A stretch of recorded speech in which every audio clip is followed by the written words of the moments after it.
Matt,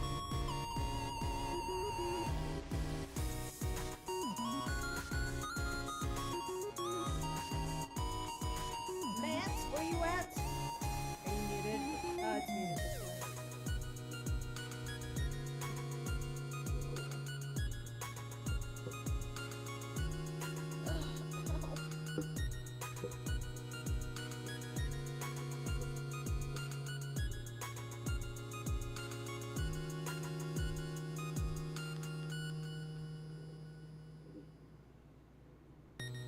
Are you working? I hope so. Okay, we got water.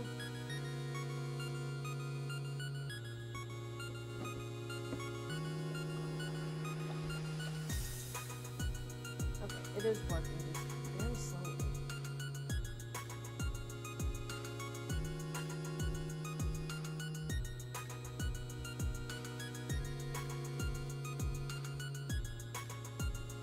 Okay, bet.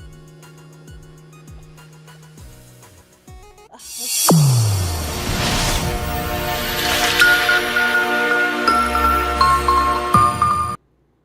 Oh no. Oh, why are you way down here? Hello.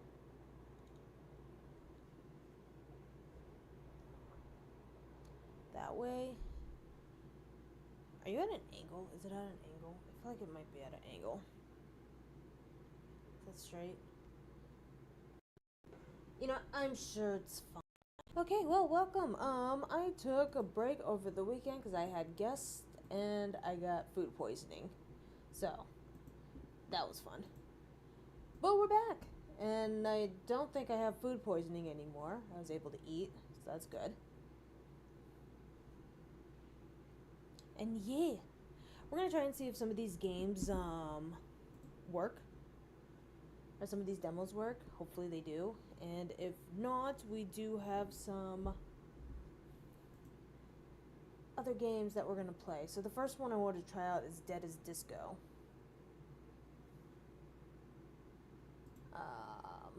Dead as Disco is martial arts meets music video. Beat 'em up. Where yeah, we get a fight to music.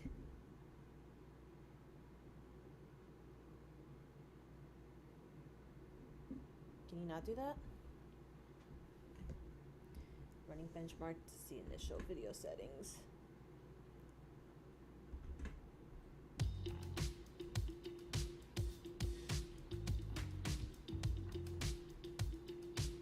Okay, hopefully it'll let me.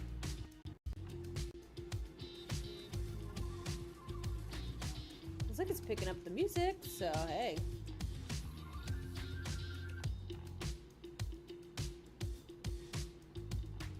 Goda, huh? Okay. Let's see if it'll actually let me play.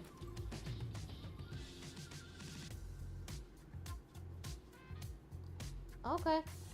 Look at him go.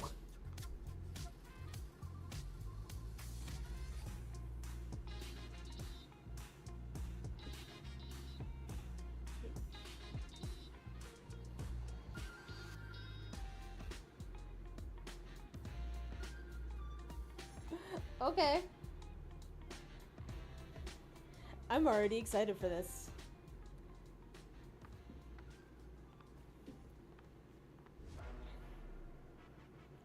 Okay.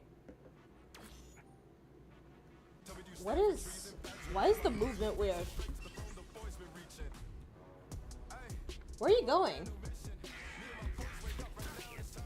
Where are we going, my guy?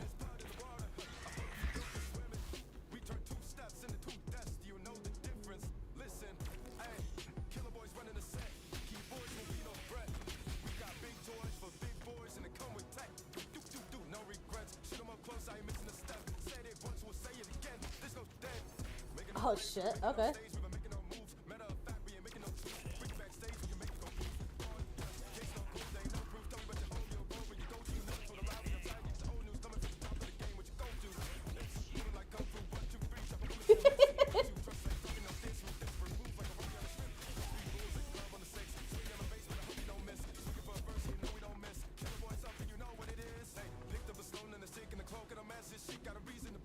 Bro, that was fucking fun. Okay, okay, okay. I do need to change my title, though. Wait, did this stop streaming?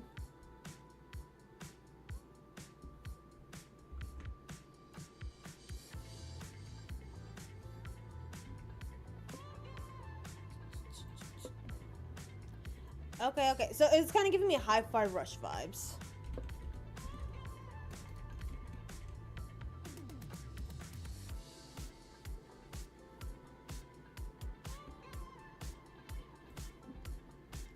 Okay, then it does seem to be running a lot better. I don't know, it was kind of running a little weird.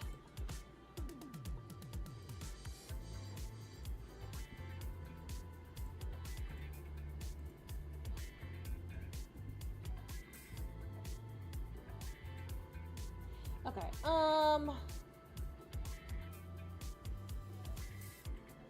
let's try out this level. Is that a cowboy? Defeat the 7 deadly idols in story to earn the secret of Charlie Disco's death. Okay.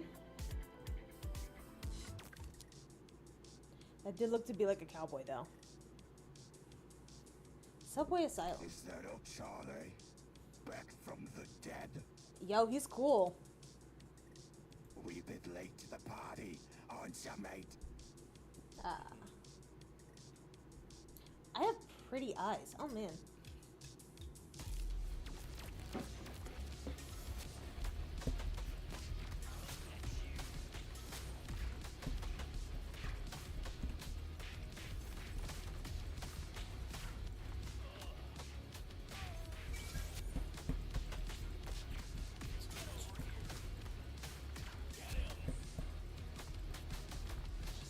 I love that.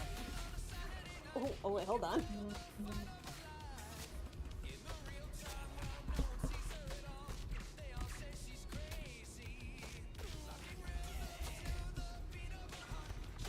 I love how, like, I have to fix my hair.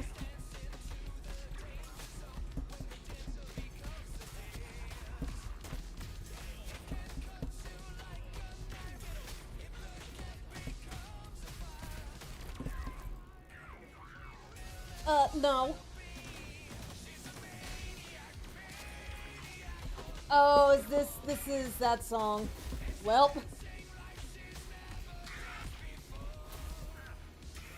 I should have checked to see if there's streamer mode.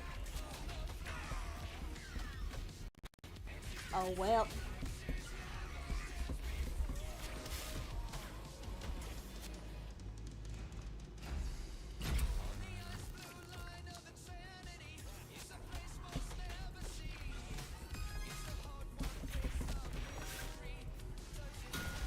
Ah! Oh, I got hit by a fucking train! Oh, God. Okay, no,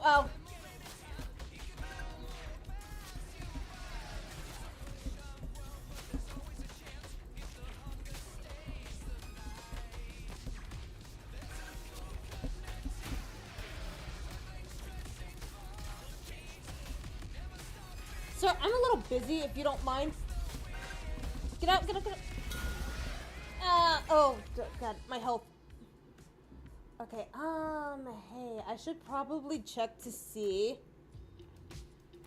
if there's like a streamer mode, because I did not realize.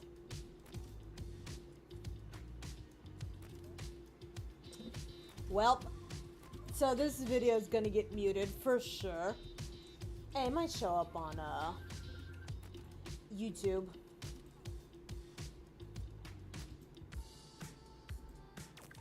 Okay, let's try again. Is that old Charlie? We a It bit is old late to the Charlie. party, aren't ya, mate?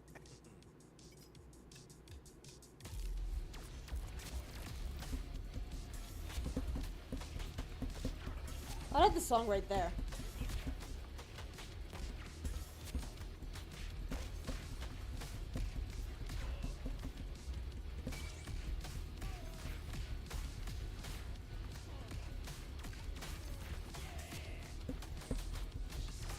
I love how he pulls out disco sticks. Or like the fucking light stick thingies from concerts.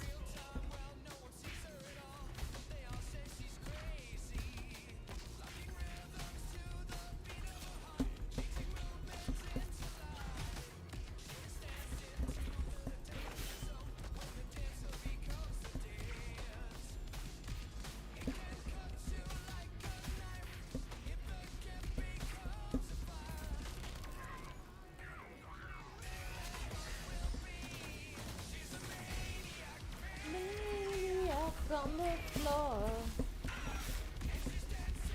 Like she's never danced before.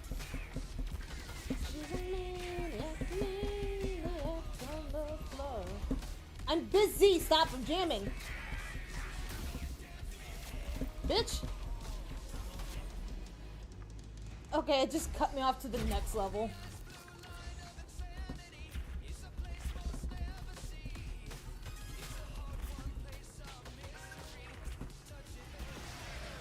Lamau, get fucked.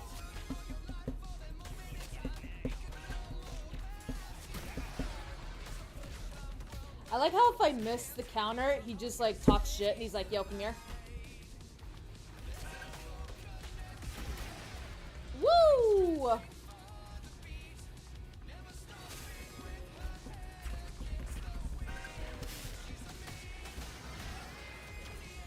On the floor.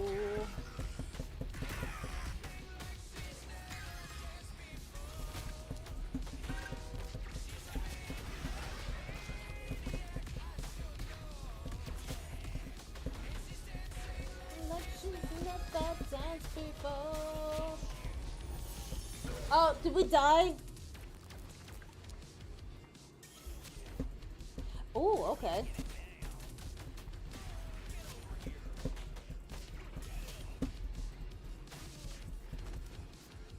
Again, I love how sassy this Charlie guy is. He's just like,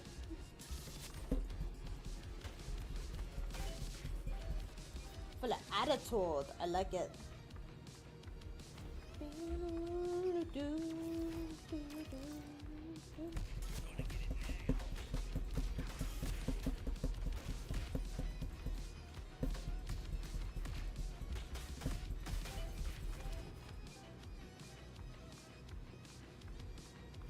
Oh, I love how he runs in beat too. Yeah, it's definitely giving me Hi-Fi Rush vibes. Oh, hello. Yeah, look.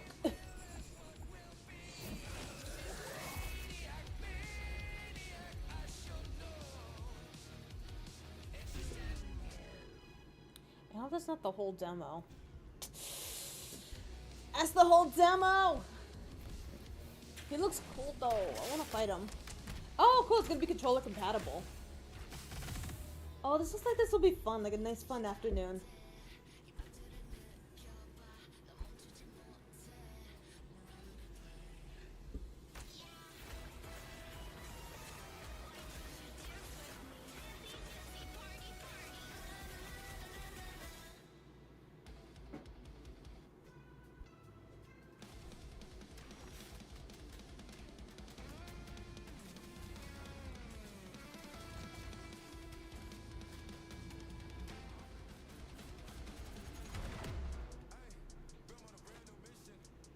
Okay. Also, hi, princess. We can customize our boy or girl. Looks like we can make her girl. Oh, I like all white. Go infinite to get. Wait, there's gonna be co-op? Yo. I like the all white look.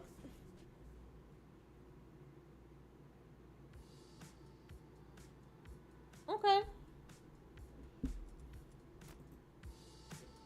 Alright, let's check out this infinite disco real quick. We can pick new songs.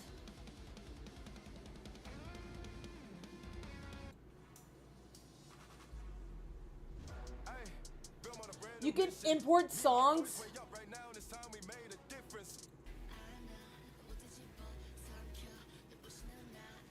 Let's see what we got going.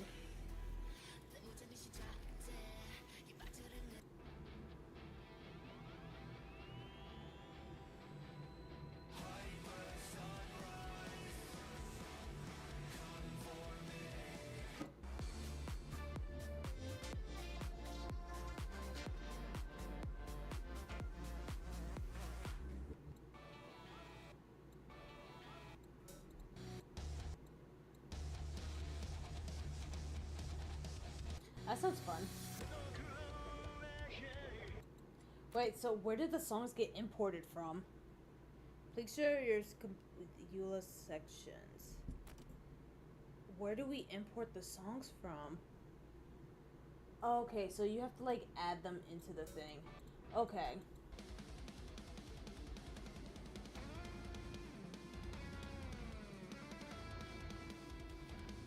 I don't know, this one sounds like a jam.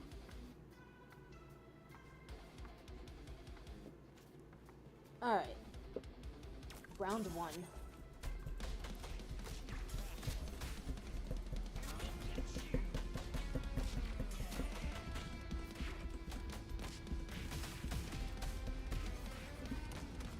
So the game's not that hard to pick up. And like he kind of stays on beat, so really all you gotta worry about is just not getting smacked.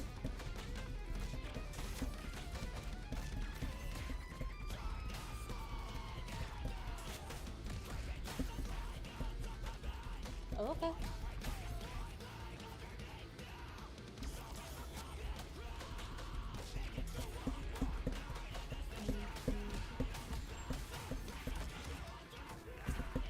Bitch!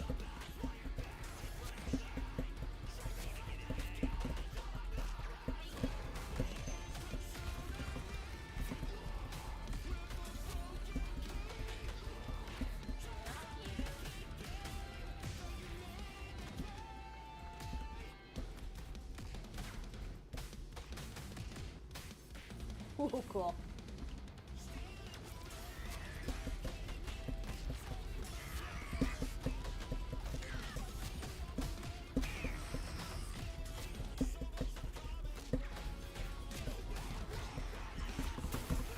I miss!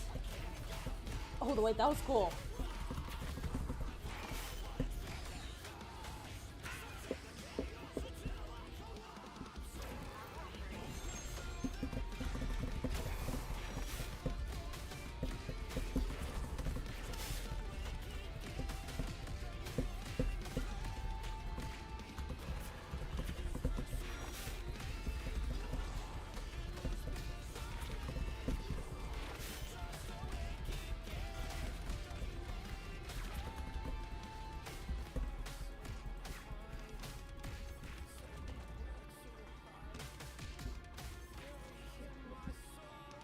Ooh.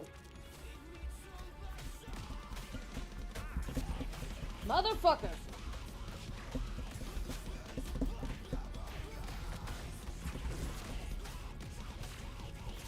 I like that there's different genres too. Like, don't get me wrong, I like a good disco song.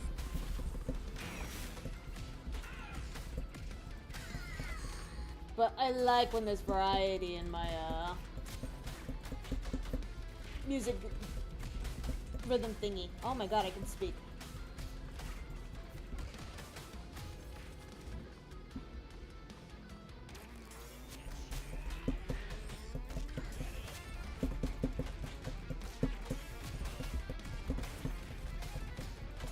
Don't kick me.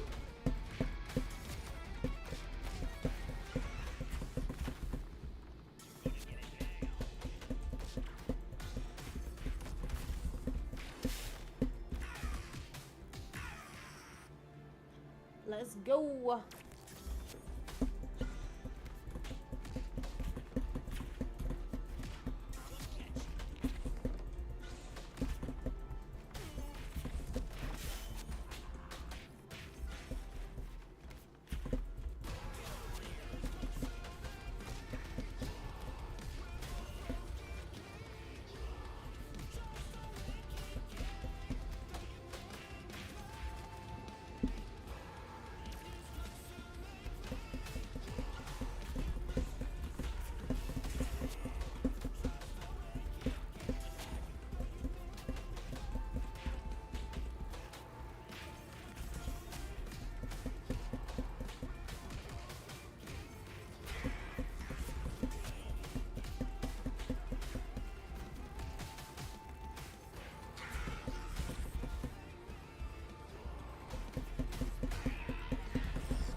Hello.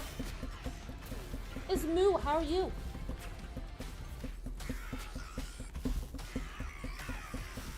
Oh, fuck, I missed. Oh, wait, so does it end when the song ends, or... Okay, it ends when the song ends. I got a B. I feel like I could do I'm okay. better. How are you doing, Kuma? I'm feeling a lot better. I got food poisoning yesterday, or maybe the day before yesterday. I don't know. I got food poisoning. That shit kind of sucked. But I'm feeling better. Now, I was kind of jamming to this during the tutorial.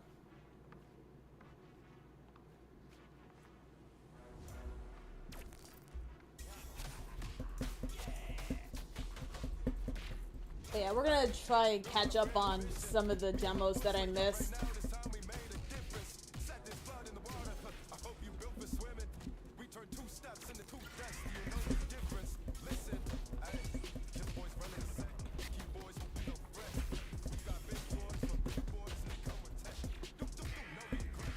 So, do I get more points for...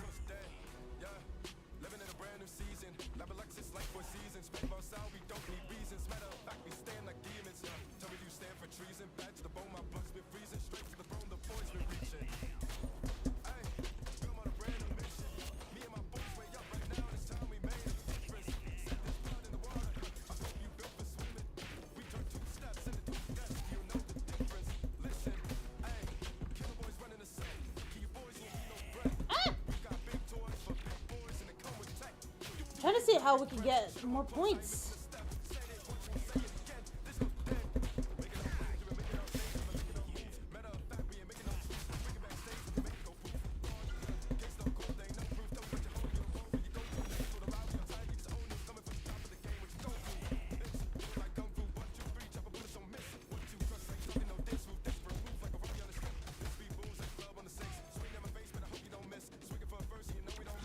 So how do you get...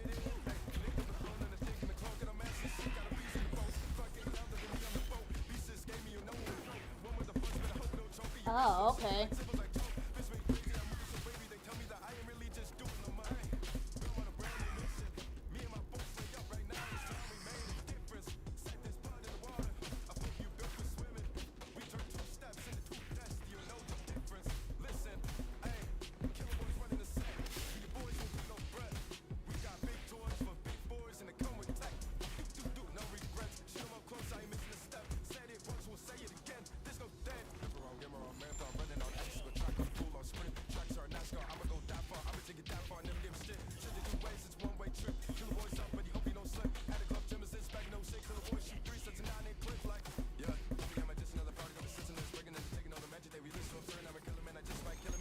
No, no shooting.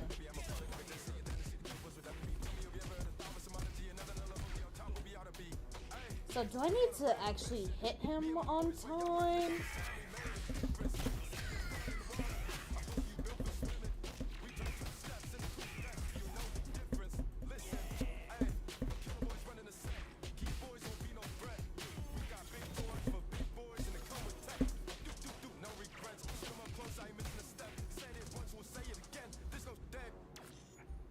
Okay.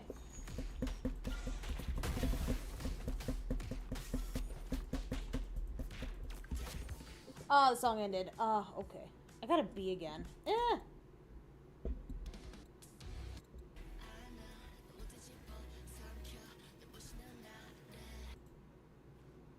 Sure, we'll just try out all the songs, because why not? We got time. We got time today.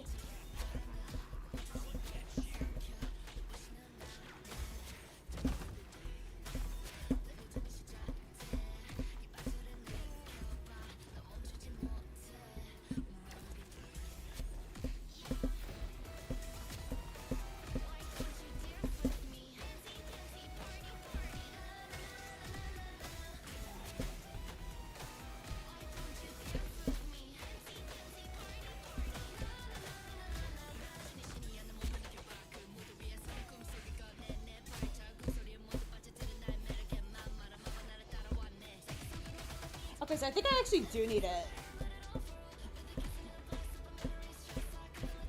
be on beat. Like, if I want to get, like, nice scores.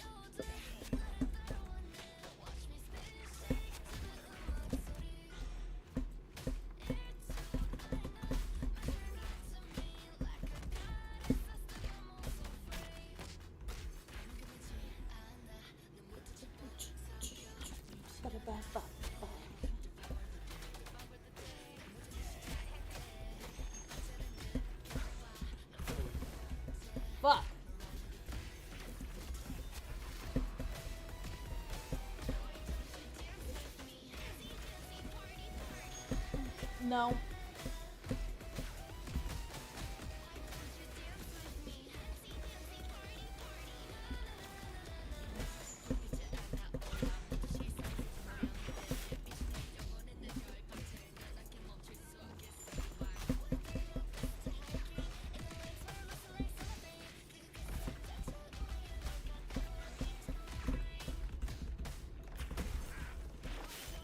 Did they actually hit each other? Wait, hold on.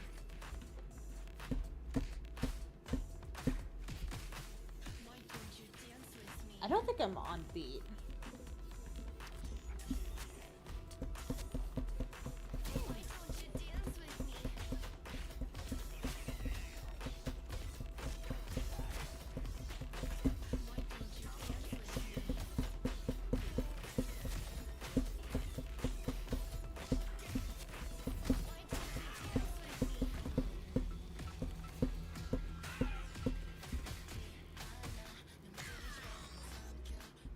Again, I love that when you miss the counter, you just kind of like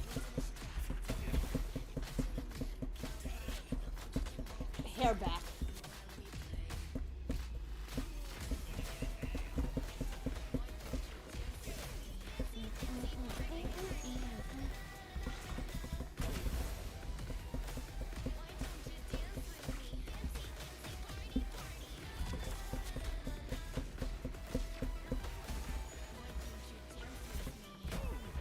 Ah, fuck. Oh, no. And I got a B. I don't know. I feel like we could do better. I think I was kind of starting to get the hang of it. I don't know. I'm also not really good at songs with, like, lower BPMs.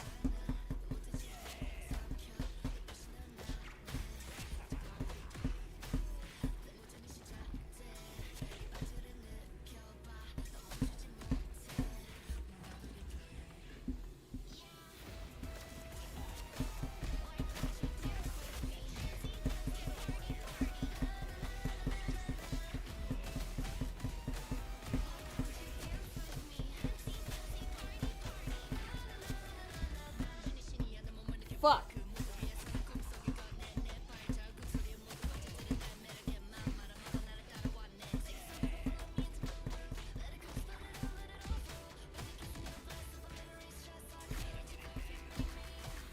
I wish there was kind of like a shift button. Oh, wait, hold on. That's right. We have that fever thing we could do.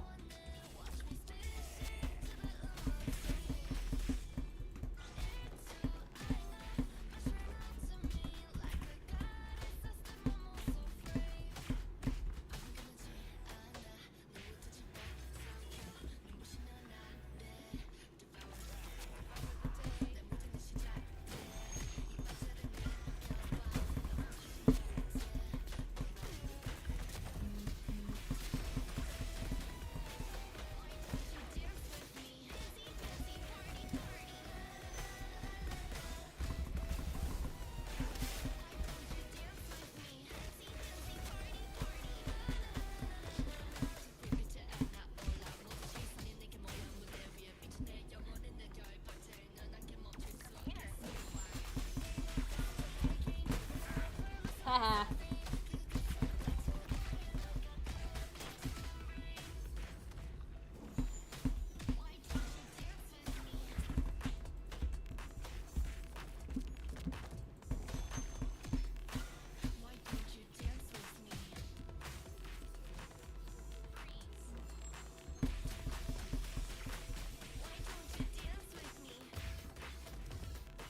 That was kind of cool, actually. Hold on.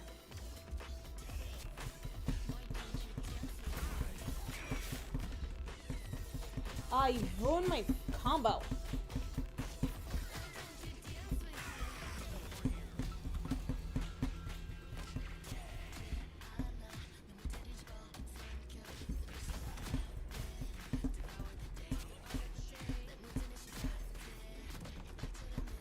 Okay.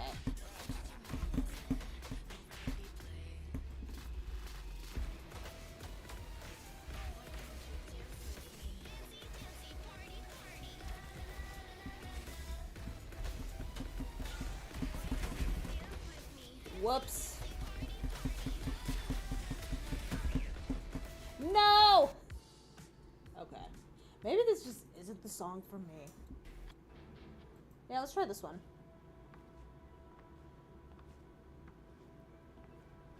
Ah, man, my stomach. Okay.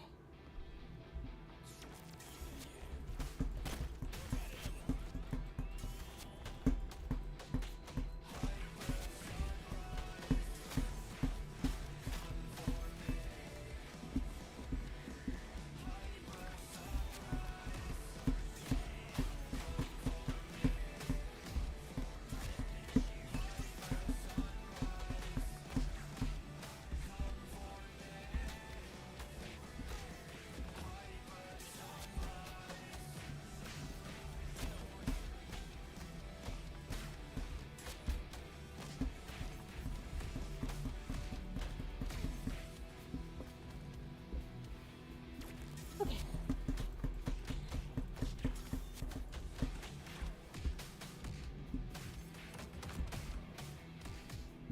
Oh, why is it so hot in here?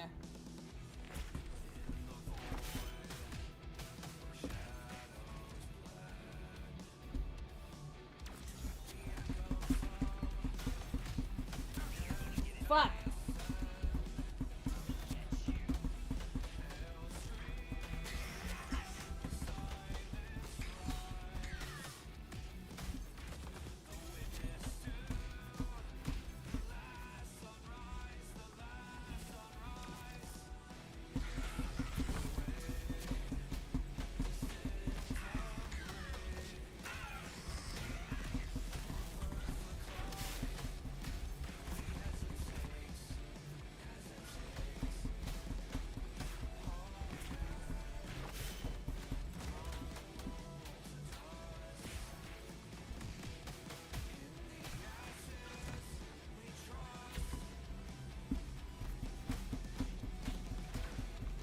You don't really have to dodge those guys. You just gotta kind of move out the way and you're good to go.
Alright.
Alright.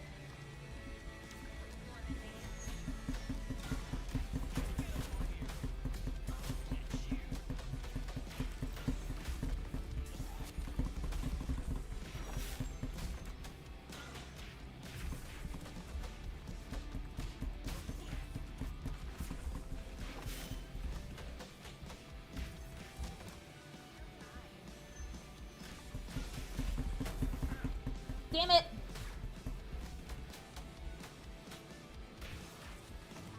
hold on. I'm really close to getting the other. Like, I'm really close to getting into A. I don't think I got it. Oh, rip. So I need more than 28,000 to get an A. Okay, but I think I'm getting the hang of it. Okay, let's try this one.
I like this song. This is very nice.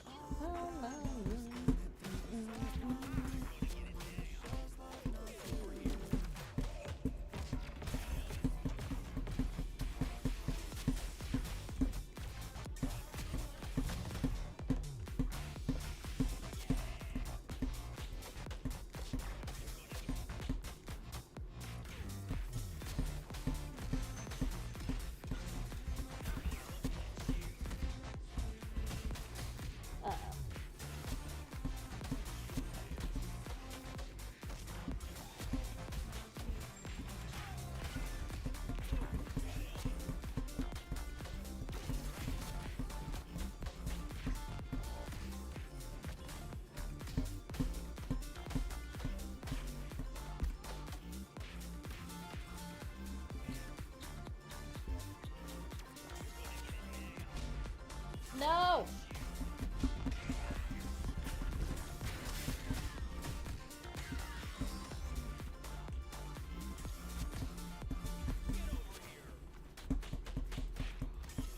Oh wait, no, the song's almost over! Oh wait, the song is over!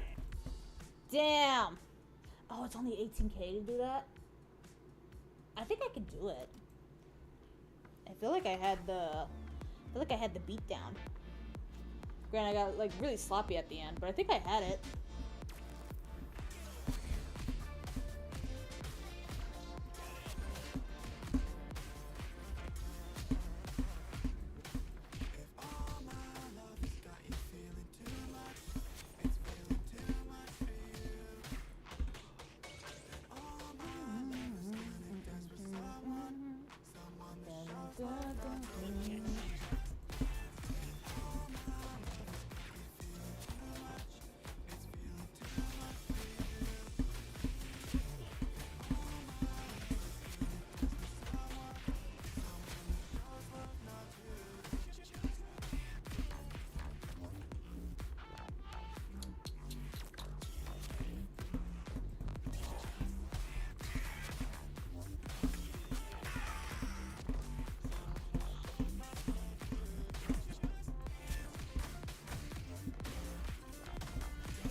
See, I was getting perfects. I think I could do this.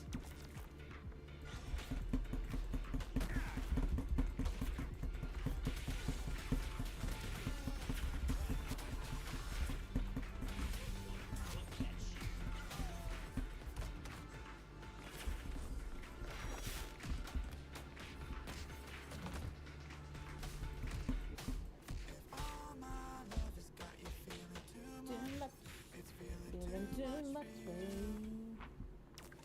And I'm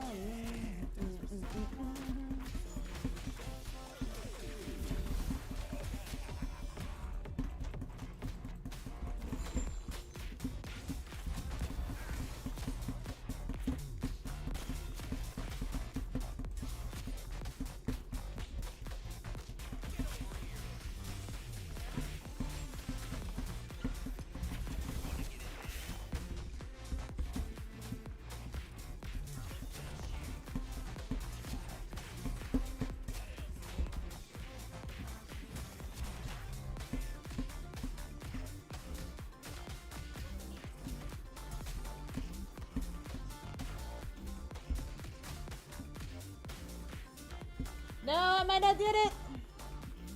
Come on, come on.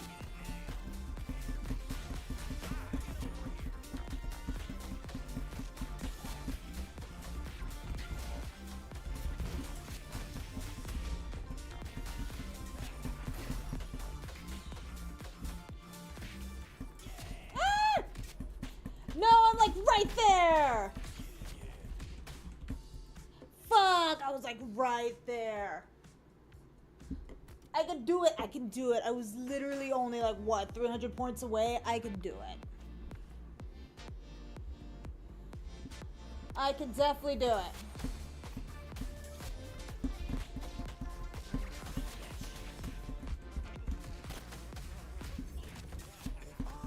My love,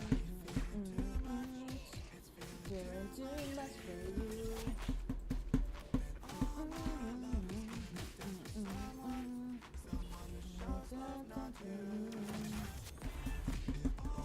Damn!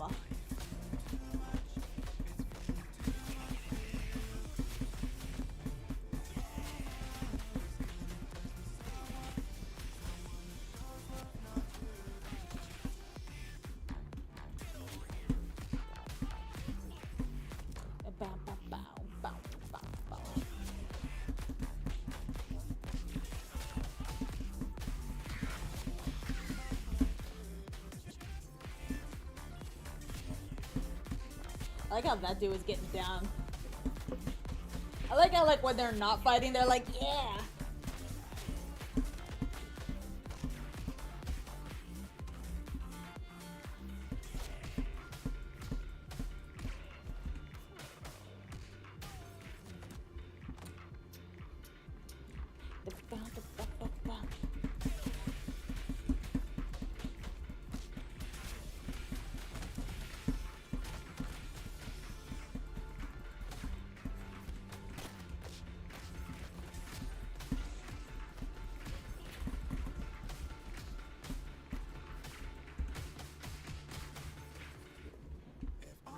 My love, too much. I'm really liking this song. I'm gonna look this up later.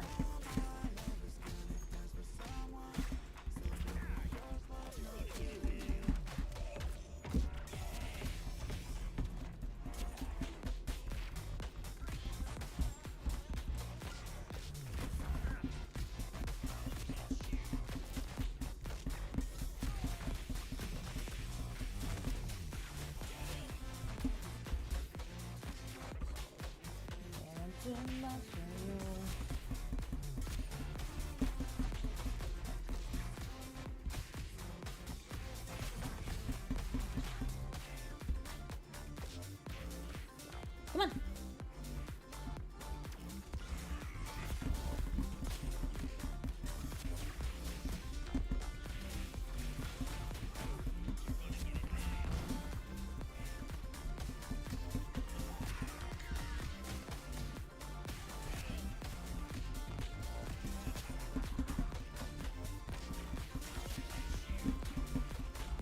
Come on, come on, come on.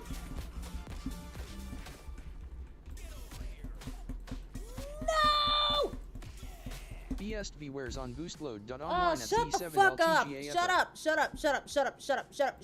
Shut the fuck up! I was right there. 200 points. Less, like what? 150, 150. Ah, god damn it. Okay, one more time. One more time.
Okay.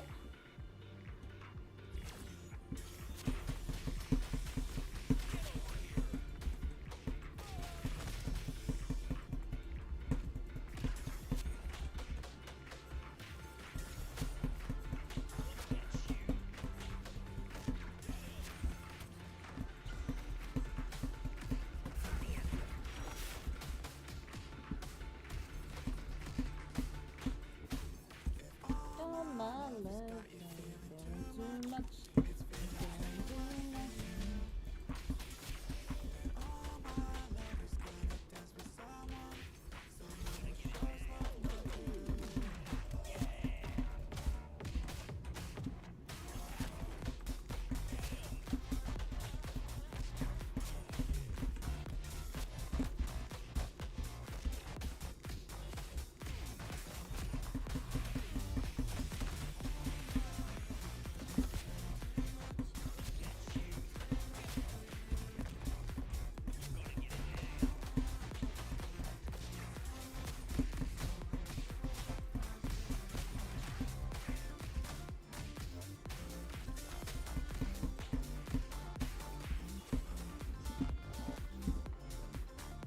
Alright, grab these.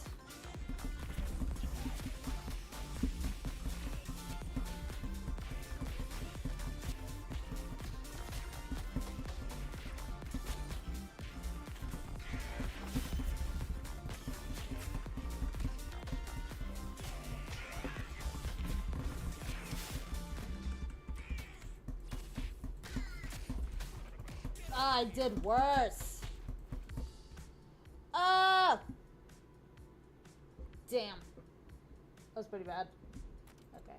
Maybe a different song. Hold on. I may have to pee. Whew. Why is my...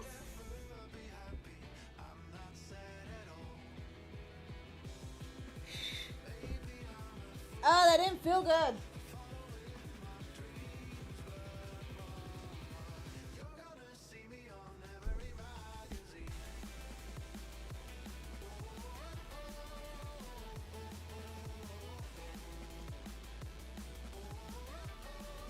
Okay.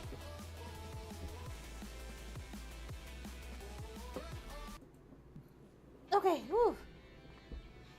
Sorry, I thought I had to puke.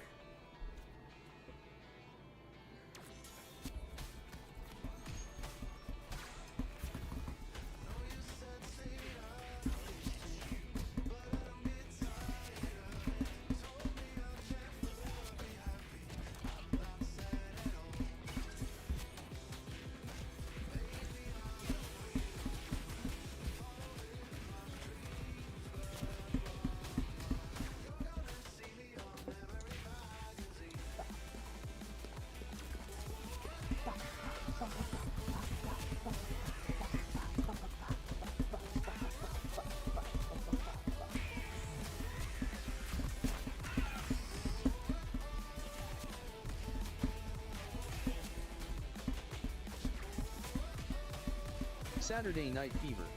Staying alive, staying alive, ah ah ah ah, staying alive,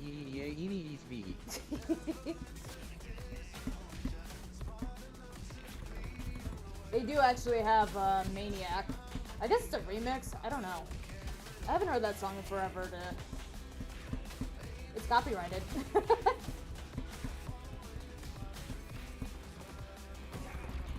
How you doing, Prodigal? Oh fuck, ow, I fell.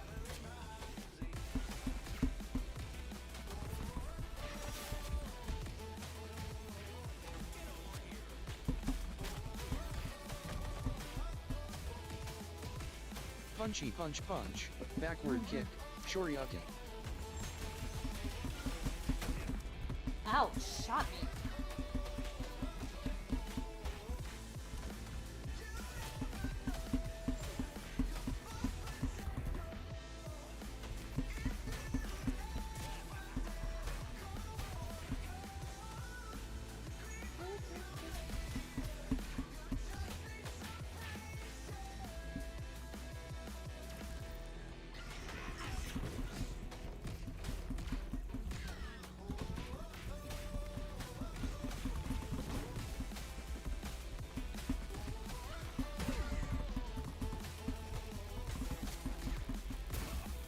Oh my god, get my ass handed to me.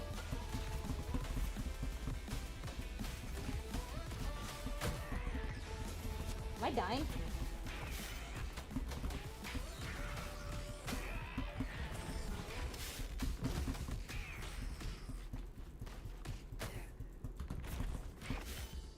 Ah, man. Oh, that was a B.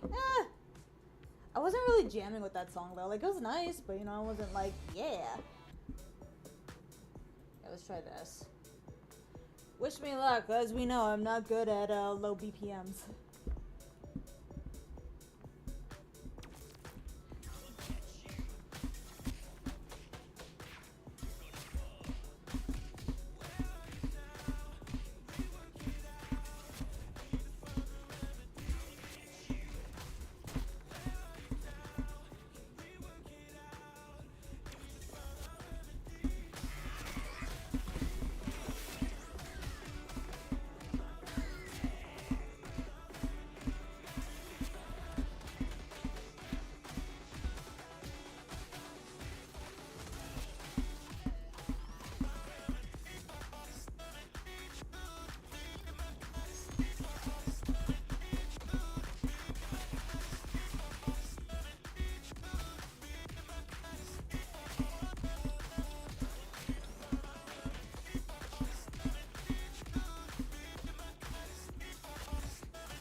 I was doing a thing.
Oh, that ended so nicely too.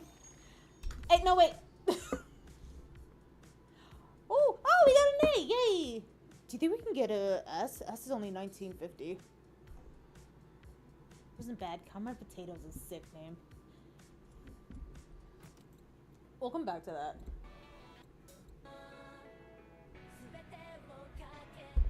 Okay, I'm a taste of New York.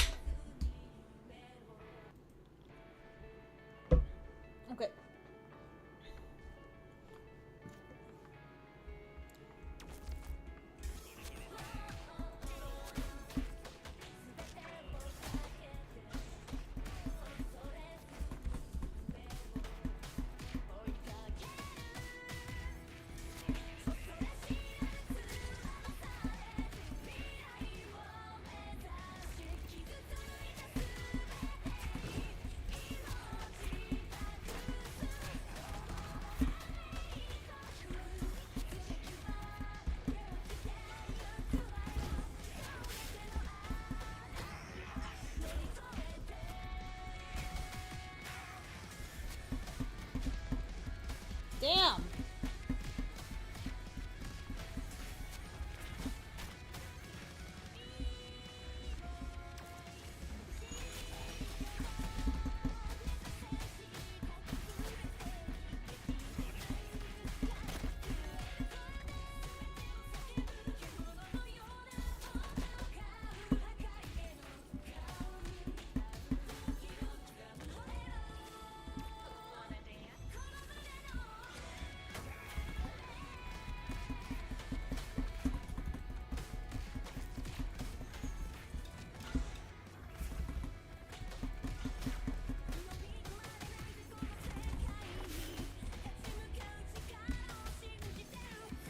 I'm having a hard time.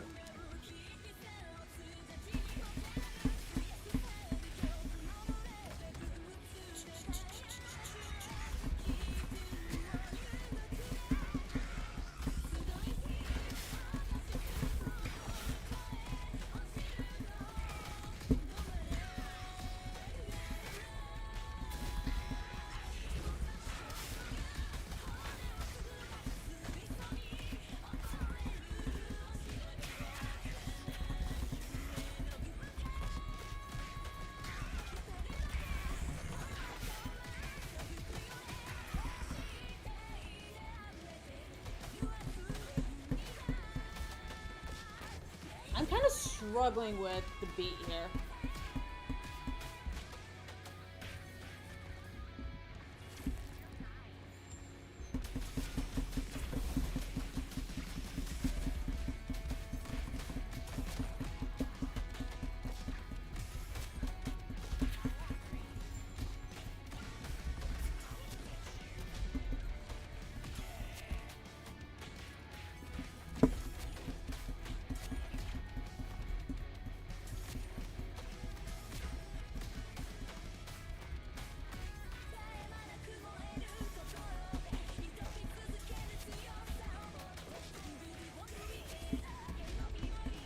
Okay.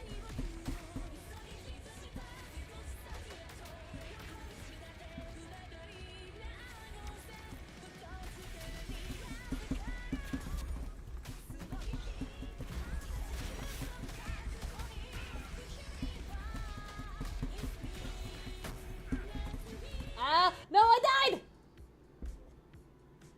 25K? Man, I wasn't even close. Okay, I don't know. I'm struggling with this, though.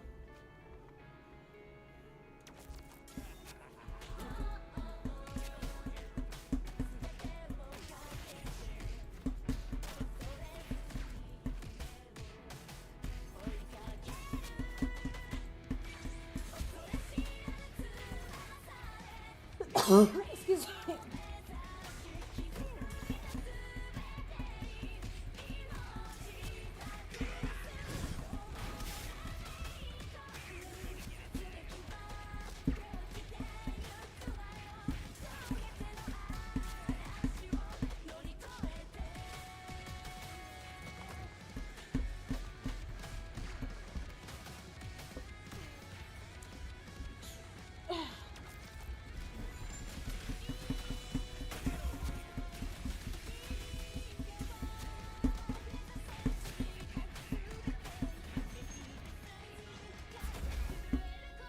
Damn.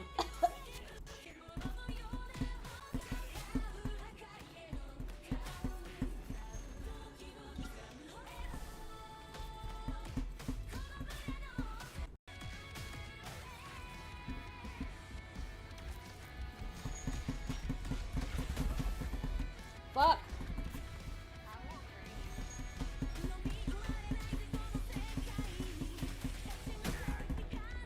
No, I died again!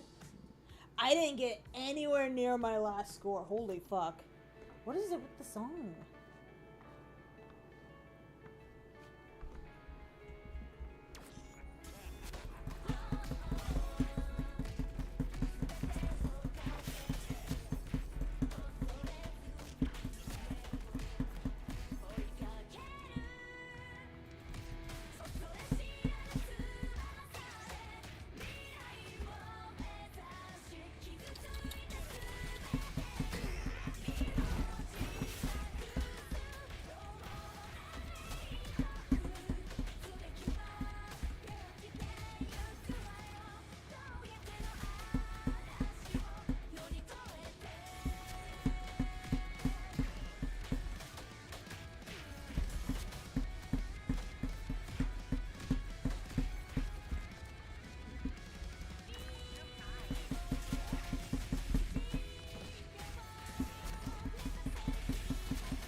boop.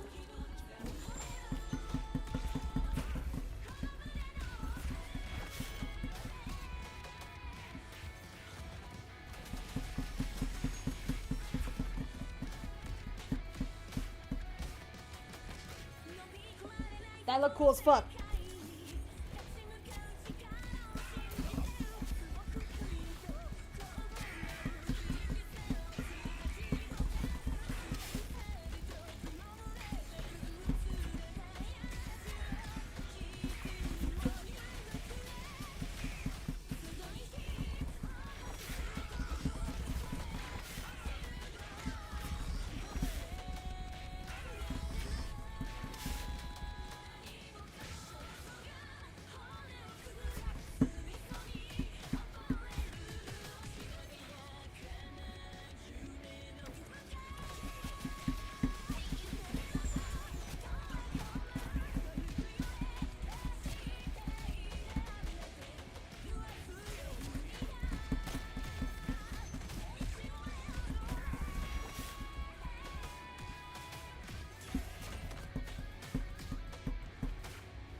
Hell yeah. Okay.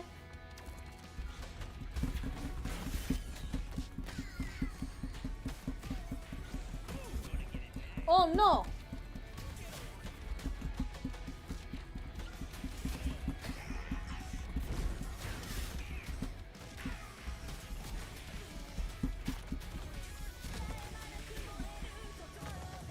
Let's fucking go.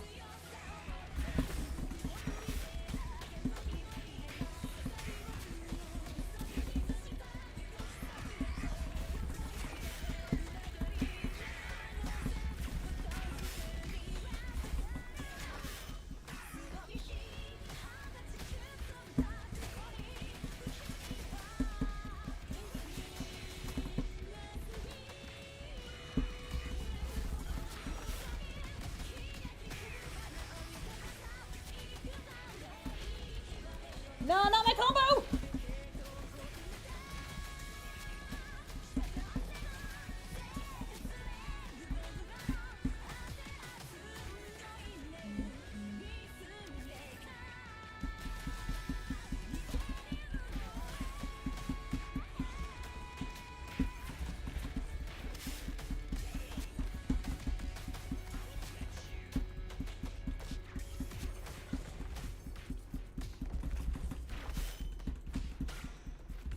I mean, we got an A, but I was kind of killing it. I got the hang of it.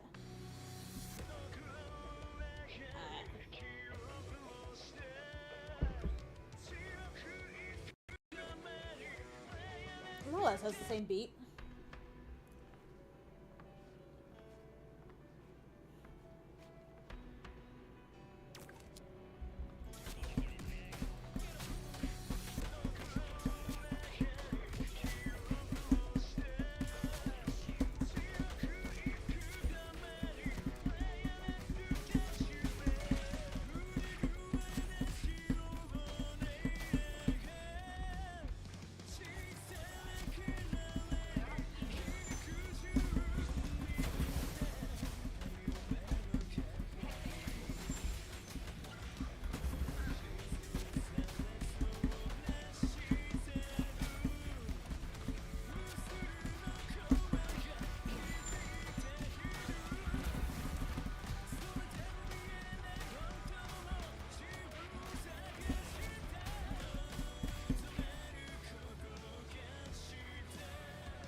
loved her.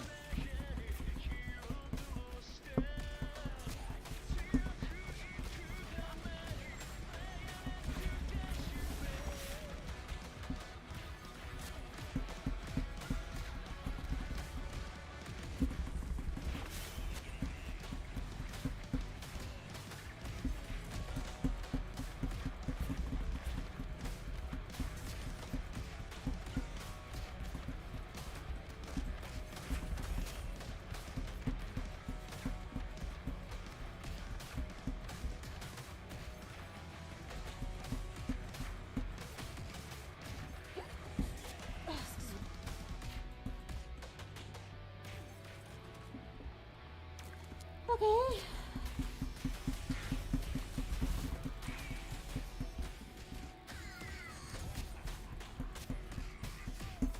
I feel like I did a pretty bad job with that song. Yeah. I almost got an A, but I feel like I did pretty bad with that song. Maybe one more time. I feel like I could maybe do a little bit better.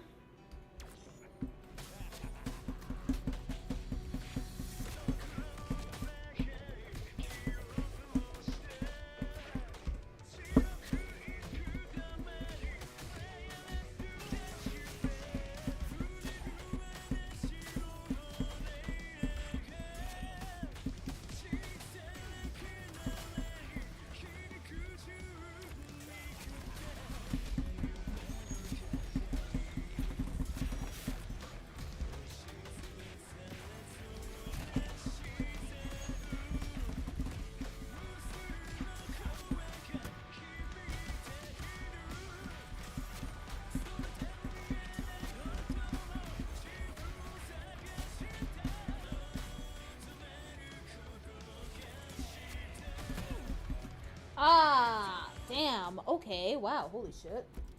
That was bad. That was so bad.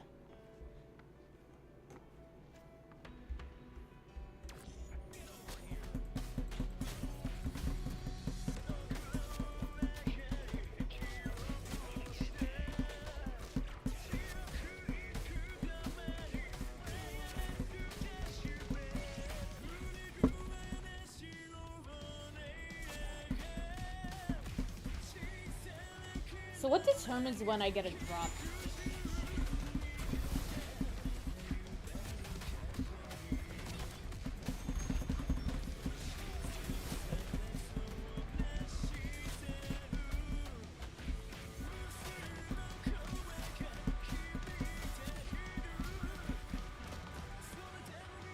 She's just stuck.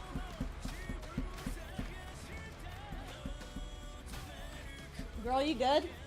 She's stuck. Oh no. Okay, she left, but she got stuck.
I feel like I'm doing significantly worse.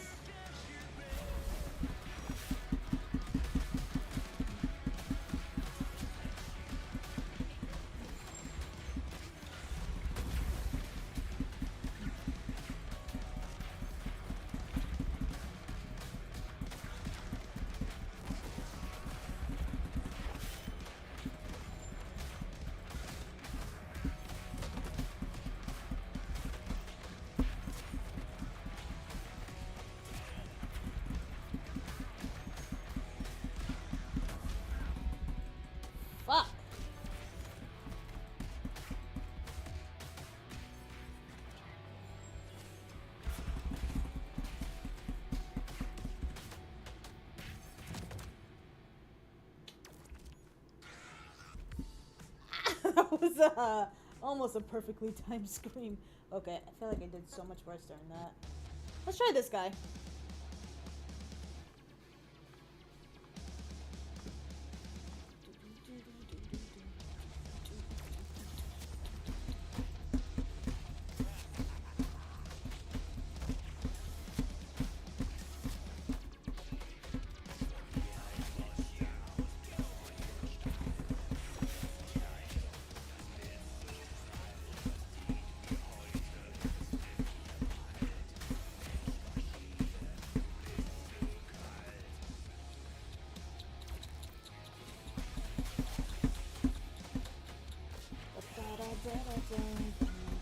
Damn.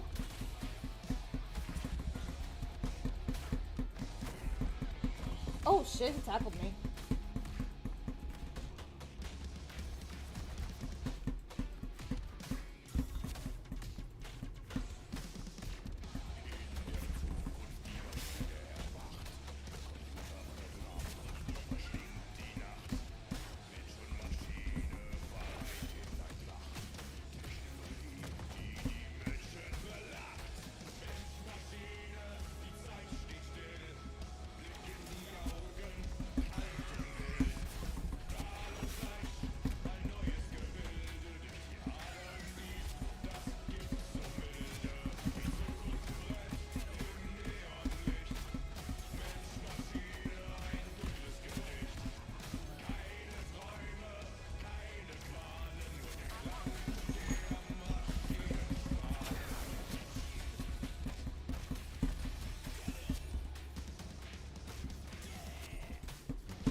No.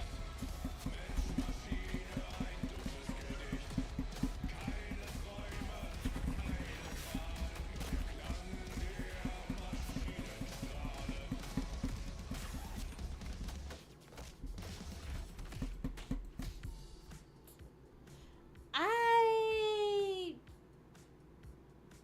feel like I could do a little bit better. I don't know. I also wasn't like really feeling that song. It was okay. Yeah, let's go ahead and do this one. I should drink water. I feel dehydrated.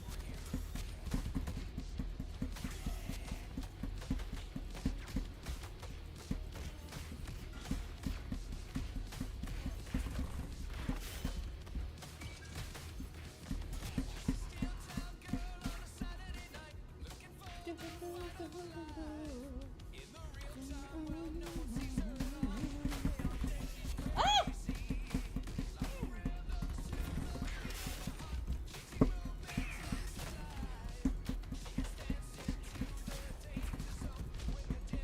Damn.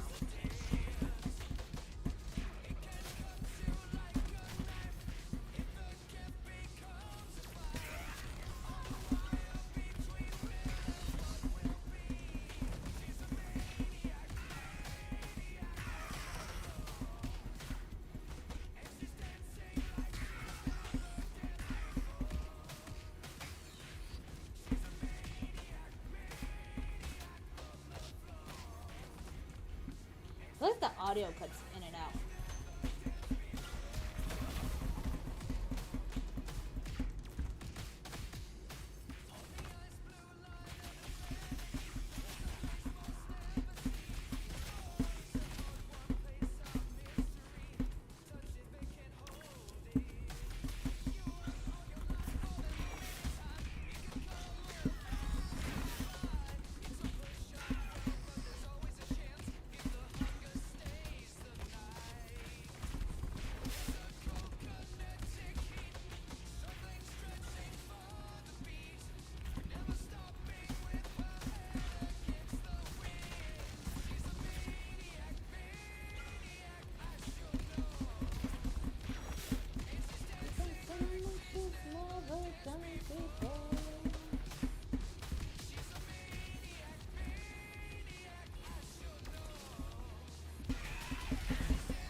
Ah, man, I missed that.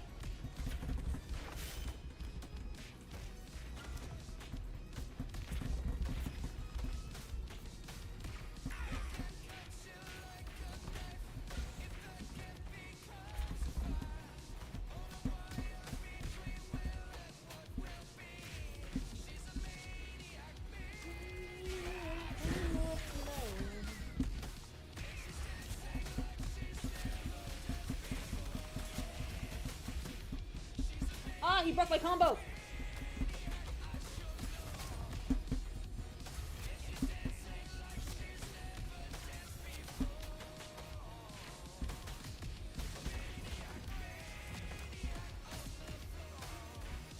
What do you think the A rank is for this?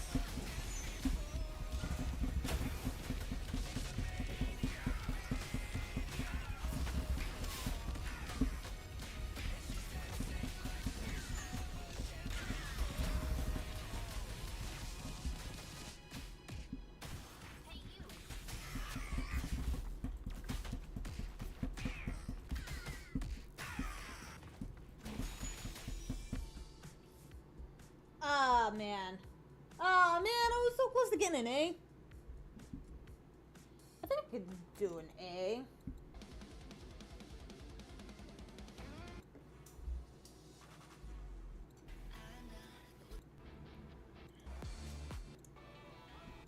Okay. I was really liking this song. Like, I was jamming to this one. I feel like I could do really, really well.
combo.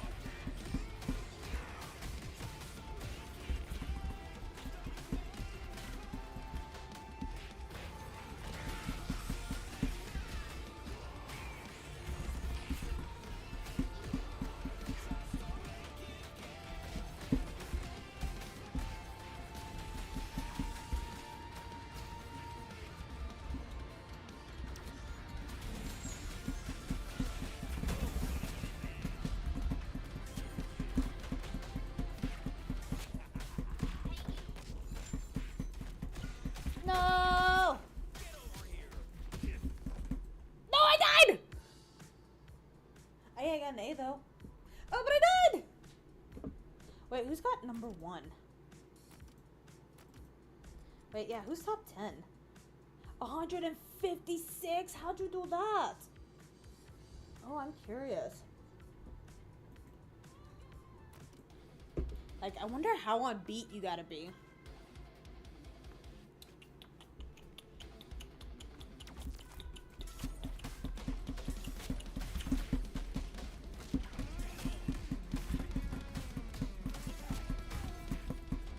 Fuck.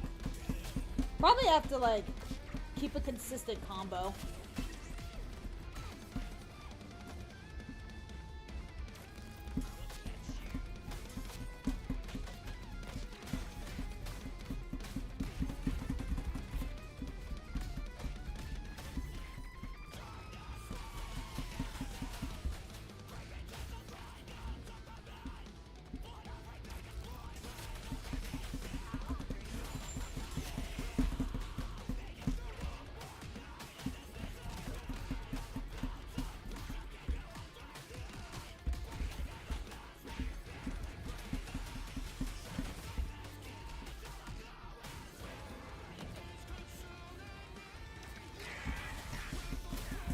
Fuck!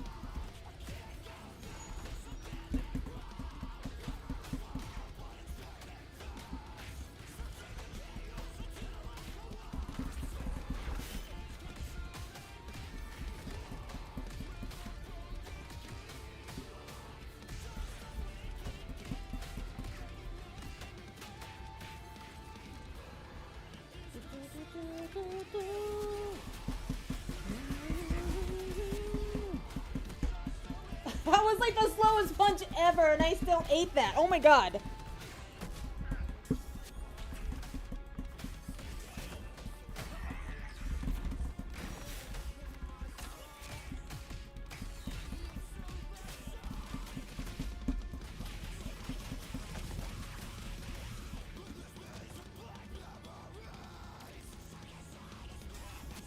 I was not moving. Oh my god. Oh no. Okay. Maybe one more song and then I think we'll...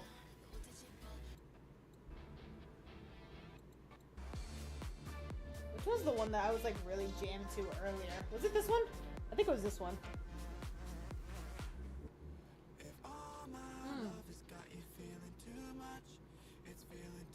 Okay, I think we'll end it on this one. And then...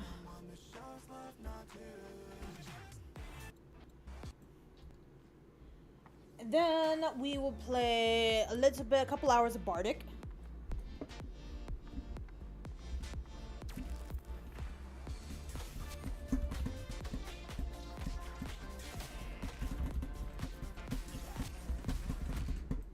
Fuck.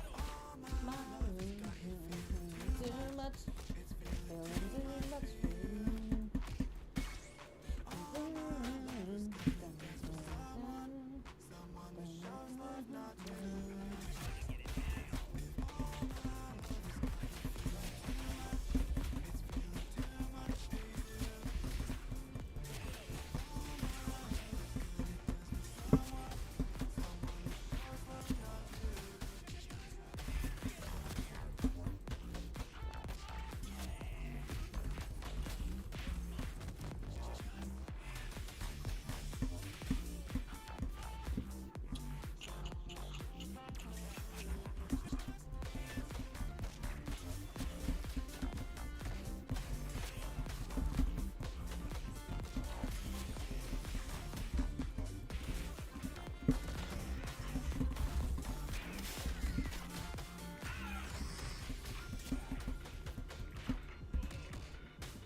Damn.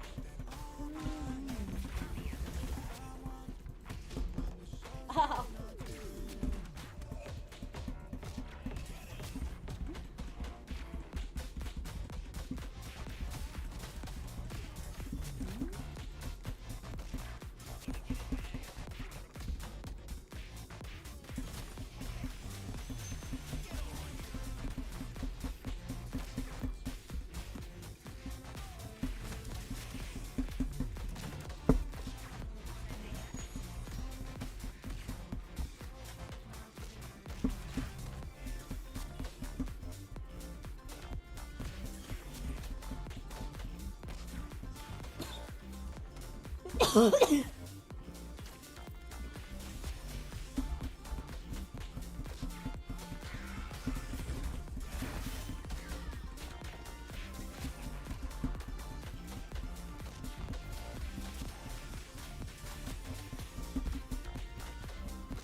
Wait, wasn't it for A to get like 18?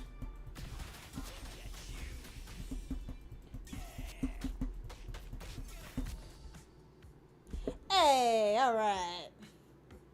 I'm good with that. This was fun. Oh god. Ugh, yeah, no, this was a ton of fun. I like this. I don't think there's anything. Oh, no multiplayer. Look at him go.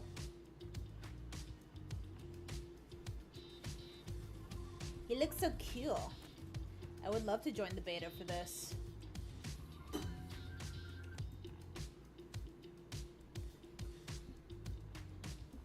Why couldn't we just open this in the thingy?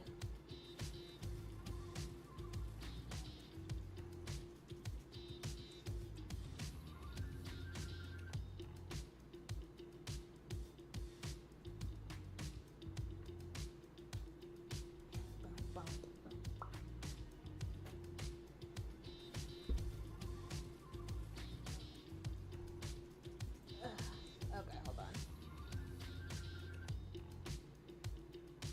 Trying to see if I can.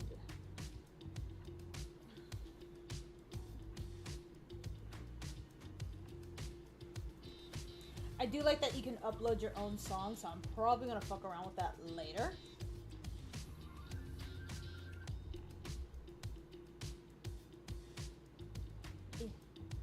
Let me do the thing.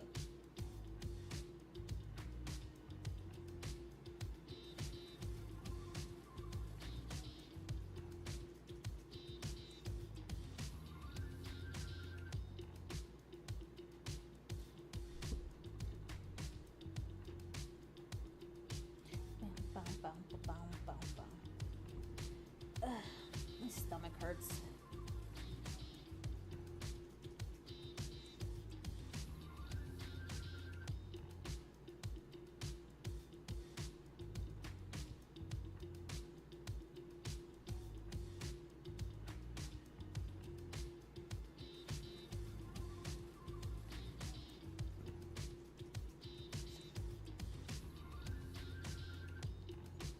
Excuse me.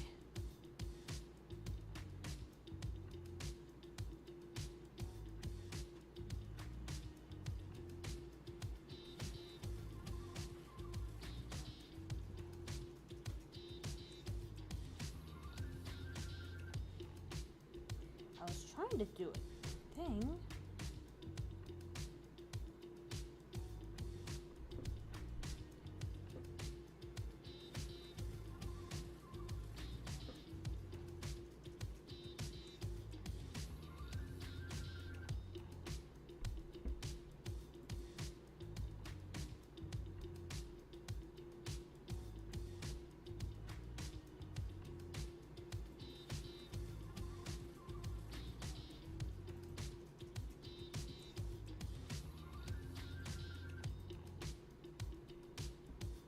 Okay.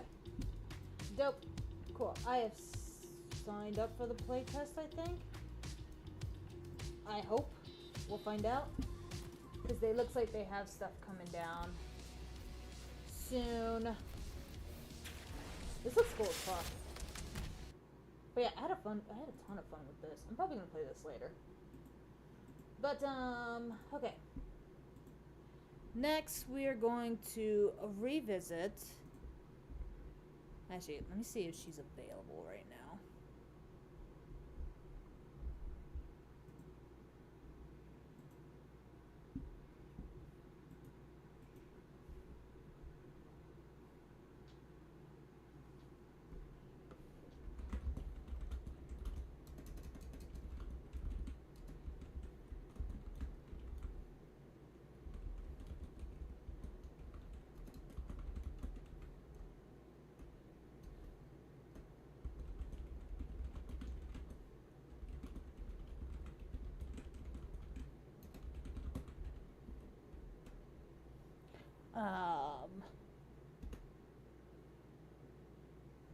Checking. The creator of Bardic put out a big ol' update for the game, and we actually haven't finished the game, so let's finish the game. And she wanted to stop by, so I was like, let me see when she's available. If she's available now, we can start it now. And if she's not available now, then I've got a second game. She might be busy right now. I don't know. Ah, man.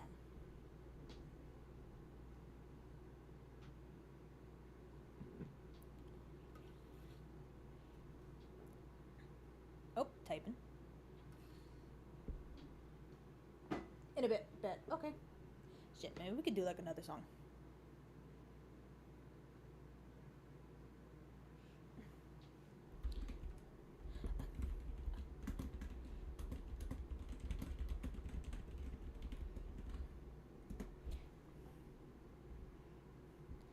Okay.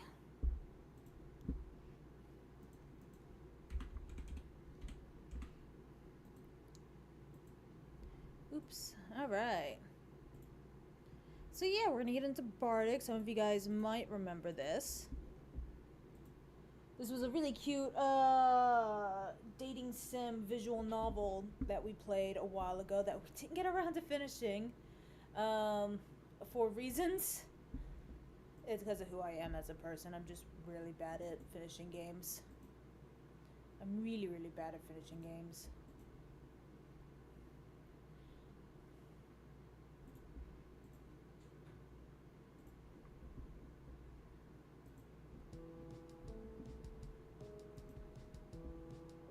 Full screen, please.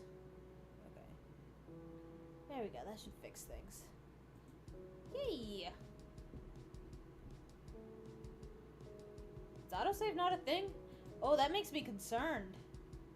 That's doing me a heckin' concern. So, last we played...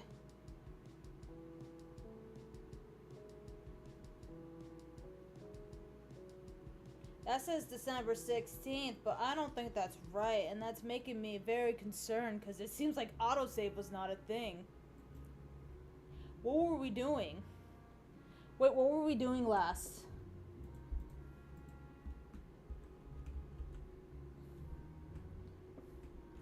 Okay, hold on, wait, what were we doing? Oh, this looks a lot bigger. What were we doing last? Puppy! His name's Caldwell. What the fuck were we doing last? Uh-oh. Okay, so the gang's here. I remember I was trying to romance Hector, who is not here today for some reason.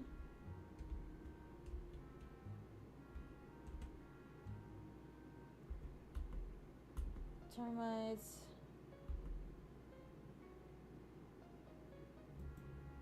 Either way, explain why repair seems to be needed so badly. Yeah, that makes sense. At least we know we're dealing with it a little better. Doesn't make this any easier, does it? Man, so I wonder what goes on in this head, in that head of his. Okay, can we leave? Ooh, okay.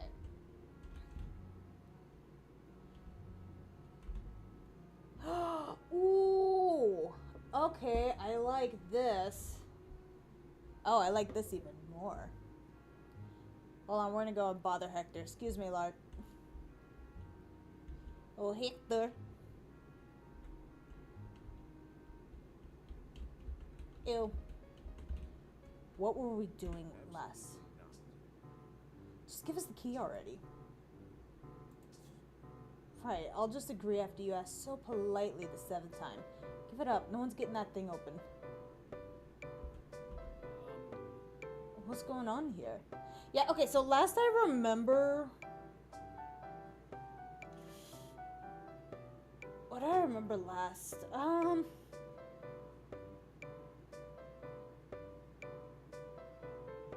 I remember mostly bothering Hector and being like, hey, how you doing?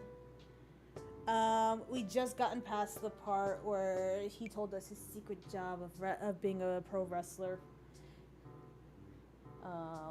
And he's specifically the bad guy, or he specifically plays bad guys. Or a bad guy. And he's like undefeated or whatever. Mostly undefeated. I think that's about as far as we got, because I don't think we got to the second part of the romance. I know there's like 3 parts. I think there's 3 parts, because I remember the first time I played through it, I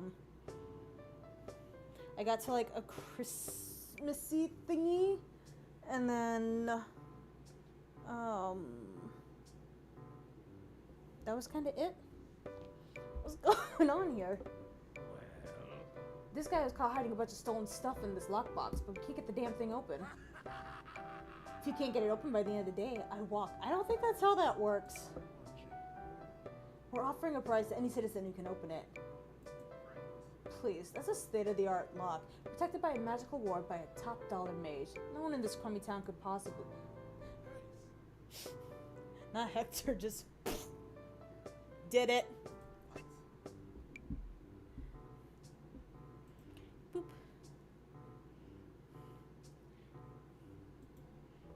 Hello, Kuma. Hello, hello! It's like we are continuing our, whatchamacallit. Guys, B is the one who made this game. And yeah, we're gonna continue and hopefully beat it. Hello. Main Hello. dev here. Yes. Also, I love what you did with the map. Very helpful. What? I punched it really hard. I like barbarians. I'm going to jail for a long time, aren't I? Ah, shit. Got brass knuckles. Hey, buddy. Oh, we've read this dialogue. They told a bad knock-knock joke. Not that guy. Please don't get paying customers out.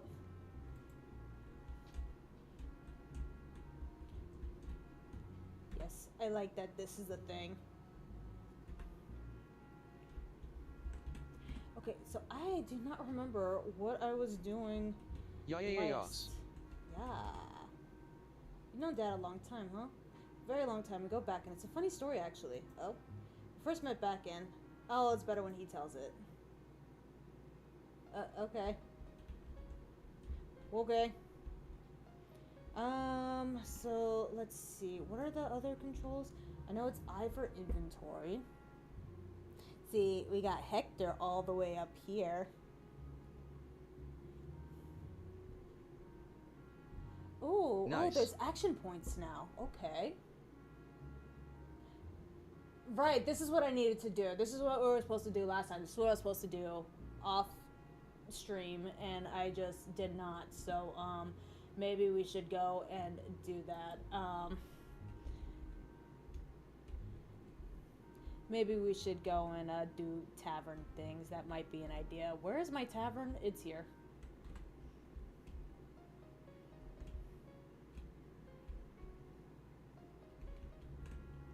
Okay. How do we start doing tavern stuff again? Man, it has been a hot minute.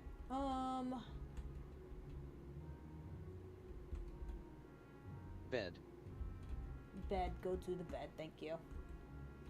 It has been a while since I've played. Should I sleep? No, let's... Opening hours.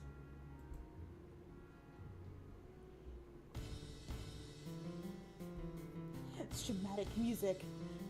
Okay.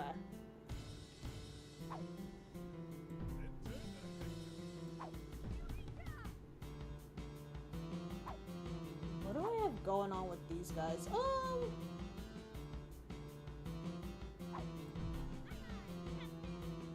Click the box to equip items. Yeah. Oh, she's got a special.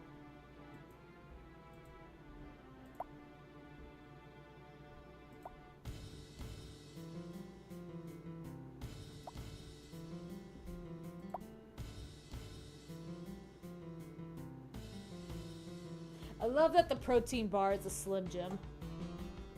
Oh yeah, we just picked these up.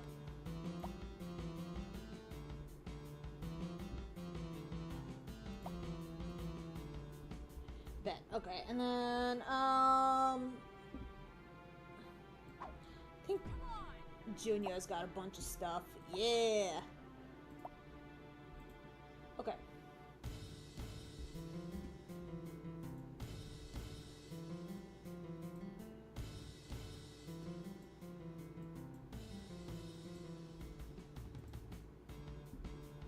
Bet. Okay, this team should work. Boo. Alright, let's see what has changed.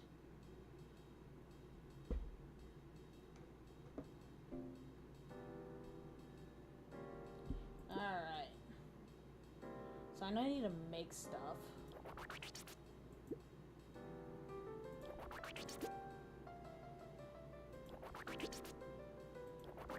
Alright, we got a little bit of everything.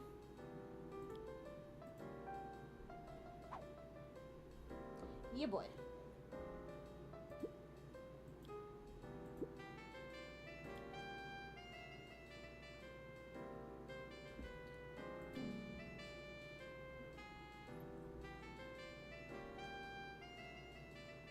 I should have maybe had more knowledge, people.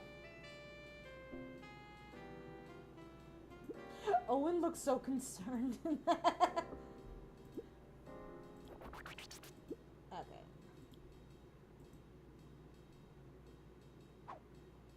Okay, you eat that. Can we have you pick that up? I don't think so.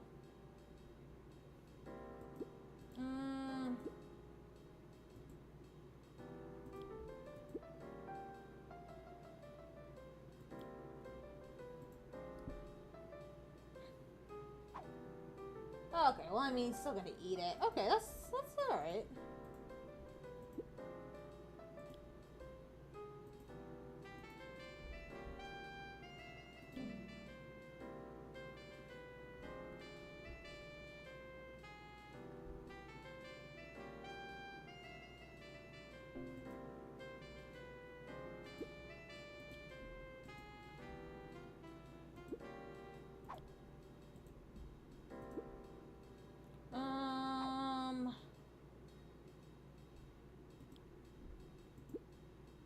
Go ahead, have you come back here.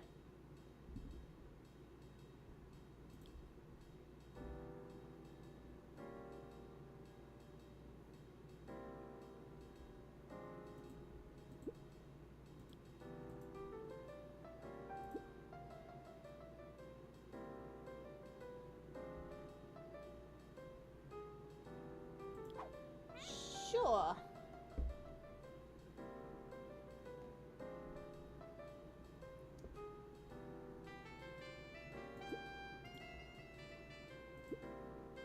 Let's go ahead and have you make thing. So much knowledge!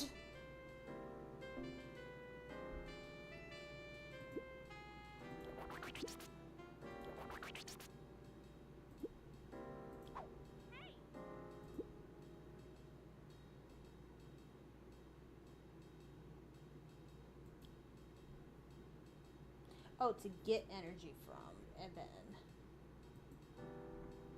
there. Bet.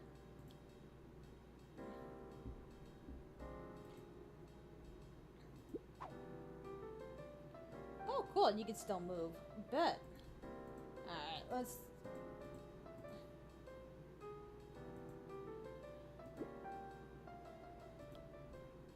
Here, eat this. I'm sure you'll like it. Yeah, see, he liked it. Oh no, we're out of actions. Okay, you come back here. You're out of actions too. Oh. Alright, bet. Go team! So how much gold do I need? So,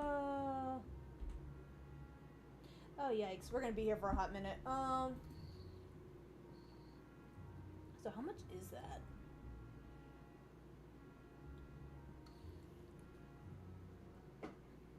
Alright, let's go bother everyone else. Oops.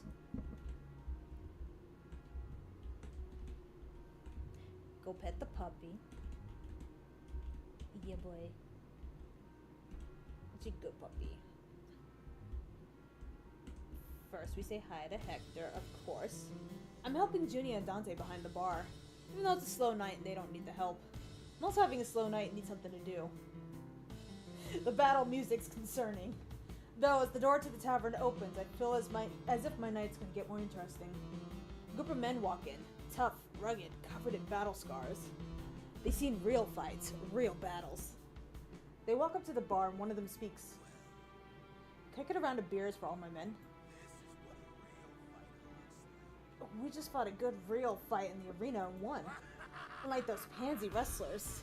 The group of men laughed and I saw a kid sitting with his family nearby. The kid was wearing ACW merch and it looked like he was near in tears. I could hear the kid talking to his family. Those men are so rude. ACW fighters are amazing.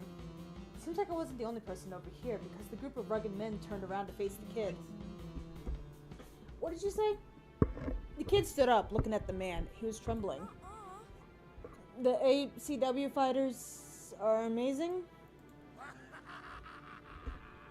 The group of men laughed, and I felt the air become more tense.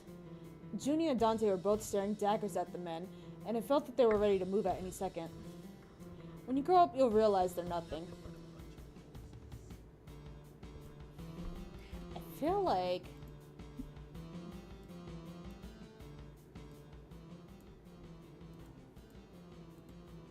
just a group of pathetic men who are scared of a real fight. Who knows? Maybe you'll grow up to be as weak as them. Not you bullying a fucking child. As the man said that, another man in his group stomps forward. Junie and Dante start to run over. The rugged man feinted and lunged at the kid to spook him. The kid stumbled back, falling into the ground. Tears streamed down his face. Aw. The kid's dad looked at his son and then up at the men, pissed. Oh no, this is gonna go so poorly. Junia and Dante aren't gonna let this fly. While I'm thinking about all the worst possibilities, I hear a loud slam next to me. All the men's beers are on the counter and Hector stands next to me. The ACW is actually pretty neat. Because I work for them. Beach? Hector walks over and puts himself between the men and the child. Junie walks over to the child and I can hear her talking to the family. Let's move you folks to a different table. Your meals will be on the house. The family nods and they move a bit further, though the kid's eyes are glued to the action. Dante puts himself between the family and the rugged men. Hey, you look familiar. The man got a lot closer to Hector, inches away from him. It's like, you some sort of fighter? Hector smiled, shaking his head lightly. I think you got me wrong. I'm just a fan. Just like how ACW fighters are fans of different types of fighting. They love fighting just as much as you do. I wouldn't call any of them pathetic or anything like that. If you think such of them, I'd be happy to prove you wrong. Hector looked at the leader of the rugged men, staring straight in the eyes, and there was a weird energy in the tavern. A fight was about to break loose. I approached the group and Hector looked over at me. Please don't break things. His face turned more neutral as he waved me off. It's clear Hector doesn't want me to intervene. Okay, man, just don't break things. Yay. I continue to watch from the side and I nod at Hector. A smile comes onto his face. He just looks up at the rugged man in front of him. Are you gonna prove me wrong? An arm wrestling contest. Me versus all of you at the same time. Right here, right now. I'm gonna grow 2 more arms. Should I lose once, I will pay your tab. Should I win every single time, you're gonna apologize to that boy. And you're gonna make sure he knows you were wrong. The group of men laughed. Of course you can't ask us for a real fight. You're a coward. He's like, bro, I'm at work. I can't ask you for a real fight because I can't get fired. Are you sure you're not projecting? The group stopped and they all looked at each other for a moment. Fine, you're on. The three men and Hector sat at the table where the kid and his family sat. The kid tucked on Junia's shirt as she was still near the table. Could you come over and watch with me? Junia's face softened and she nodded and walked over. Still a safe distance away so the kid wasn't near any harm. Hector smiles and takes the first man's hand. 3, 2, 1. Immediately, Hector was able to slam the man's hand down on the table. A smile started on the kid's face. The rugged man looked shocked. This repeated for the rest of the men, and the kid was beaming. Hector stood up and walked towards the kids. Kid. Singular, there's one kid. He then looked to the rugged men. You were gonna say? I'm sorry. The AWC are not pansies. They just enjoy a different form of fighting. Agreed, I'm sorry. The third man just nodded. Bye. 3 men just left and Hector looked down at the kid. You were so cool. Thank you so much. Of course. Want to see you again? Maybe at an AWC show? Chances are you will. Hector walked away and I felt myself smile. Yay. Who else can we bother? Yeah, we don't ever talk to Dante. Now remember, the ratio is 1 to 3 for our special. Deviate from that in the slightest and it affects the taste significantly. Understand? Understood. He got it. Sorry to interrupt, but we have a complaint from table 3. Oh, complaint? Excuse me, Dante. I leave to head to the tap room to check out the situation. At table 3, I see an upset woman backed by a very Is this that Yzma looking bitch that like threw things at me? Yeah, I remember this! Are you the manager of this establishment? Yeah, how may I help you, miss? Never mind my name. She gestures to her plate, a barely touched order of hummus and pita bread. You call this food? How your so-called tavern can even serve this drivel is beyond me. Okay, well, fuck you. Excuse me? Well, excuse me, miss. I'll have you know, this is one of our most popular side dishes. Our chef Crow specially prepares and purees the chickpeas and garlic himself. You're a pathetic excuse for a manager. Damn. Her orc companion rushes over and throws a haymaker. I love that she just goes to the extreme. Just like, well, okay, cool, fuck you, minion. Don't mess with mistress. Before I know it, I'm on the ground, reeling, clutching my stomach. Ha, that'll teach you to. Before the woman can finish her snide remark, a pie hits the woman square in the face. Her orc companion looks on, wide-eyed. Ugh, who dares? Dante and Junia stomp towards the woman and the orc. Listen to me. This is the epitome of disrespect and barbarism. Exactly. I'll say. Such behavior is no place in our tavern. We'll have to ask you to leave. I'll teach you disrespect. Get him, chunk! Junia and Dante dash over to the orc. The orc picks up a bowl and flings it. This is... I'm just imagining this from, like, the point of view of everyone else, you know, at this tavern. You know, you come home or you, like, you're about to go home after a long day of work, you decide to stop at the tavern, and this old lady and her muscular minion man, orc dude, are, like, just bitching about, you know, the hummus, and then they start fighting, and you're just kind of there with your own hummus and pita bread, like, I didn't think it was that bad.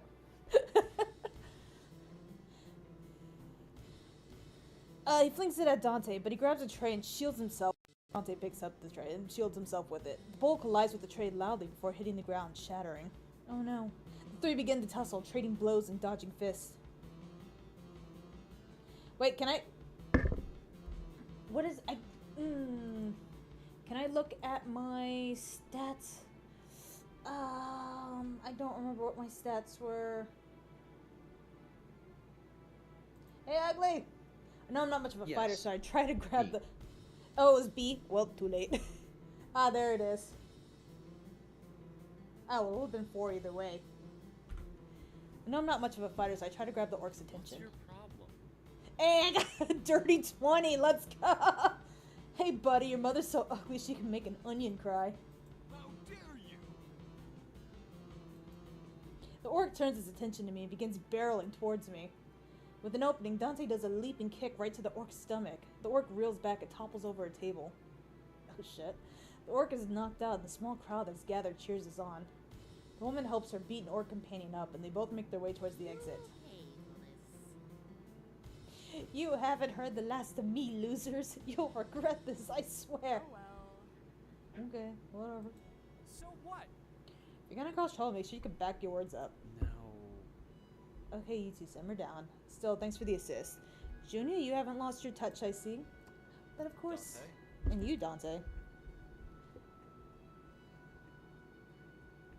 You fight good. By the way, You're a good fighter. Where'd you learn how to fight like that? Heh. Let's just say I have people in my life who care enough about me to train me. And I personally like learning from the best. Aw. I grab a cloth and proceed to clean up the massive mess from the fight. alright. Well, alright, that's enough excitement for one day, I think.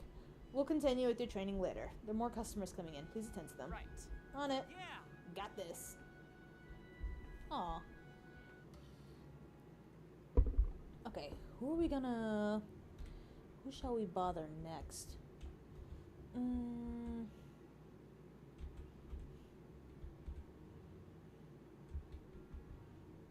What's up, Naomi? Edna's walking up on a wall balancing. A brick loose... Oh, Edna's walking up on a wall balancing. A brick is loose and they trip and fall. Edna, I got this. Owen casts a spell to cushion the fall and catches Edna's head, but Mrs. Edna's wrist crunches unpleasantly. Oh, owie. Everyone rushes over and Kara begins healing Edna. Oh my god. Gods, but whatever. Hey. I hurt Edna. No. You didn't hurt Edna. If anyone hurt them, it's the shoddy stone masonry. But see. But I didn't keep them from getting hurt. Kept them from breaking open their head like an egg. That counts for something, right? I guess.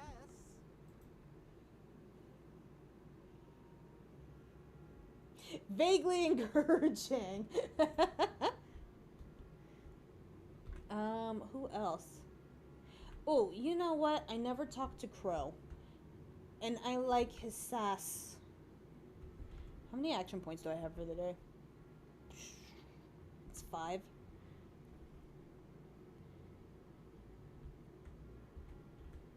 Sorry, Kara. Oh, that's not a...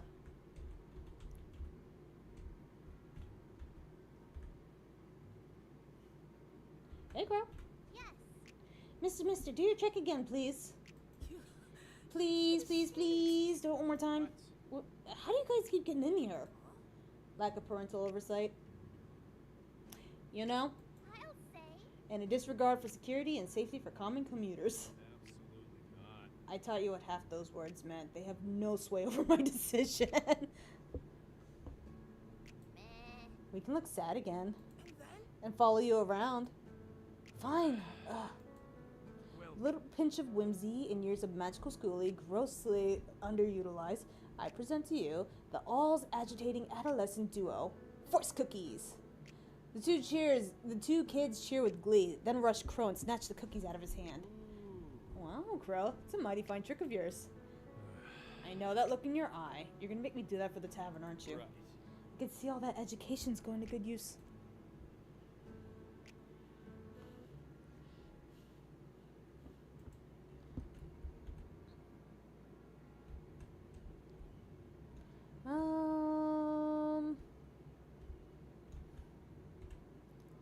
We're having a nice picnic in the park.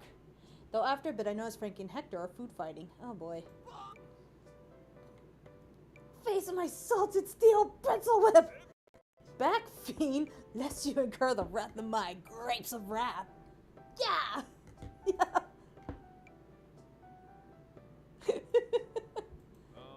Boss. What? They're having fun!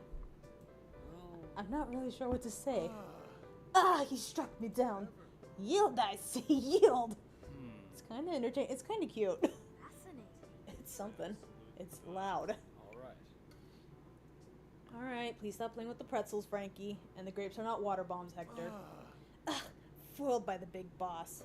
Guess you get off easy this time, Hector. Whatever you say, short stuff. That was kind of cute.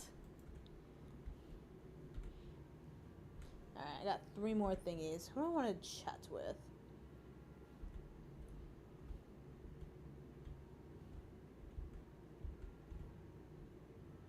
E. No, it's my turn on the swing. Go on the other ones. No one's on those. It's because they don't go as high. Also, the last kids on all those broke their legs. The hell? No way. Curses aren't real, Eloise. Only witches can cast those, and witches don't go to parks. Maybe they come at night when no kids are allowed here. Or she's invisible. That... Why would you say that? Now I'm scared to stop in case it activates the curse. Why would you say that? Now I'm scared. I suppose. I believe I may be of some assistance. thank You can you. see invisible witches? No. No, not quite. But I can do something about some cursed play equipment. Hell yeah.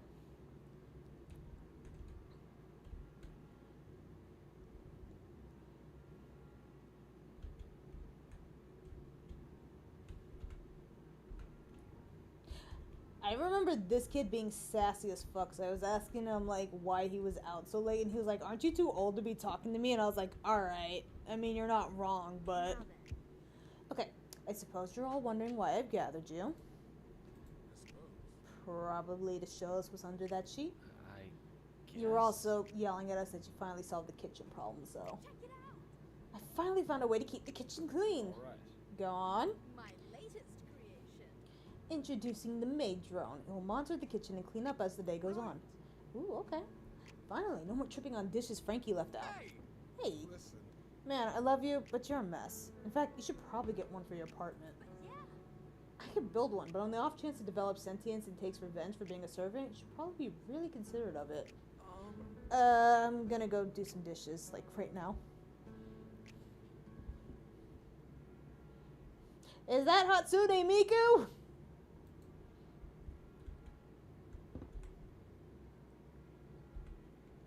Let's see, I think I got one more Hatsune action. Miku. It looked like Hatsune Miku! Alright, let's see. Ah! Glasses, what we up to? Glasses is alone, playing with her pet rocks. Oh. But see. But rocking, I love her. That may be so, Rockalina, but as long as you remain under this outcropping, you'll love who we tell you to love. Nope. Then I'll leave. What? And how will you do that? With feet? Wow. Watch me. And Rockalina huffs and she puffs and she forces herself upright. Onlookers cry out in amazement as she rolls down the mountainside into the far-off horizon. Wow. Whee! Wow. Hi. Ah! Edmund, you can't be here. This is a private show. Get out! Rock on. Oh, it's got little googly eyes.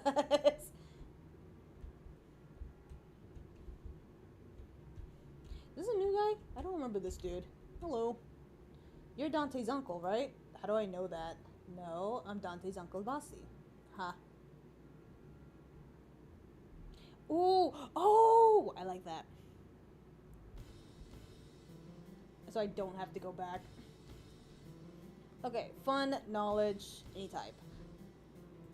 Okay, so let's have... Yes. I'm a wizard.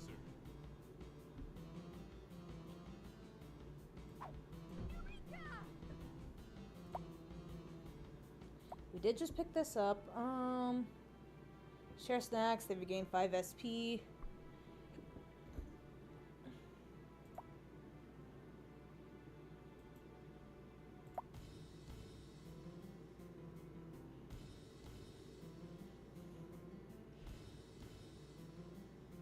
This kind of cracks me up because I love to imagine Frankie just like going up to the table like, hey, hey, hey, look what I could do. And then just puts his leg behind his head. And everyone's like, oh. Wow. Frankie deals 2 damage and earns 1 gold per customer affected. Ooh. I do like that.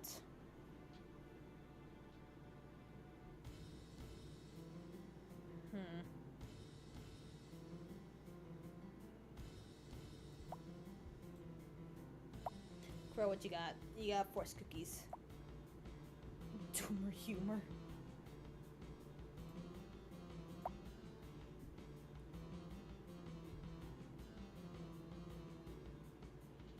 Lark encourages herself or any other hero. Next skill, deal 2 times damage.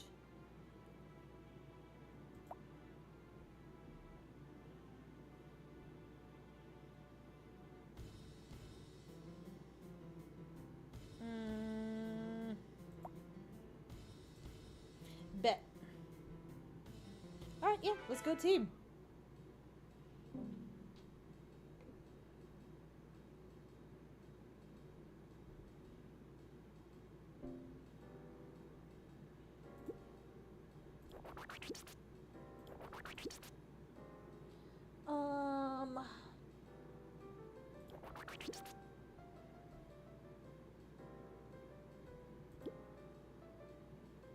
Pretzels that one, so let's do this one. That pesto looks questionable.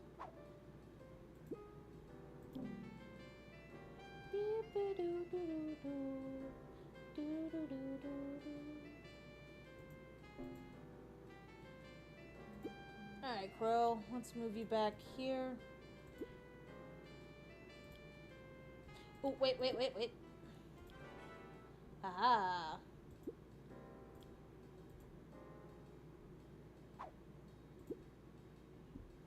Look what I can do!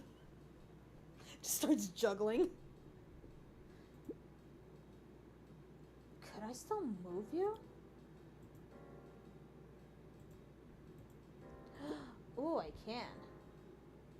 Look what I can do!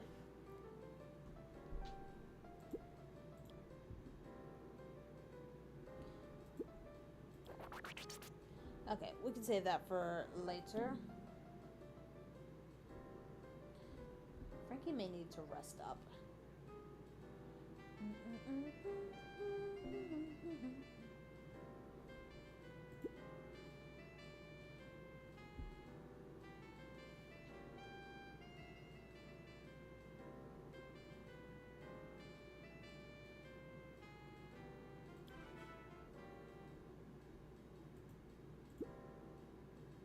Hey!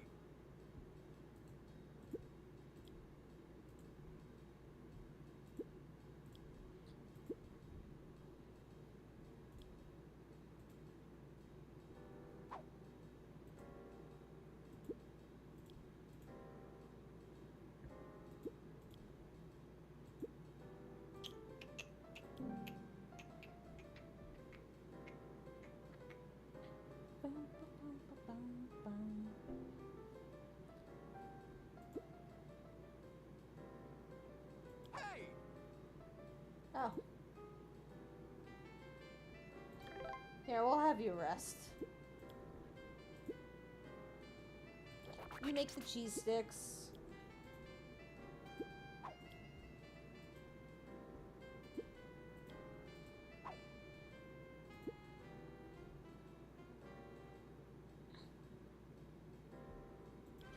Can I just use this on any?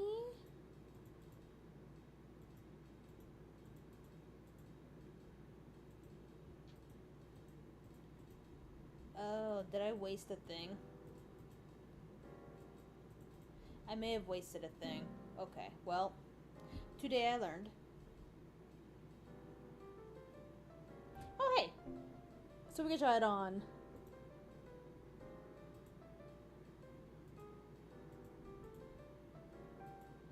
Oh.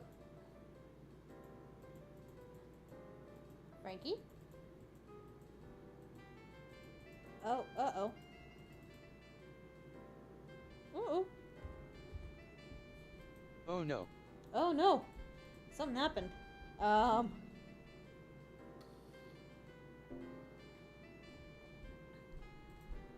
Uh-oh.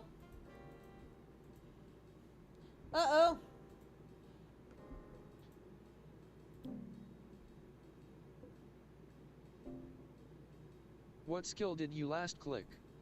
The maid drone. Uh-oh.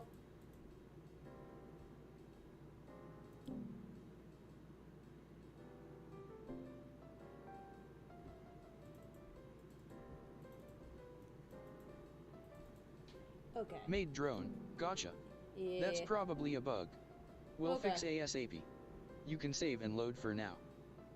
Well, let's see.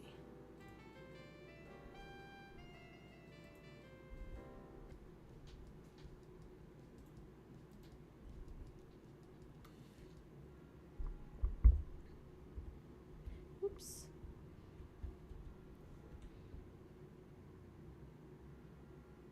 Oh no.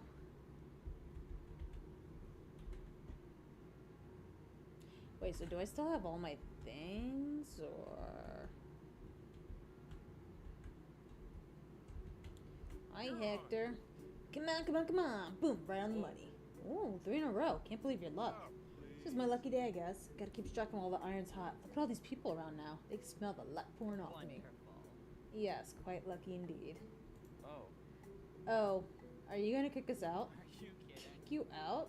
Well, you're practically working for us at this point. What? Huh? Listen. Well, buddy. you not so much. But your friend has quite the infectious personality. Makes people excited, hopeful.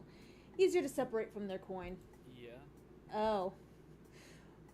Okay, I wouldn't put it that way, but I guess he does have that effect on people. Does that mean we can stay? I'm trying. to For do now. business here. Just remember, the house always wins.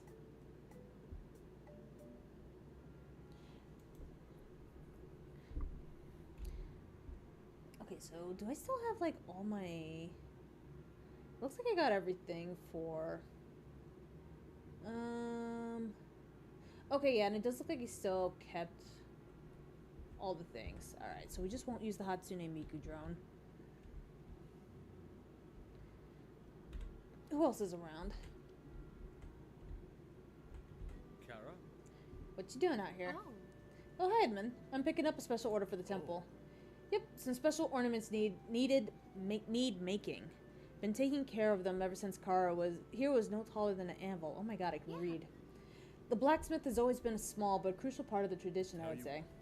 Hey, I'll do whatever you need if it means I get a bowl of that after the ceremonial soup. Oh. Oh, another tradition. A recipe has been passed down as long as the word of Solian. Don't say. Stands the test of time, I'll say. Like iron. Too bad you don't serve it more often. Yeah. Yeah, quite a shame. Soup for the soul. Where's Crow? It's probably inside the tavern. Crow! Let me bother you, friend. Where you at? Yeah, boy. Once again, the tavern is opening. No one shouted calls for the bar. No crying children, dropped cutlery, or even squeaking chairs. There's no background hum of chattering patrons. It's the beginning of the day. All is quiet. And I'm just peacefully enjoying the calm as I straighten out the front of the tavern. Oh, please. That's not where the ladles go. Well, that was nice while it lasted. Time to go be a boss. I power walk into the kitchen. There's a mess of open cabinets, strewn about pans and torn down pieces of parchment. 3 cooks seem to be in a standoff, with Crow picking up more scraps of paper. Hector holding a large and heavy cast iron pan over his head, and Frankie with both hands full of forks. Freaking unbelievable. Who keeps a drawer of just forks? And why are they above the bowls? Who grabs a bowl and then a fork? Excuse me. Don't you live in a monastery? How are you gonna tell me how to organize when you probably only had like 3 material possessions to take care of for most of your life? Oh, come on. Better forks and bowls than that we keep changing the system. This is like the 3rd time you've gone behind our backs and switched everything around. See, I've been taking notes on our walking patterns throughout the day, and this is an improvement once again in our efficiency. simply put, Complacency is the enemy of progress. Part of the invention process is reiteration. Don't talk down to me. I'll reinitiate your face with these forks. ever. Not what that means, Herky, or the same word. Enough. There'll be no forks utilized to resolve this issue. We'll settle this like adults. Well, now. Thank you. Please explain that the person whose other job is basically organizing classrooms may have an insight on proper procedure and organization. Please tell Crow to stop touching my pants. And my forks. Okay, communication's key, boys. Well, I think the problem lies with all 3 of you. huh? I don't follow. I didn't misplace my own forks. Please wait. No, not that. What we have here is a failure to communicate, at least in a peaceful manner that doesn't involve shouting. No. I didn't shout. I used my teacher's voice. I'm gonna have to ask Bun if she's got a teacher voice. Crow? What you didn't do, Crow, is consult with your coworkers on something that affected you all. I understand you have experience with this sort of thing, but this isn't just your workspace. It's a shared one that only you three together can make work as best it can. Did you two have no changes you wanted to make? Well. I was thinking of moving my pans into a particular spot. Oh, well. My forks could be better dispersed, I suppose. Alright. See, ideas are being shared now. It means common ground is possible. Ain't that right, Crow? Well, Yes, I think that's fully plausible. Would it also be possible for you two to accept my apology for moving everything? I was just trying to make things easier. I had a whole chart worked out. thank you. I get it, man. Thanks for caring. But me and Frankie aren't chart people. Let's get ourselves sorted before we open. Right. Agreed. With that, I saunter out of the kitchen, and I back to a very pleased-looking Crow. The feeling seems to be mutual. Yay! Oh, look at that smile. How many action points we got? We got 5 more. Who shall we go and bother? Yeah, we don't really talk to Owen. I'm going through the regular hustle and bustle of the tavern, keeping things running smooth, when I notice that a few tables are starting to get rowdier. While the other servers are rushing between tables trying to keep up with the customers, I see one employee just standing by a single table, filled with half enthralled, half annoyed customers. He's over here putting his... Oh, wait, no, that's Frankie. I was like, he's putting his leg behind his head, isn't he? It's Owen. He's keeping the table hostage, regaling them with more of his hyperbolic tales. And have I ever told you about the time I had a fist fight a ghost? Owen. They never tell you what happens when you fist fight a ghost. Owen. I suppose. If you don't do it right, you'll just pass right through them. Let me tell you this. Ectoplasm is even grosser than people say. Owen, can you hear me? I think so. Like, it gets everywhere, and I mean everywhere. Ah. Owen. Owen finally looks behind him. The customers breathe a sigh of relief, as if they've been waiting for this to end. Oh, hey Edmund, what's up? Owen, would you mind coming with me to the back real quick? Sure thing. I turn to the customers and explain that another server will beat them shortly. A carefree Owen follows me to the back, no questions asked. Despite the frown on my face, Owen seems completely oblivious to the situation. Now, listen. Owen, we need to talk about what happened out there. About what? Oh, well, hold on. Let me see. I am good at confidence. Be firm but direct. Right. You shouldn't consume our customers' time like that. Most customers come in here to drink, eat, and enjoy the establishment. But they can't do that if it takes hours to get their order. But I was just entertaining them with my heroic deeds. I get that, Owen, and I have no problem with you entertaining customers with your stories while doing your job. It's part of being a server. But that comes second to your job of actually serving the customers. You can't just use up all their time by telling your stories non-stop, okay? There should be balance there. Ooh. Oh, I didn't realize I was doing that. I honestly thought they were enjoying my stories. I didn't mean to waste their time. I know you meant well, Owen. Most of the customers do enjoy your stories, in fact. You just need to learn how to do it in moderation, okay? Sure thing. You got it. Owen?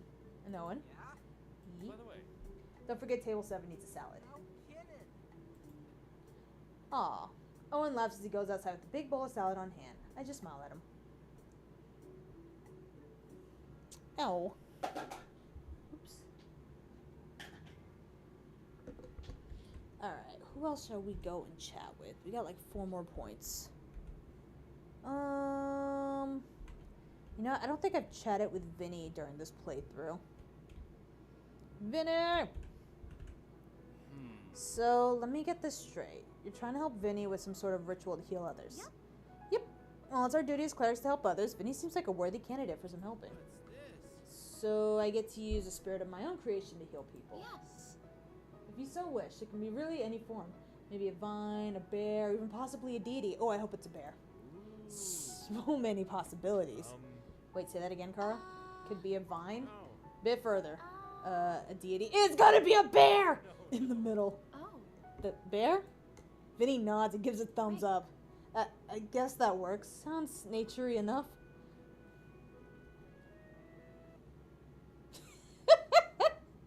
The spirit of vitality. That's a long bear. Hell yeah. Who else is around? Lark. Lark.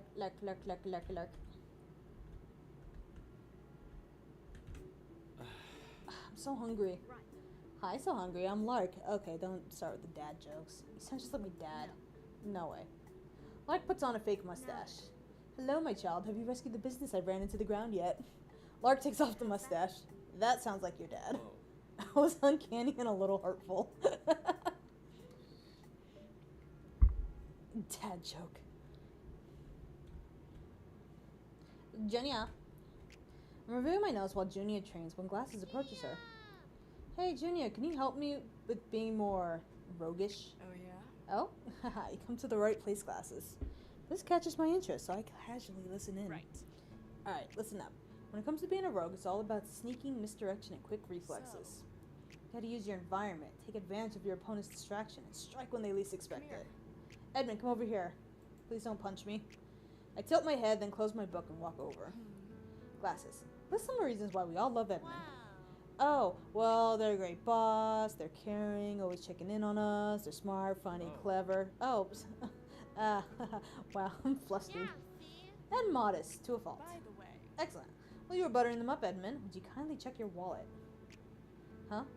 I go to check my wallet and find a paper bird in it. Ooh. Yeah. See? Now if you want to be a real rogue, you just gotta do that in reverse.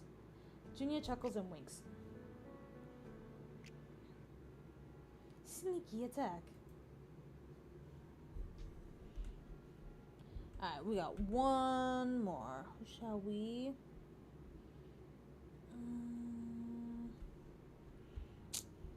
Let's see.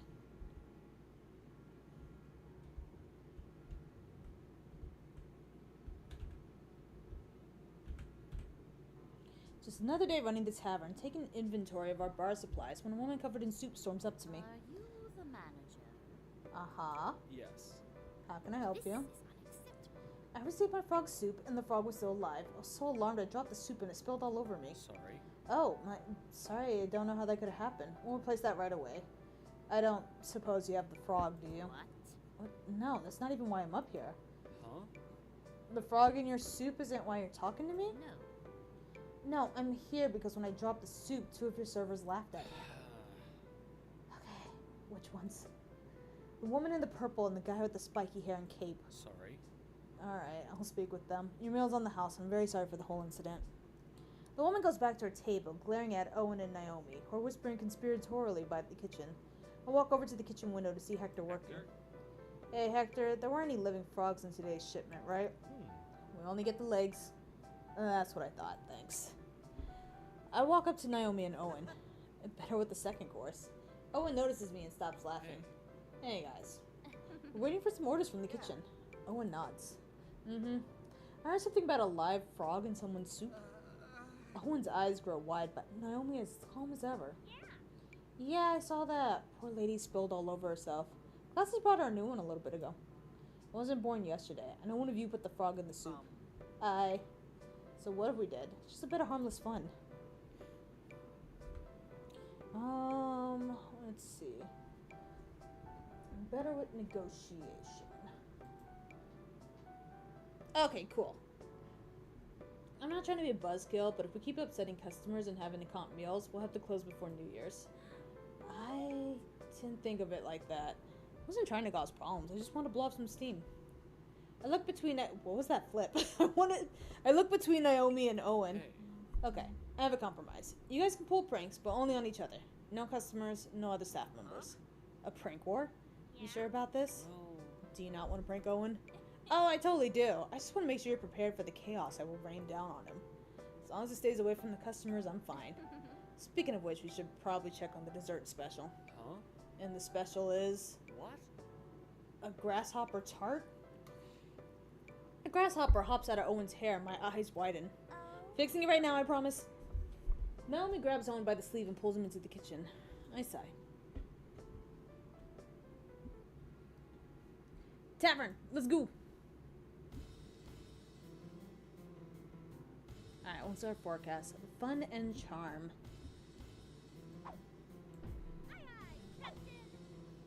Owen's the name. It's my game.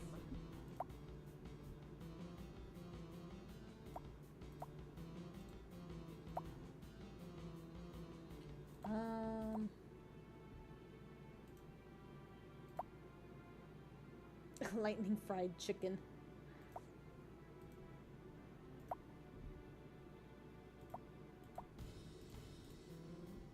Okay. Let's go, team!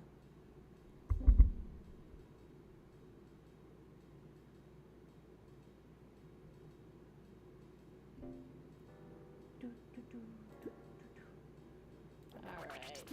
Get your dinner rolls here.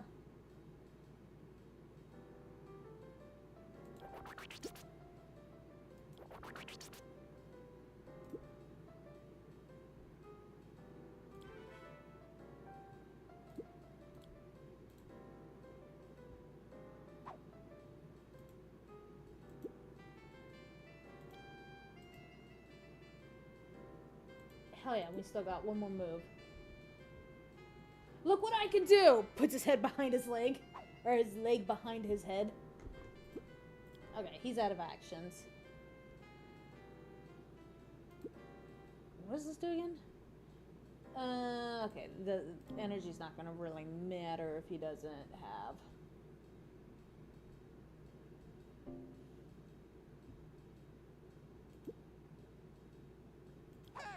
Oh, and jungle. Juggle. Go back here.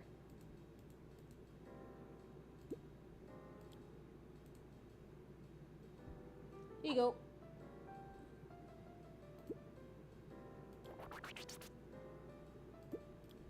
Okay, we should actually have him rest soon.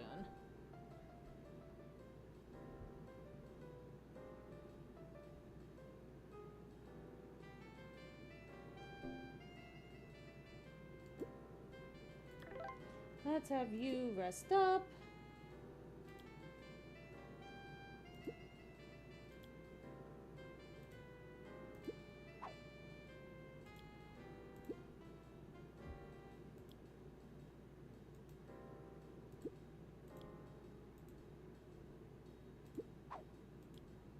Let's have you move back here. Have you move back here. Let's have you wink.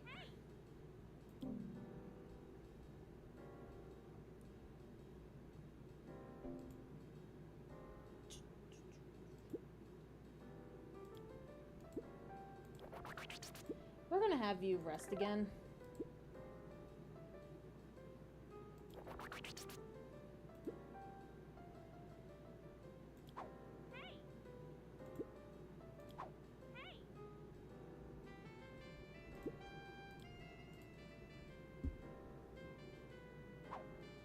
Bit. Add actions for all of them.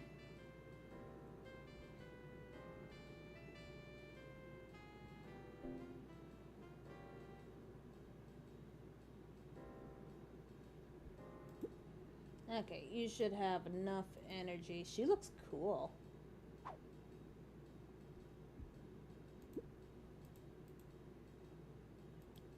Okay, you come back here.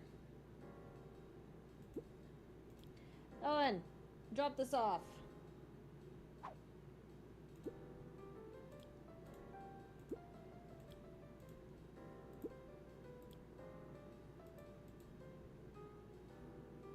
Okay, who's got actions? You make stuff, you're out of actions. You make stuff, you make stuff. Alright. Oh god, everyone needs to rest. Now we're good.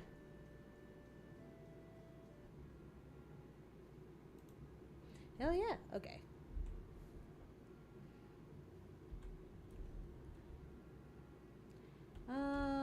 Hector. In the tavern, holiday music plays as everyone chats while putting up decorations. Hector isn't here. By the way, Okay, I do remember this from my last playthrough. I think this is about as far as I got, because he brings in like a big old tree, and we're like, hey, I love that you're in the holiday spirit, but that's a big tree. And it doesn't fit. Hey, did you hear? Hector's bringing in a traditional winter's giving tree. Talked about it enough. He brought it up every day for a week. Listen. He went by himself to the forest, and he's gonna lug it back. Edmund, are you sure about this tree? What? I signed off on it. What's the problem? Well, he said a traditional Deep Harbor winter's giving tree. Yeah. Yeah, it sounds festive. let's see. Like, from the heart of the great forest outside Deep Harbor. Those are not common household decorations. Traditional, sure. For the most dedicated old people, maybe. I look around at everyone. Huh? I still don't understand. What's the concern about the tree?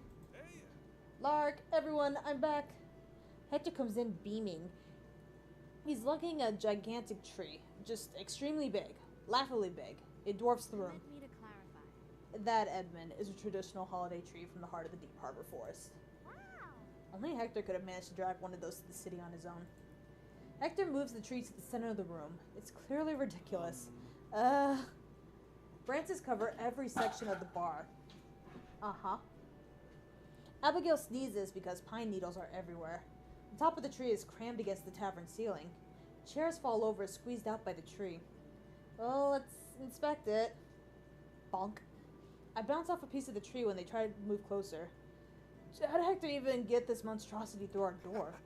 Isn't it beautiful? There's a reason these trees are traditional but not common now. Yeah, they're tradition for the center of a whole village, like in our ancient history. Listen. Edmund, this tree is too big. Hector's tuned out their concerns and is on top of the world, happily putting up decorations. Owen and Frankie seem to be consumed by it. Cut to Owen and Frankie struggling, mirrored in the branches. Well, Dante's declared war on it. Cut to Dante hacking at branches with his sword. Damn you! Back, fell beast! And Vinny might be dying. I think I'm allergic. I pat Junie on the shoulder and address Hector. Hector? Okay, so Hector, what do you think, Edmund? I promise not to let you down. This is really an amazing tree. I know. I think I found the biggest one in the heart of the forest. No other tree on this block will compare with ours. I'll bet. We have trouble. Is it too small? No. No. Our tavern isn't really a traditional space. We're going for more modern air. We are? Space is important here. This tavern might not be, or is not the biggest place, and people need to be able to eat and drink and exist. Oh, you think it's too big? Let's see. Maybe we can compromise? Racer X. Thanks for subscribing. Hey! Thank you for being Didn't suck. subscribed for 16 months. At Racer. 16 Didn't suck. months. That's like, it's a toddler. It's like a year and a quarter. Yeah. Yeah? Yeah. How you doing, Racer? Appreciate the sub. We're playing a dating sim. The pine needles smell lovely. We can make some nice floral arrangements. Yeah, and the bigger branches could be like mini trees. They'll look great in our windows. The bulk of the trunk could be firewood. That'll save some expenses. Alright. You did a great job, Hector. Thanks, guys. It's okay. I understand the problem. Everyone starts to divvy up the tree task, eager to get the thing out of the way. Hector smiles longingly up at the tree. My mom always loved having one of these at home for Winter's Giving. It's back when we had a place big enough to fit it. Just barely. That's the first I've heard Hector mention his parents. Oh. Hector picks up a little branch. He tucks it in his jacket like he's keeping it safe. No. What's up, girl? The quiet of night is a different state than the quiet of morning. When the sun rises, the quiet means hope in a way. Nothing has started. It's all opportunity. The early bird and the poor worm and all that. Quiet at night is different. It's loaded. The weight of the day's action is still in the air and clings to everything still moving. To hear it, to get to the point of this other quiet, somehow feels wrong. Something you can't hear yet, all the same, is something you're not supposed to hear. What are the chances there's a possum in the ceiling somewhere that just happened to land right on my head? That'd be exciting. Maybe the silence is just mind-numbing. It certainly is for me, who, due to a paperwork error I'm 90% sure was Edna's fault, had to recheck all the bottles at the bar. It was an administrative task, so Junie and Dante got off the hook for it. Once the tavern closed, all other sectors of the tavern started and then ended their closing task and got to go home. All except me. At least I think I am, as I put away the final bottle and mark down one last note on my parchments. A lantern light flickers from under the doorway to the kitchen and catches my eye. Is Crow still here? He's usually good about closing fast. I didn't see him leave. Maybe he just left the lantern on. Putting the paperwork away, I walk over to the kitchen, not expecting to find much more than a lone lantern in a clean kitchen. Instead, the kitchen is still a considerable mess, with unwashed dishes, stained counters, and the island table covered in notes. Though they aren't recipe pages, instead of though they aren't recipe pages, instead holding formulas for tinctures and potions. Drooling all over them is a passed out Crow. Oh, poor baby. Hat just tipped over his eyes. Crow, you okay there, bud? With one light jab, Crow shoots up from the table. A piece of paper still stuck to his face. He quickly paws it off and adjusts his hat, revealing tired and baggy eyes. Huh? What? Where am I? You're in the tavern still. Oh, crumbs. Is it morning already? No. No, it's in fact very late. Oh, good. Intriguing. I was worried I might fall asleep here. Huh? Yeah, about that. Why are you sleeping here? You seemed fine this morning. Was it that busy today? I just didn't notice. Right. See. I looked fine this Thing is- morning because I was wide awake then. Just had some of my special coffee. It's been keeping up for the last 2 days. I need a refill to make sure. What? I'm sorry, 2 days? You've been up for 2 days straight? Well, I've had naps. You woke me up pretty soon after I drifted off, so this could be considered a nap. Excuse me? Naps are not, says you. Naps are not a substitute for actual sleeping. I went to Bard College. I think I know a thing or two about pulling an all-nighter. I need to go home and get some sleep. Take some time off. Not just from the tavern, but school too. Look, I'm not denying you probably stayed awake a few late nights, tuning your lute or whatever, but I think we're having fundamentally different experiences here. I'm a wizard. I'm not just a student. I'm a teacher's aide, as you're aware. And this semester, the aide to a particularly old fart who has me do most of his work. That includes grading, what you see before you hear. Not to mention my new responsibility here at the tavern, which I'm capable of fulfilling. I just need to get back to the academy, fill up on coffee, and work through until I can actually afford to take a break.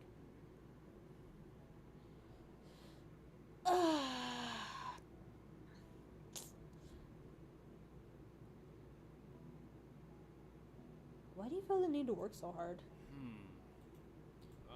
I don't follow. I guess. You've been up for days now. You know that eventually you're gonna crash. This magic coffee stuff can only keep you going so long. Why not call off? Absolutely not. Are you encouraging me to blow off No. work?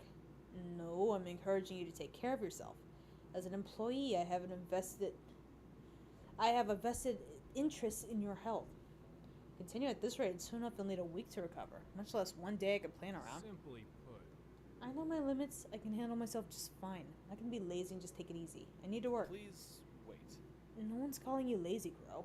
No one's gonna look down on you for needing a break. I can make sure of that. You're a valued part of the team here, even if this is a temporary thing. I'm happy to have.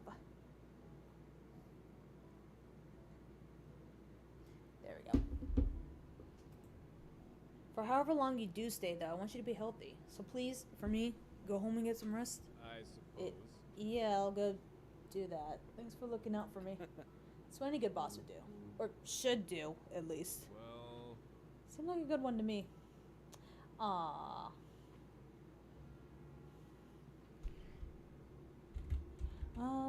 Ba-ba-da-ba-ba. Oh, you know what? Here. Ah, we haven't talked to Abigail in a hot minute. Apparently we haven't talked to Abigail at all. Abigail and I entered the entertainment hall, point to a sizable table surrounded by chairs on the western side of the room. Right. So this is where you'll be spending most of your time here. It's not a whole lot, admittedly. It's just a few tables we pushed together, but hopefully it'll at least be a good start. Yes, I think this will be good. Now, I envision this little spot being where games are run every night, but maybe there could be full game nights where we turn this entire room into a gaming hall for bingo or something. Oh, that could. Is Guard giving you trouble, Edmund? Abigail's eye become glued to the floor. I feel her anxiety welling up.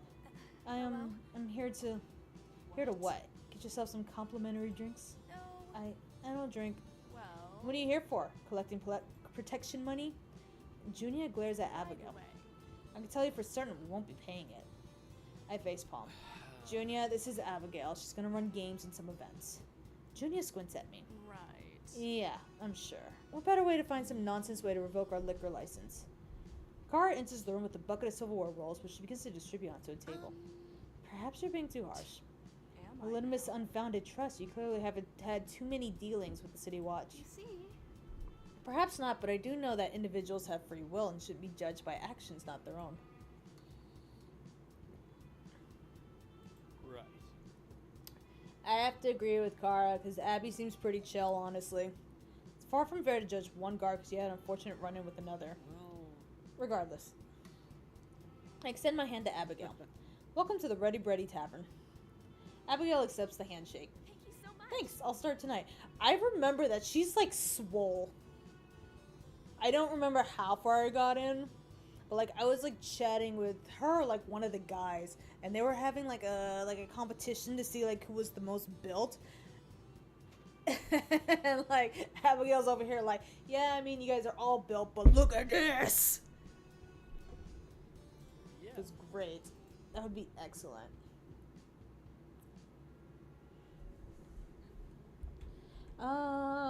Let's see, we got 5.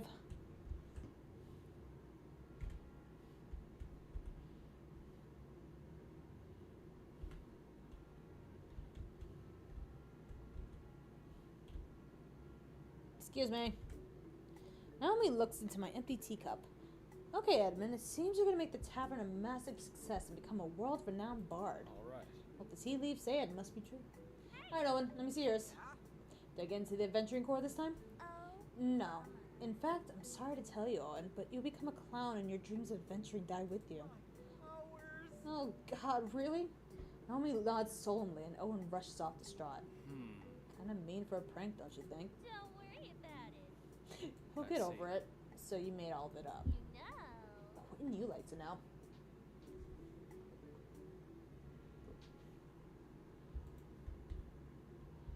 Lark. Hold a moment. Hey, Frankie. I bet I could beat you in a race. hey. You wish. I'll show you who's the fastest person in Deep Harbor. Very well. I'm gonna make you eat your words. Wait, are those magical boots you're wearing? That's not fair, you're cheating. My. Everything's fair in love and war, Frankie. Get with the program. That doesn't even make sense. Crow, come on, take my side on this. There wasn't any established rules that you couldn't use magical items. Indeed. Ha! Oh, come on. Screw you guys. Oh, so you're admitting defeat already, you sore loser? Never. Boots have gotta go fast. Frankie is manifesting a growth spurt. I'm 6'2". I am 6'2". I am 6'2". I'm also super buff. I am also super buff. I am also super buff. Wow. Wow, Frankie, when did you get so buff? Unbelievable. Wait, what? Really? No. No. Should have seen your face. What's all this anyway? Mantras, manifesting. Are you for Ugh. real? Listen. That's what I said, but Jimmy and Ricky swear by it. Jimmy and Ricky, Tweedledum and Tweedledee. Yeah? Yeah? Frankie. You want mantras, you come to the expert. I used to be something of a holy woman myself. Really? Yeah. Kinda really. Now, repeat after me. I am Frankie, Destroyer of Worlds. I am Frankie, Destroyer of Worlds. I am also super duper buff. I am also super duper buff. You're pretty close before, you're just missing the duper. You're pretty close before, you're just missing the duper. Don't repeat that. Oh, my bad. Now, go do 100 push-ups every day for like, I don't know, 3 months. There's your manifestation. That made me grow taller. Deal with that later, my little titan. Now scram. All right. Thanks, Naomi. Aw, they're cute. About it. Aw, they're cute.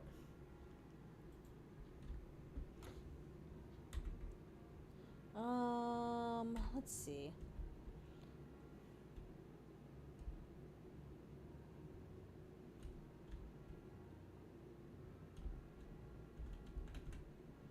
That's a nice snake. Yeah, his name's Yidra. Cool. I heard you're something of an expert on them. Yep, all shapes and sizes. Like, I like them big, small, young, old, solid, liquid, solidus, venomous, punished, you name it. Want me to go on? I think I got it. She looks cool, though.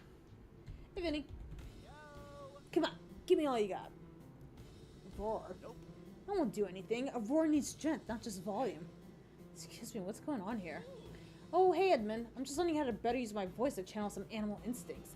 The acoustics in this arena are great for this kind of practice. From a monk? Not exactly the first person I'd go to. Well, He has the word tiger in his name. He has to know something I don't. Could be a nice parlor trick to have in our back pocket. Could help scare any bad blood out of the tavern. I like it. You're done squawking, we can back to roaring. Now try again. That's more like it. Oh, if it works, it works.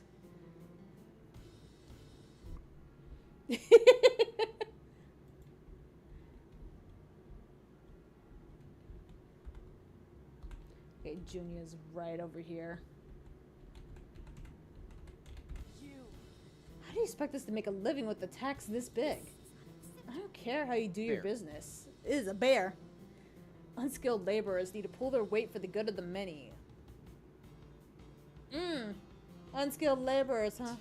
Unskilled? Be absurd. You eat at a tavern every week. This will drive us out of business, and then what do you do? Eat at a tavern run by people who are educated enough to make a business work, I suppose. Oh yeah? I'll show you who's unskilled. Come work a shift at the tavern. If you do it with no mistakes, without help, then we're really unskilled. Excuse me? You can't really expect me to do that. She does have a point. You're welcome to give it a try. suppose. Well, fine. I concede to your point, Miss Merrick. A real leader in the making, huh? Well, I'd say I'm just doing what I have to. Oh, God. Lead by example. Very scary knife. Okay, what's the forecast for today? Morale and charm. All right. Aye, aye, Captain. Owen's the name. Sorcering's my game.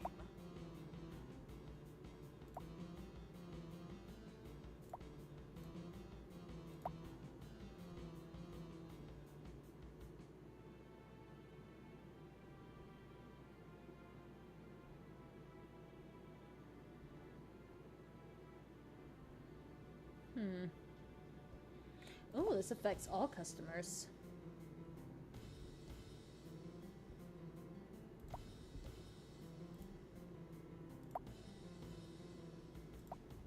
Okay. Bet. Let's do this. Boo.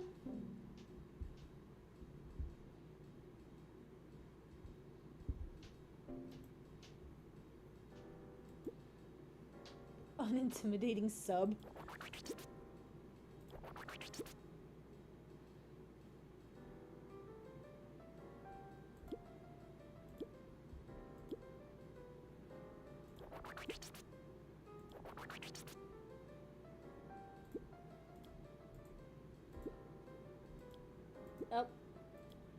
Oh, okay.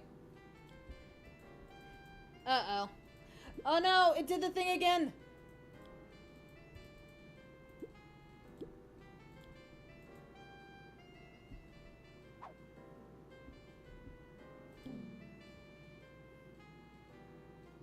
Huh.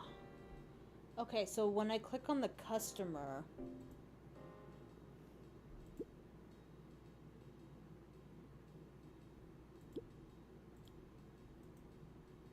Okay. Okay. I understand what happened.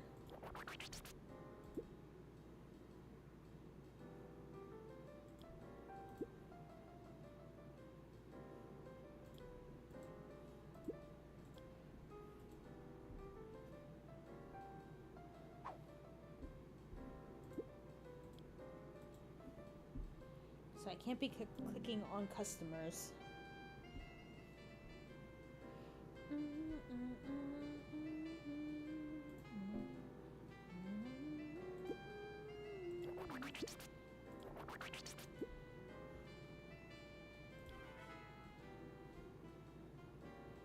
Yep, boy. Alright.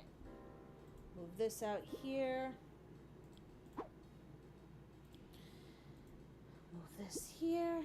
Ooh, I gotta pee. Okay.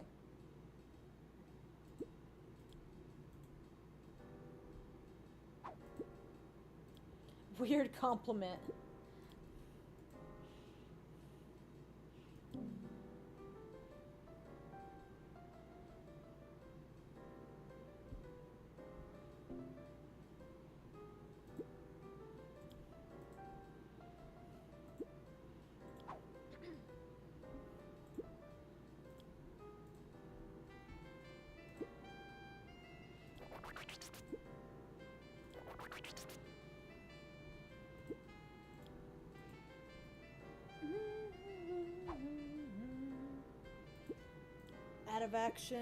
Out of actions. You are also out of actions.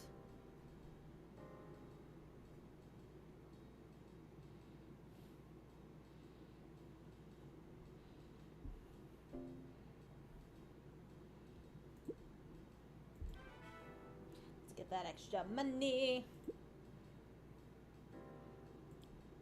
Let's move you here. Give that weird compliment. Bye. Let's move you out here.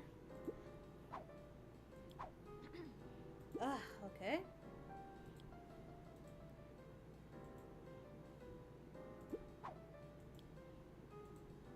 Are you? You're out of actions. As are you. Let's just have you rest.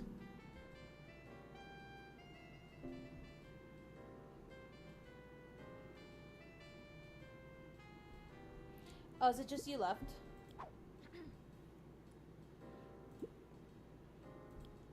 No, wait, let's not have you move. Let's just have you rest. Same here.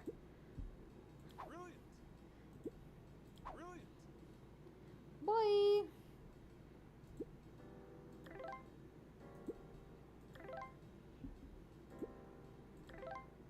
Cool.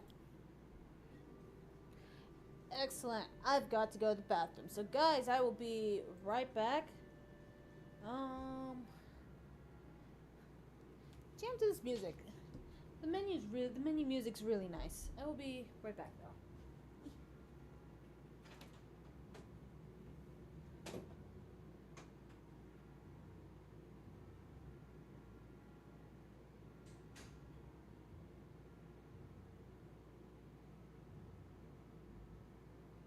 Thank you for following at Busy Bee Songs.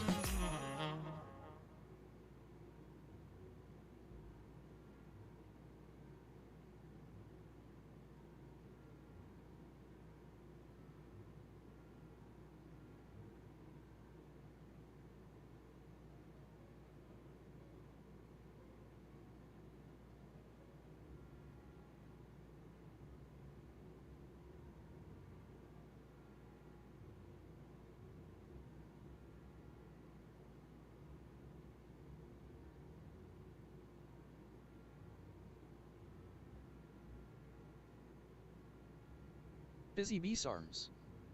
Thanks for following, cutie.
Okay.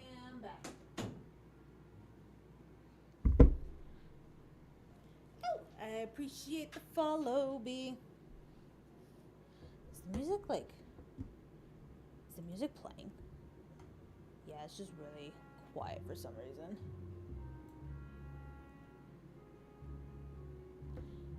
Okay, I think that fixed it. But yeah, appreciate the follow, B. Alright, where's the gang? Ooh woo. Ooh, ooh. glasses is researching. 2 parts rain, 1 part ravioli. What's you researching? Sounds like a strange recipe. Oh, it is, but we're full of them, aren't we? Right. Strange recipes and stranger folk. Yeah, see? That's what makes it wonderful. I I guess so. guess. 2 parts rain, 1 part ravioli, 3 parts rainforest. That can't be a real recipe. Sounds like you're playing Doodle Bad. Huh? Why not? Well. It's just, well... Oh well. You know what? I'll leave it with you. Yes, boss. Leave it with me, boss. Rainforest ravioli. To the everyday outsider, the inner center of the academy can feel as illusionary as, well, illusion magic. It's not exactly surprising that a school meant to observe and understand the very limits of what is possible with reality would attract some architects who had out-of-the-box ideas. No doubt help with some of those architects who are both students and magically gifted. So some well-meaning cobblestone paths that loop around very nice marble fountains can just as quickly turn off into a yard of abstract creations that one can't tell whether they are school buildings or art pieces. No, that spiral tower with the dome is definitely different from the other dome spire, I think. Do these things change color in sunlight? Feeling defeated, I sit at the center point of the school. It's a large statue of a man with a beard and a tall hat pointing a wand towards the sky. Even without reading the engravings at the base of the thing, it's clear to me that this was the founder of the school. But even with being a citizen of Deep Harbor for so long before, can I remember the school founder's name? Certainly lost some test points on the subject in class along the line. But reconciling that was the least of my worries. Crow can't stay in the same place all day. Some of his classes have to be in other places. I just hope he doesn't need these notes before I find him. I once again ran my hands over the object that had brought me to the academy. Or collection of objects, more accurately. A very well-worn binder full of notes that was left on the kitchen counter last night. Edna was in charge of opening today, as it was my day off. However, Edna found that Crow left behind one of his school binders, so I took it upon myself to return it to him. Oh, very sweet. And now nothing was feeling rather quick. If I'm gonna wait here, I'm sure Crow wouldn't mind if I read some of these notes. Probably be lucky if I understand the titles, let alone the actual meat of the text. It's his diary. With great care, I undo the bindings of the bundle and slip out the top stack of papers. A clasp and strong hold of the smaller bundle together, it is easily unwound. Ooh. Alright. Oh no! Yeah, I think... I have no idea what I'm looking at. Has it really been that long since Wintervale? Yeah, I guess one way or out the other. The one class I had on it was more history than actual magical study. I continue to pour through the papers. I get some of these glyphs and rituals. It's at least interesting to read Crow's personal notes. At least that's in English. Excuse me. Edmund, what are you doing here? My head shoots up, revealing a fast-approaching Crow from across the center circle. Hey. Crow, I'm glad you found me. Edna found a bundle of your notes left at the tavern. I came here to try to get them to you as soon as possible. However, I see. when you started walking around the layout of the place... when you started walking around the layout of the place, it made no sense, so you decided to just sit here where everyone crosses in hopes of catching who you're trying to find. You've been studying mind-reading magic? Absolutely No, not. just pulling on experience. During my first year here, I had to get something signed in. Well, I defaulted to the same strategy. On the same bench, actually. People who've been here long enough can spot those who are doing the same. We call it center circle fishing. What's nice to know isn't just my personal failure. Did I at least catch you before you need these notes? Right. See. Yes, The thing is- only because I didn't really need these notes for any of my work today. They're my personal studies. I'm working on my thesis, and I've been doing practice papers for a variety of topics to see which one would impress the most. Whoa. Sounds like a lot of work. Well, For most, but I have a knack for paper writing. Been doing it long enough. Either way, while not a dire need, I appreciate you getting these to me. I'd hate it if Frankie spilled something onto these. Could be Hector. simply put. Hypothetically, sure, but we both know those odds. I'm so glad. Let's prevent a disaster. I assume you have to rush away to your next class? No. Actually. It's time for my very early lunch. Prefer that over a very late breakfast. If you want, I can treat you to some. I hate to make the walk over here worth nothing. Right. Oh, are we going on a date? Okay. Sure. Maybe while you cook, you can tell me about these summoning circles. You actually read some of the papers? Yeah. Yeah, I didn't get it, but I read it. And you want to learn more about them? Yeah. I suppose. Sorry, it's just that usually when I try to tell most people what I'm writing, they have to conveniently attend a meeting or catch up on sleep. Well. Oh, color me interested. Well then. Okay then, tell me what you want to know. Ah, look at him. Okay, who else is nearby? Did we talk to Lark already? I feel like Lark was the first one we chatted with.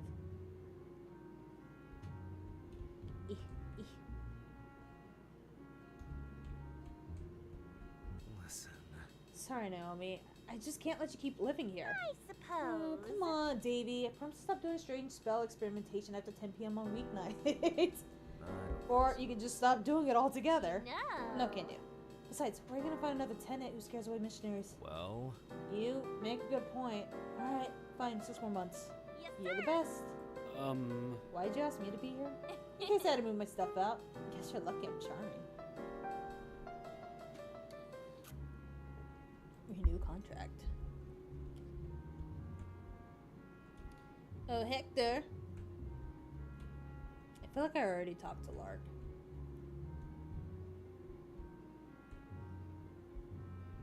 I did not talk to Lark. Wait, how many more action points do I have? Yeah, we got time. You Please. just hate it because you keep getting it wrong. No. No, I hate it because it tastes like dishwater. Hmm? You keep messing it up, don't you? Hey. Whose side are you on? If I may, No one, but I could help you remember how to make it. Hmm? How'd you figure it out? permit me to I clarify. watched Casino Manager Halia come up with a mnemonic for the ingredients. Viper. Vodka, ice, peach extract of raspberry. Dante mixes the drink and sets it on the bar. Hey. Edmund, come try this. Take a sip of the drink. ooh. It tastes pretty good. Lark gives Dante a thumbs up. That is a very helpful mnemonic. Hector! Hector and I worked to unload a shipment of food outside the tavern. Several carriages are lined up at the doors. As Hector and I pass one of the carriages, both carrying big boxes, the carriage driver speaks up. What? Hey, is that Hector? Hey. Oh wow, long time no see. Eh? What the hell? Are you working here? Yeah. Yeah, and you're working for the shipment company? Huh. Oh please, you and I both know this isn't where the money's at. I'm just doing this to make ends meet while there's a transition, you know. In neighborhood leadership. Both Hector and the driver hesitate, glancing at me. I have a feeling they're not discussing wrestling. The driver turns away from me as if I'm irrelevant. I'm not completely sure what's going on, but Hector seems embarrassed, like he wants me to leave.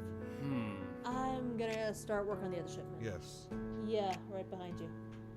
I go to the next carriage, but I can still overhear Hector's conversation with the driver. Now listen very closely. Yeah, Sparrow's out now. I remember our days with him so well. All the special deliveries you and I did. People took one look at you and knew not to mess with us. Never understood why you left. Now this is the neighborhood. Well, it's hectic. Seriously, Hector, what the hell are you doing wasting time at a place like this? Now you listen to me, eh? Listen, there's this new guy that's taken over. See, I'm too small. He doesn't know me yet. He doesn't know he needs me yet. We would just need to take one good look at you, and he just need to take one look at you, and we'd find you a place in the outfit. Looking for muscle, for obvious reasons. Are they talking about? Eh? Hey, let me put in a good word for you. I can make the introduction and let Leo know about your history. You make triple what you make here. I don't know. I kind of like it here. Wait, was Hector a thief? I am laughing at you right now. What goes on in that humongous head, or what goes on in your humongous head? Think of your mom. I know you guys are struggling to make ends meet. Aren't you ashamed about that? It's okay for you for now, but think about her. And all she's got, and what does she have to show for it? Hector is silent. Unbelievable. You're not saying no to me, right? Think about it, for old time's sake. The driver's partner yells at him. Hey, bro. Huh. I gotta go. I know what that's about. Hector looked really worried when he brought up his mom.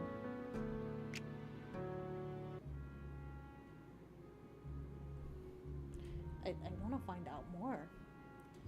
How many more? I got 3 more. It's a quiet evening as I'm staying late in my office balancing tavern expenses.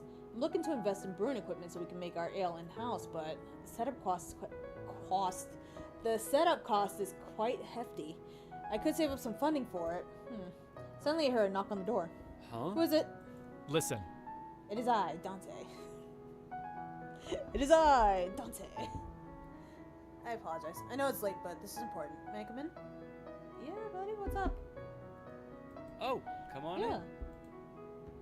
The door swings open and an anxious-looking Dante steps into the room. in. All right. How may I help you, Dante? Well. Something wrong? Listen to me. I would like to ask for more work, please. Huh? Pardon me? Well. I would like to ask for more work, please. Oh, hold on a moment. as much as I would like to grant your request, it's just that business isn't exactly breaking even just yet.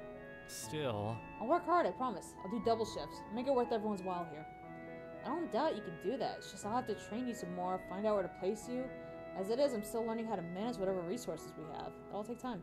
Still. But isn't there something you can do? I can work for medicine and food, if not for extra pay. And I did fight off that woman and her orc thug that harassed you. Surely that must count for something.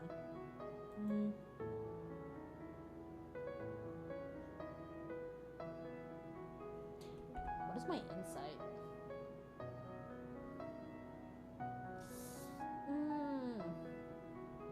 I'm a nosy bitch. Please wait. I'd much rather make my call knowing the full picture if you could indulge me. Oh, did it like pre-roll for me? Huh. Are you in any trouble? But see. No, that's not it. It's just that certain people are counting on me and I just can't let them down. I see. That's very responsible of you. Nevertheless, let me get back to you regarding that, okay? I still have to figure out how to make this budget work somehow. Dante leaves and shuts the door behind him. I don't know what that was all about. Is he in some sort of trouble? From the way he behaves, I thought he'd be from a noble background or something, but it seems he's fallen on hard times.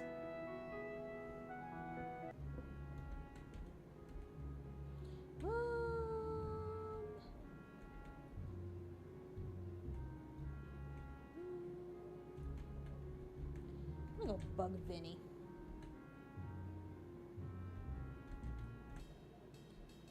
I was just done writing up a table's order when Edna comes over. Hey, so you're not too busy at the moment, are you? Not really, what's up? Well, So I was thinking we should ask some of our customers for some feedback on our service. You know, learn what things they like and all that stuff. Be a great way to improve our tavern. Ooh. Not a bad idea. We can start right now if you like. yeah. Sure thing. We went to a table that recently ordered a steak and a big plate of salad. Customer service voice activate. Hey, how's the food? Are you the manager? Oh, hello. I'm sorry. May I ask who you are? Oh. My apologies. We're Edmund and Ed. We just walked up like, hey, how's the food? What's up?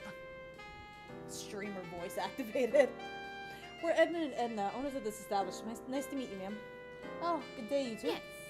Yeah, some of the food's quite good, especially the salad. Your host did rather well selling it to me, and I have to say I quite enjoyed it. That's nice to hear. Thank you so much.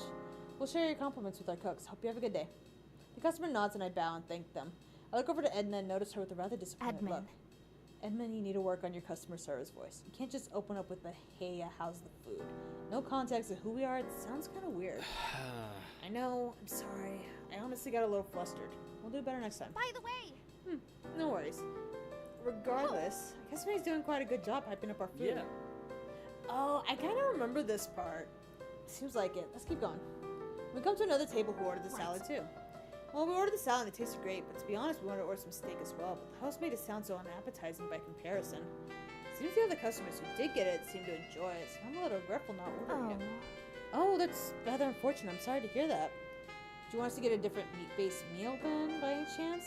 We still have a wide selection of great tasting dishes. Absolutely. That'd be nice, thank you. Edna signals to me and she'll be taking the order. I'm free to continue taking customers' feedback. I then approached the table that ordered some baked eggs. Food's fine, but I've honestly lost my appetite. Your host kept telling me about the beauty of chicken birth, and it didn't sit well for me. And eggs were my favorite too.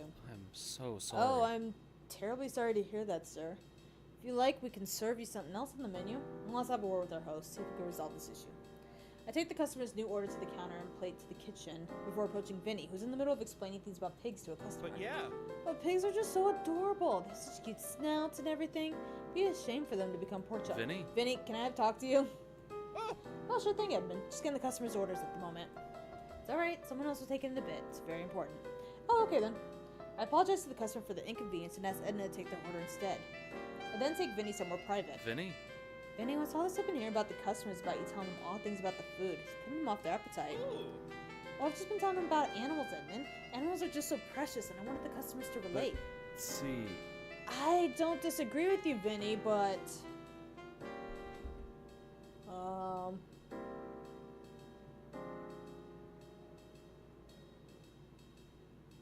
So either of these would work.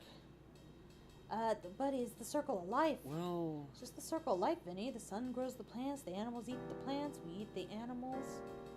Then we turn to mulch and the plants grow from our ashes and the cycle repeats. Yeah, I know that much.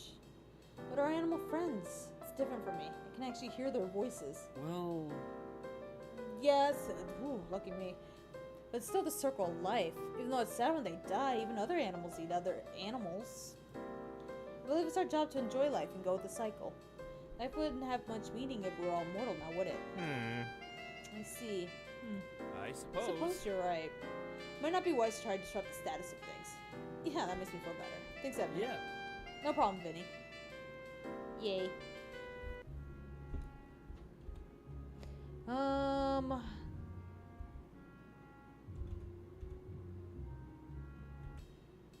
As everyone's closing up the tavern for the day, I sort through our finances in my office. Then Edna comes and knocks on the door frame. Hey, sis, what's up?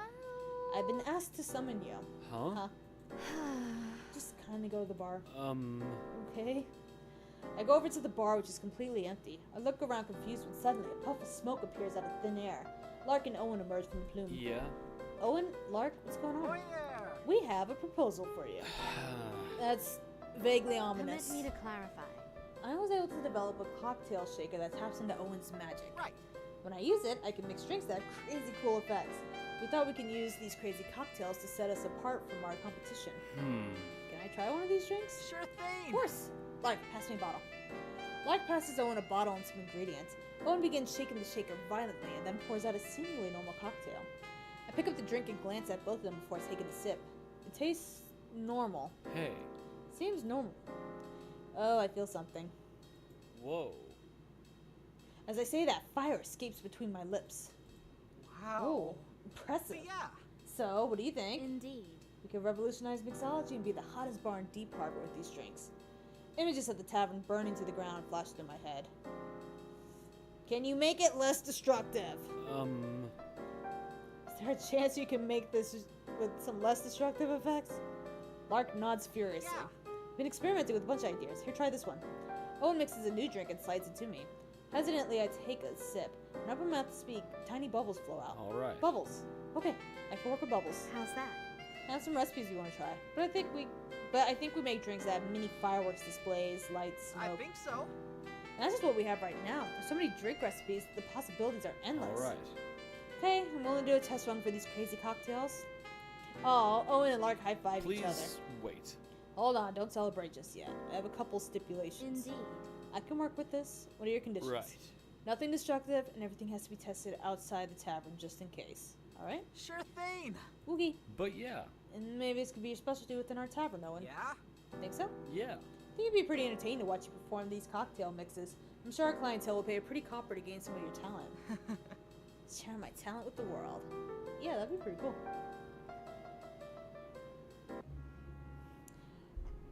Tavern! Okay, what are we doing today? All right. Enter the Hector. Yes.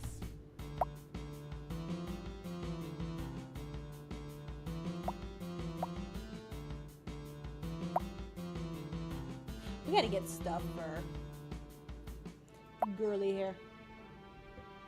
Okay, it's morale. And fun.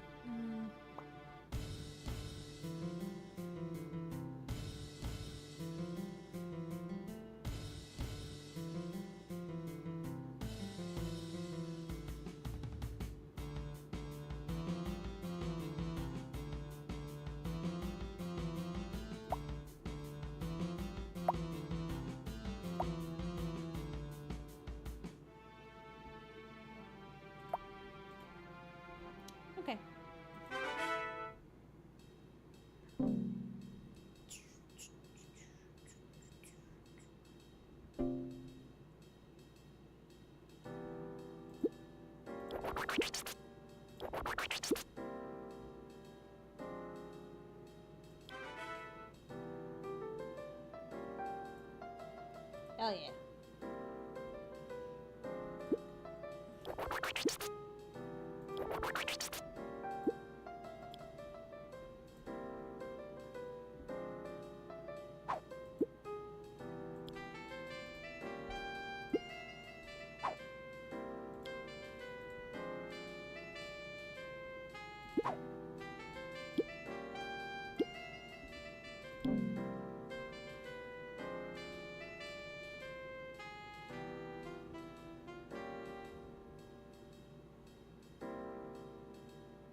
get as much money as we can.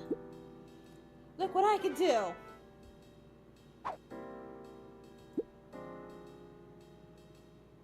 Right away. Okay, yeah, let's move you back over here.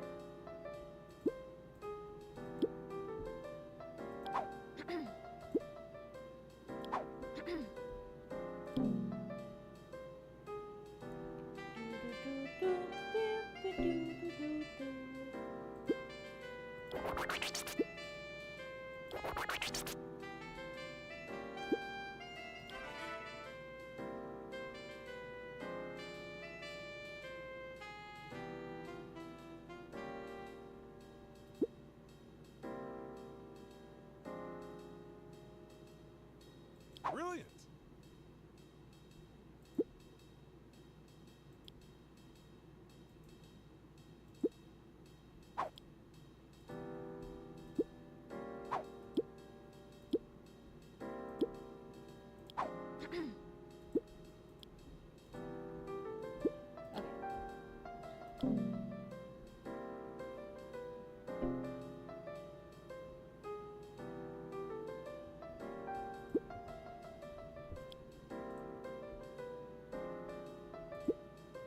Right away.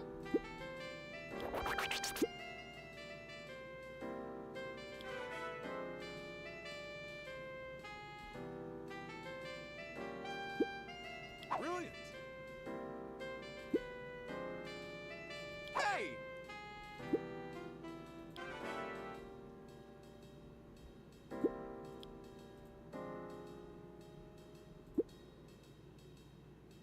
Hey! Okay, so can we only go up to like 100? I guess so.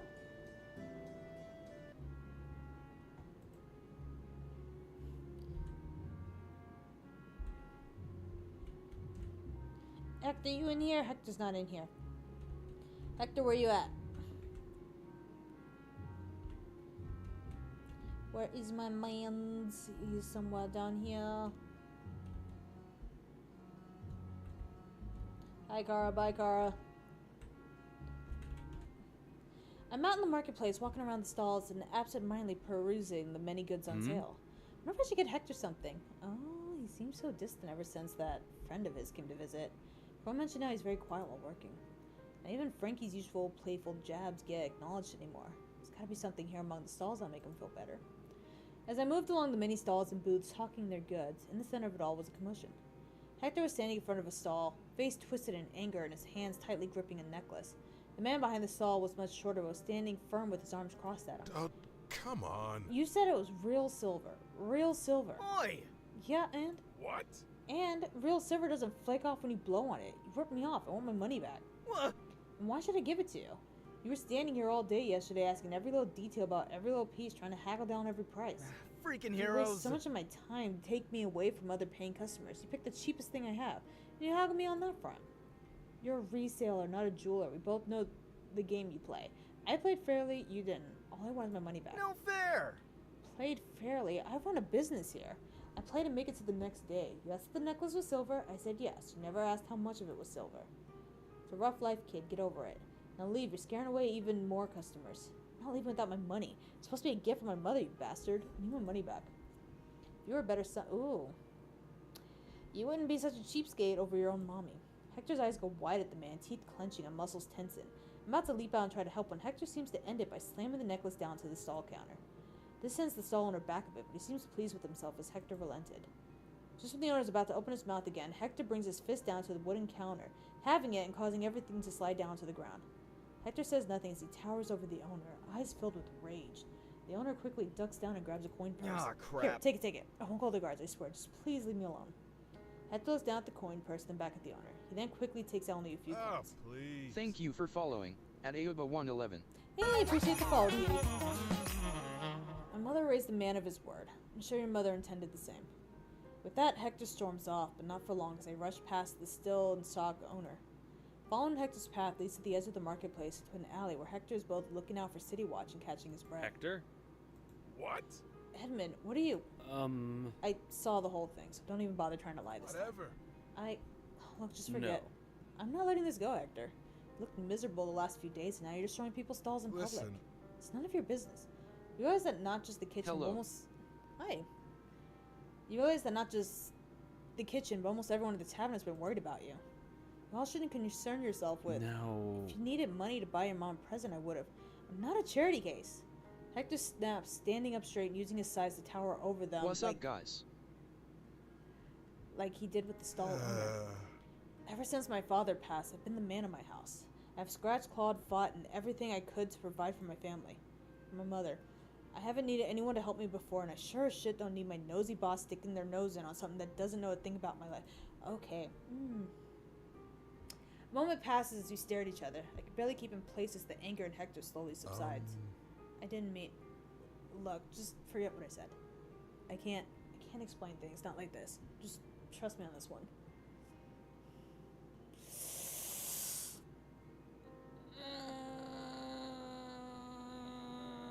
No.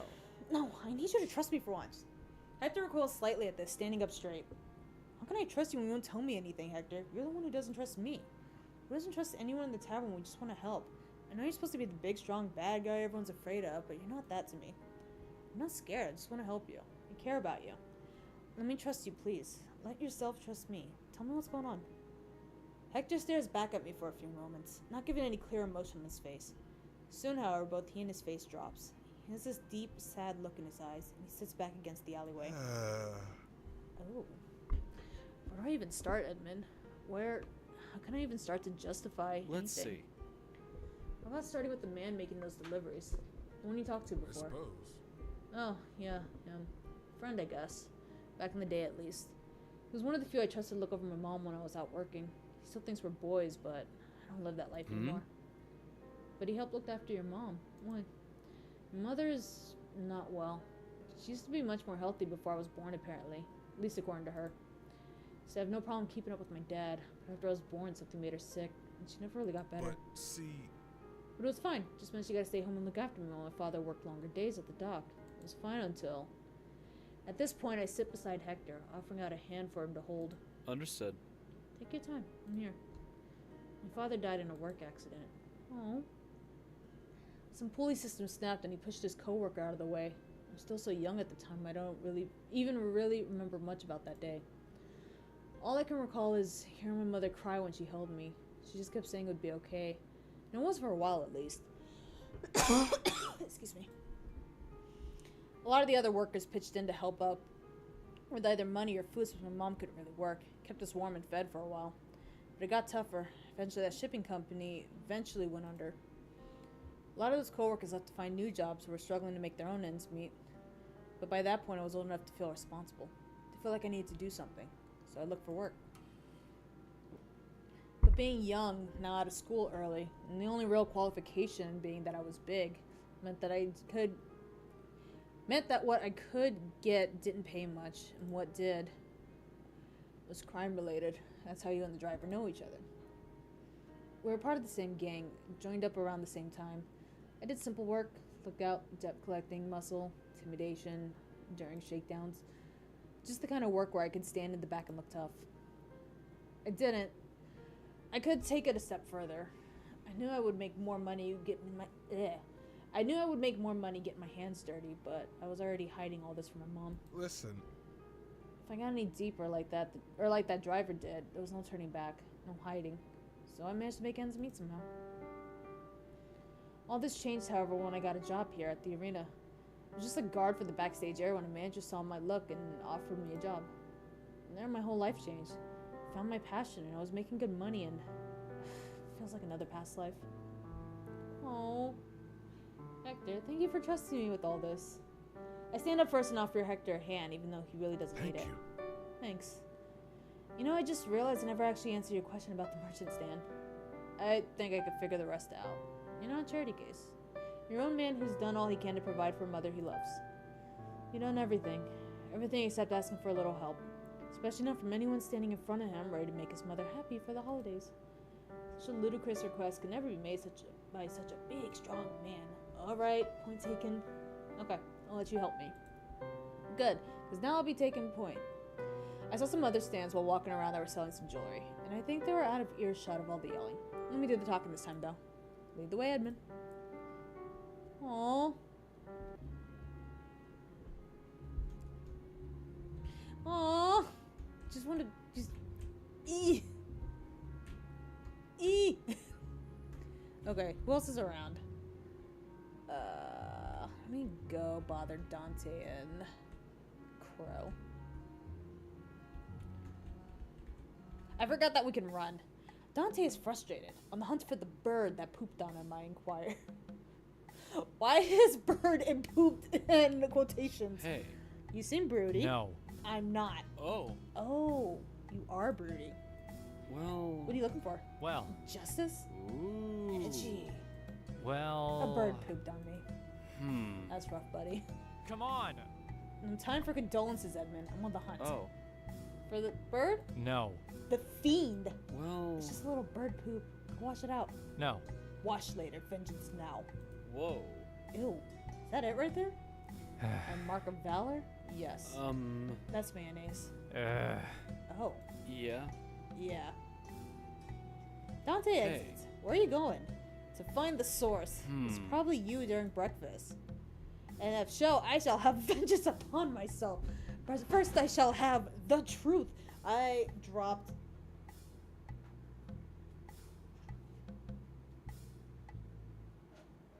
Oops. Put that back. Okay. He is a character. Inquisition. What's up, Crow? Crow can be seen on the ground, papers all around him. Professor Liam Malcaviar is seemingly paused mid-hello, hand outstretched in the air, mouth wide open. Alright, carry the tube, plug it in the formula here, convert it all so it'll fit in the bottle. Crow, why are you scrawling all over your own papers on the ground? Panic. Huh. And why does one of your professors look like he's trying to scrape the bottom of the clouds while catching flies with his mouth? Well... Also panic. I needed him to be frozen in time momentarily. I see. I see that. Was it a good reason at least? See... I was taking a walk through the park and just so happened to be here.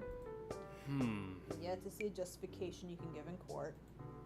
I'm 3 days overdue for a worksheet I promised him. I was hoping for a little more time. Oh. Understandable. Still feels like a crime. No. It's not. I checked. Besides, you shouldn't feel anything after I'm done. Crow snaps his finger and Professor Liam McAlvir resumes. Absolutely. Hello, my great pupil Crow. What happened to the worksheet? Here. All right. Wonderful. Now I can... Oh, these bones must be getting old. My arm feels so terribly sore.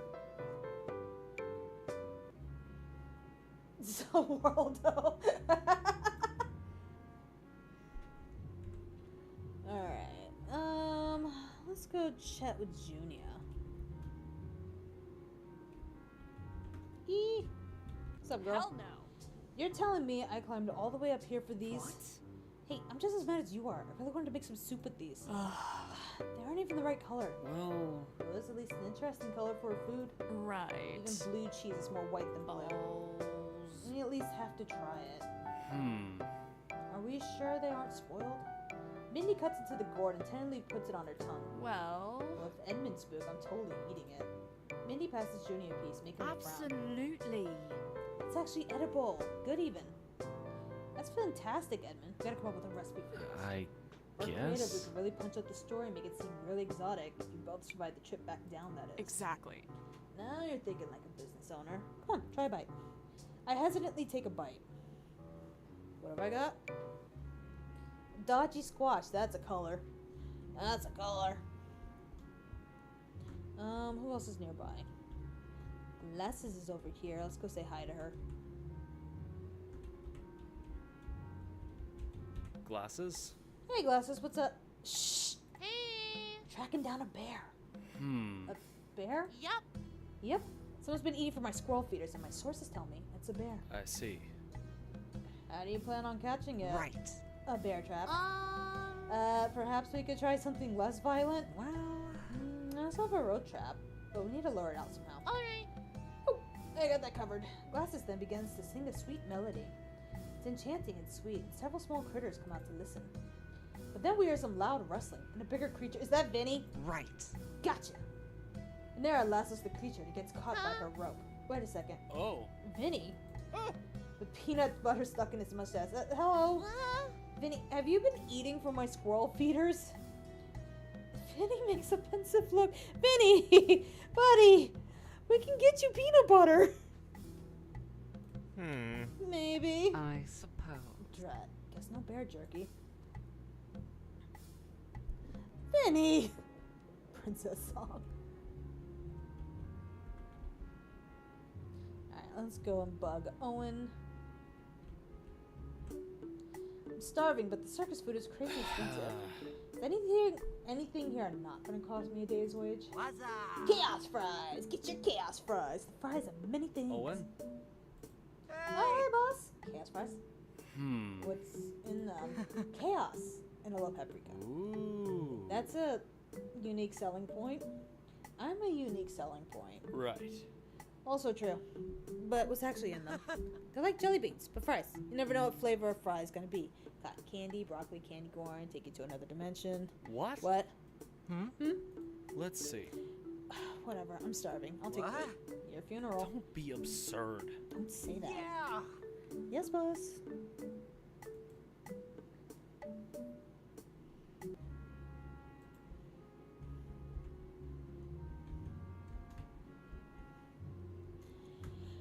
Excuse me.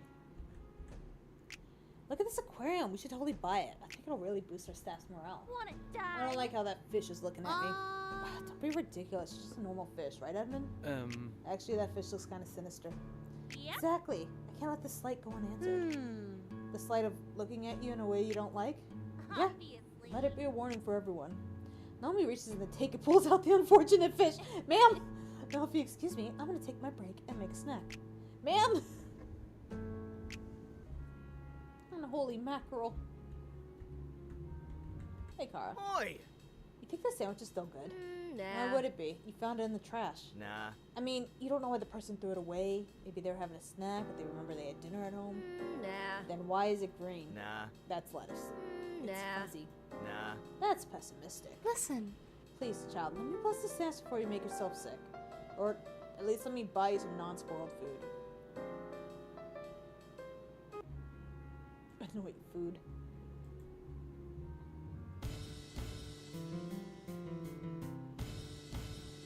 Okay. Fun and morale again. All right. Yes. Enter the Hector.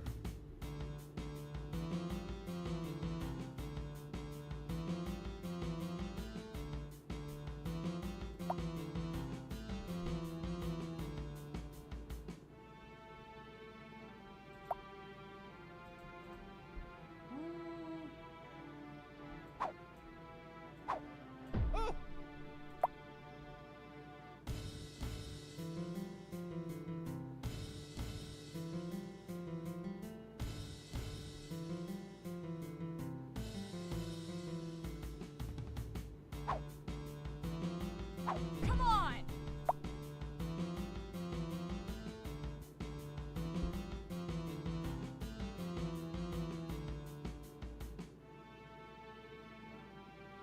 Ooh.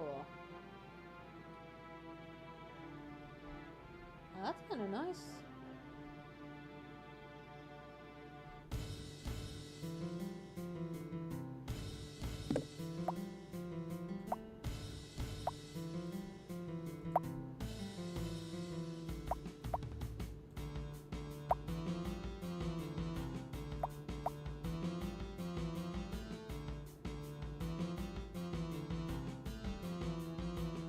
Okay, I feel like this should be good.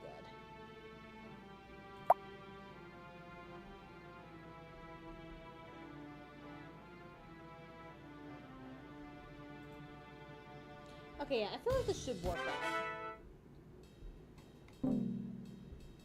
We gotta make sure we have Juniad tables with other people.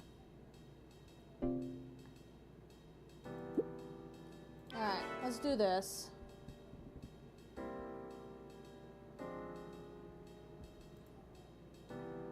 Hell yeah.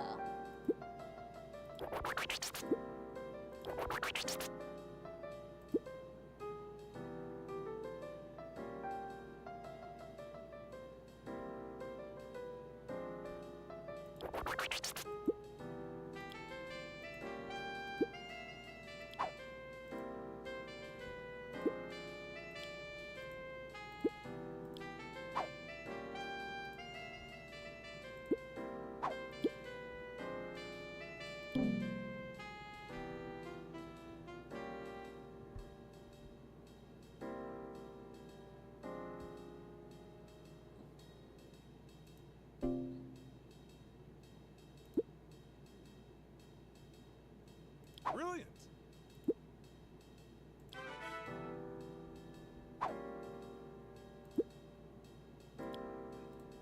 Let's move you.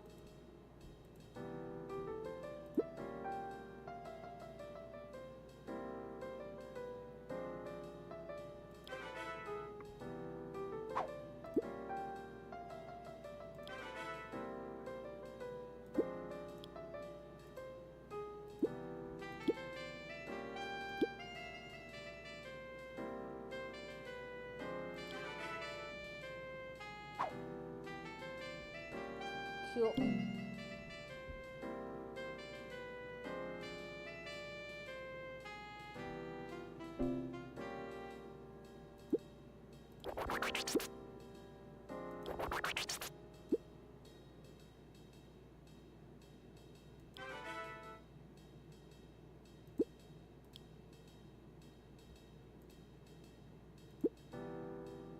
Right away.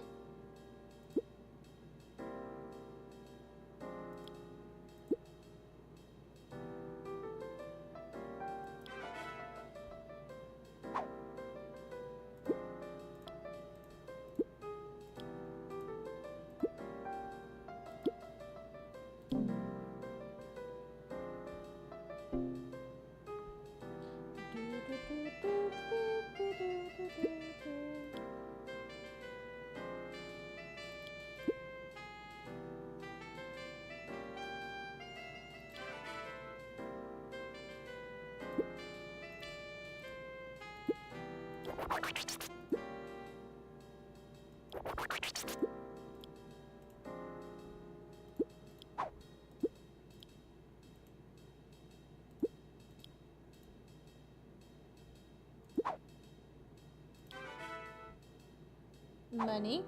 Money. Bet. Okay, and I think that should be the end of that. Yeah.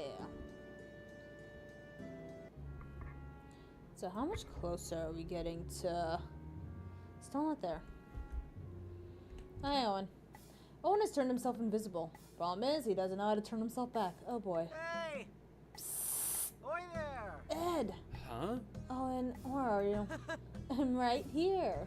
Where? Oh, wow. Oh, I'm also invisible. Oh, Of course you are. Spooky ghost! alright. Turn yourself back. I, can't. Huh? You can't? Well... It's the nature of the beast. Me being the beast. The beast. Will it wear off? Oh, well... Usually, sometimes, maybe. Right. I'll see how it works. Maybe you will, maybe you won't. Woo! I'll Unacceptable. see you at work. Ah, Scary admin. Yes, sir. See you at work. Magic trick.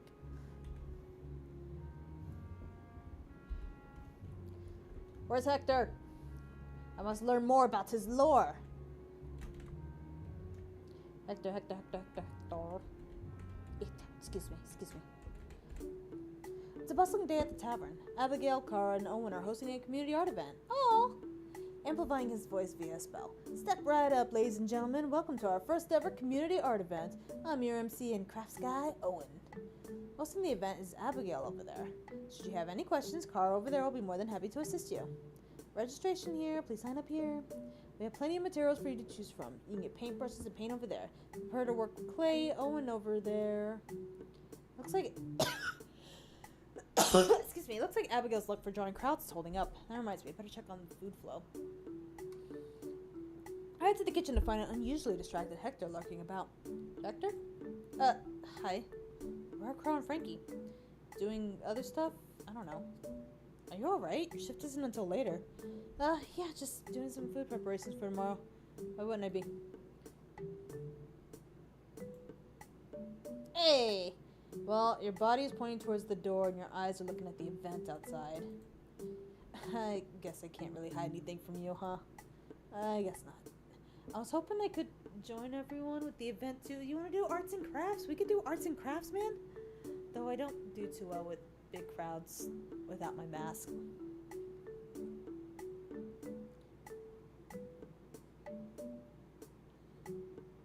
Not nonsense. You'll do fine. Go do some painting outside. Sure thing. I'll give it a shot. I step out to join the painters. Kara's instructing a few older people in the art of painting. Keep your wrist relaxed. Think of the brush as an extension of your arm. Mind if I give it a try? Not at all. Here, grab a paintbrush, canvas, and some paint. I'll be with you shortly. A few minutes pass. That's not bad. Are you sure this is your first time? Positive. Perhaps it helps you're not thinking too much about it? Yeah, I'm just doing whatever feels right. Kind of like, cooking, in a way. Beside Hector is an old woman painting a fruit basket. She pauses every so often to check out Hector's physique. Ma'am? Ma'am! Hector attempts to ignore her. Nice pecs. You must work out a lot. Yeah. Licks her lips so ripped. Ma'am! Kara, Abigail? Yes? Yes, Hector?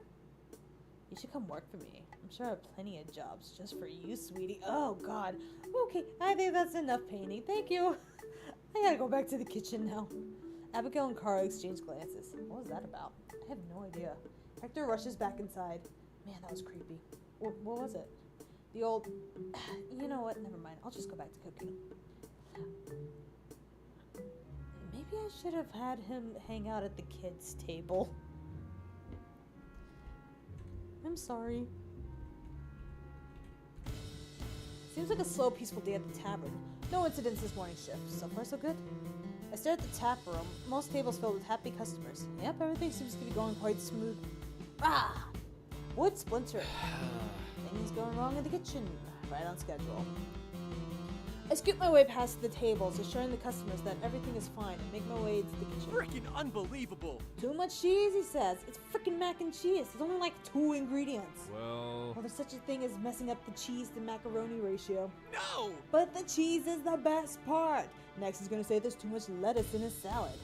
Hector steps in beside me, holding a bowl of salad, about to speak, but he holds his tongue. Don't talk Alright, down to me! that's it. I'm gonna give this guy a knuckle sandwich with extra knuckles. Frankie? Oh, okay. Calm down, Frankie. Listen. Let's see. First off, I want to say great job these past few days. Hector and Crow say you've been handling your kitchen duties well. So far, we've had no recent incidents.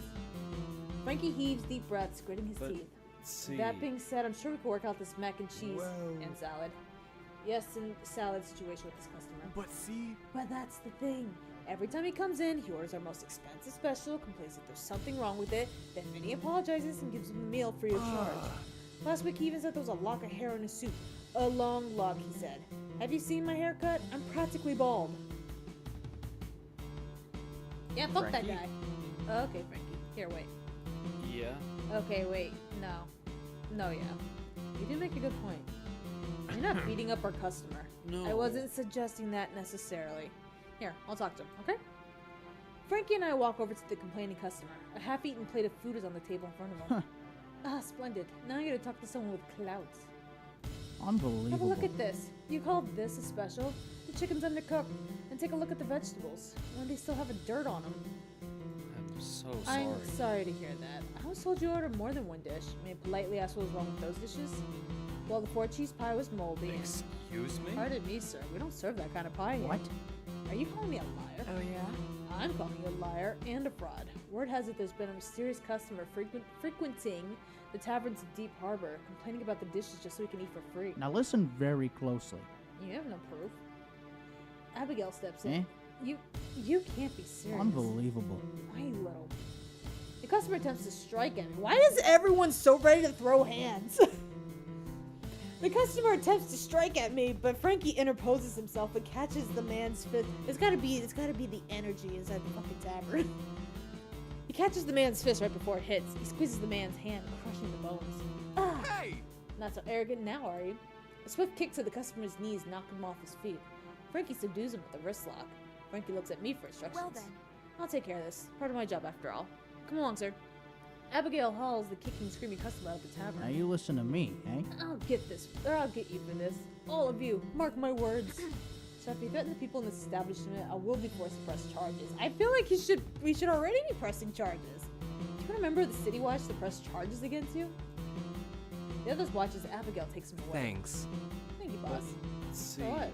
I sure should be thanking you. I suppose. You're welcome. And I don't know, for believing in me and standing up for me, I guess. Yeah. Don't mention it. We look out for each other here. Now let's get back to work.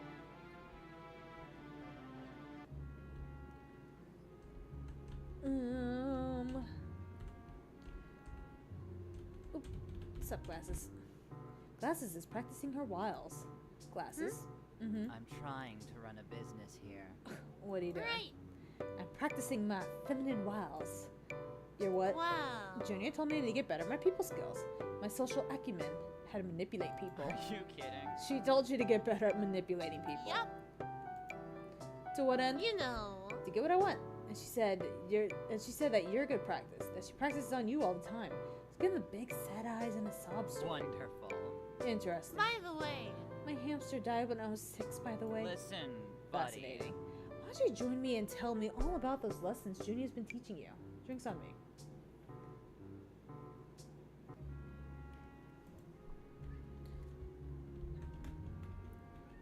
All right.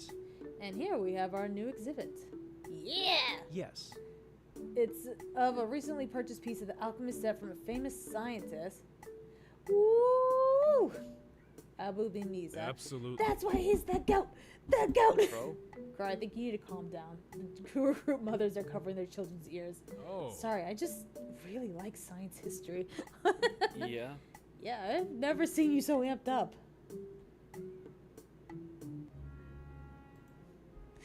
Who's cute? I don't get how hard all the bees are working. Bet they're making so much honey. By the way. I should be only make a 12th of a teaspoon their entire life. That makes me sad. Yeah. Yeah, like you'll spill that amount when adding it to your tea. A drop and poof, that bee's life work was for naught. I suppose. I still appreciate their hard work, however Yeah. small. Yeah, it's I inspiring. guess. Find nihilism inspiring, I guess. Nothing matters, so do whatever you want. We're all just bees in the eyes of the universe. right. Stay busy, little bee, no matter how hard it is. Right. That's some great advice, actually. A little macabre in context, but sure, I guess. Macabre advice.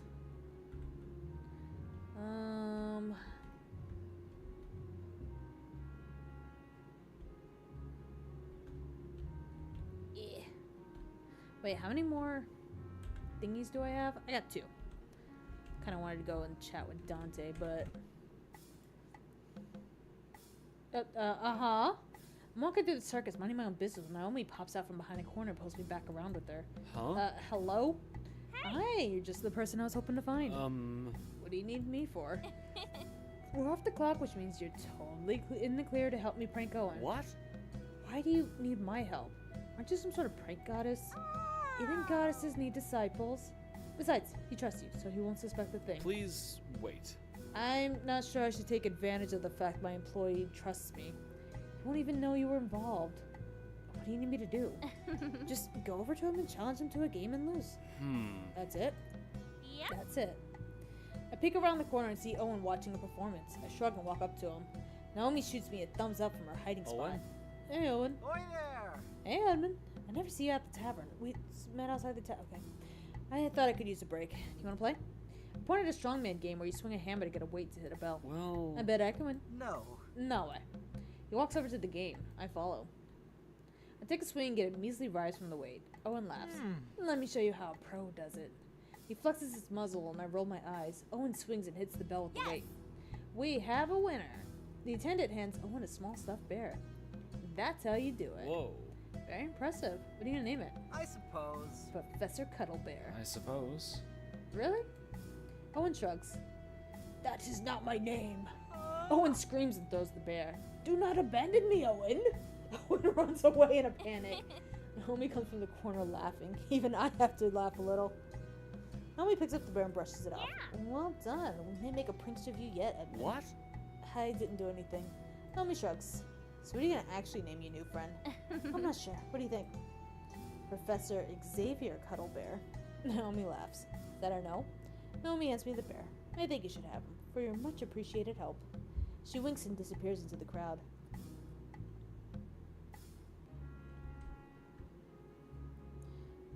Dante! I walk along the docks. Sure feels good to take a break from all that number crunching. The breeze wafting in from wafting in from the sea is refreshing.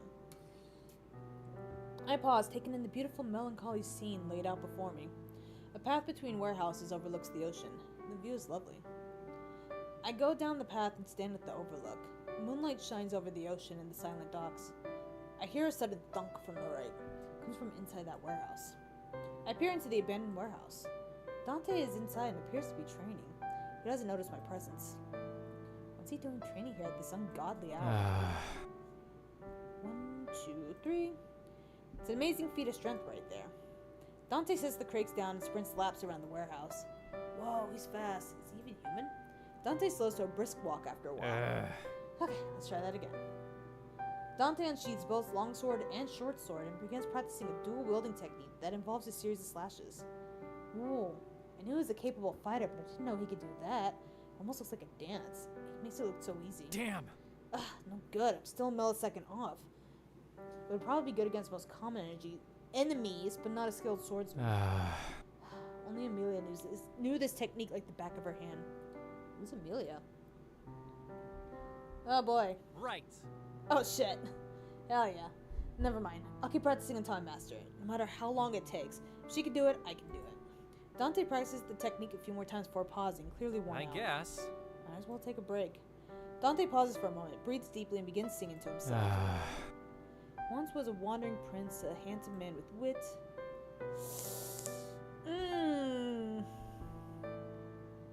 Do I want to reveal myself? That might piss him off. How antagonistic do I feel like being? What's my performance like? Fuck it! Strong, quick on his feet, he's passionate. And how long have you been listening in? This is a great presses, actually. Do you train there every night? You know of this song. Every night, yeah. Keeps the muscles strong. Curious though, how you know about that song? Whoa. Wandering Prince, you mean? It's an obscure song that I learned in Bard College. How'd you learn it though? You attend Bard College too? Heh. No. My uncle taught it to my older sister and I. It's our favorite song in childhood. Only knew part of it though.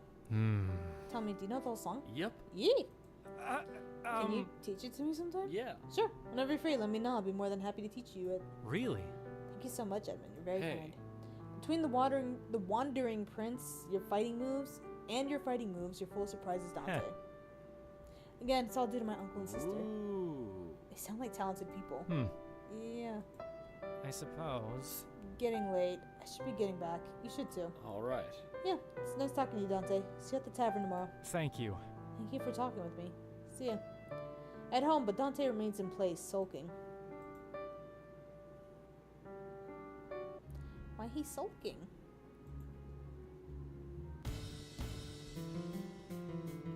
Alright, what are we at? We need some charm, we need some fun. Owen's the name. Yes! It's my game.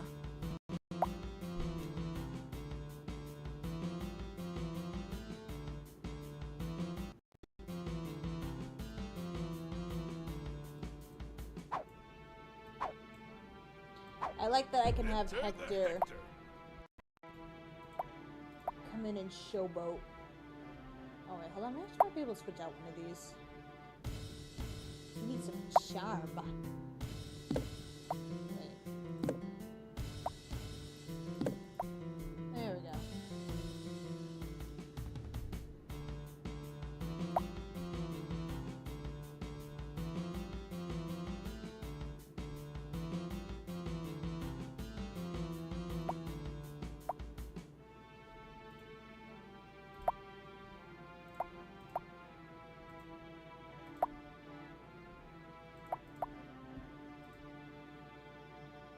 Okay, I feel like this should be just fine.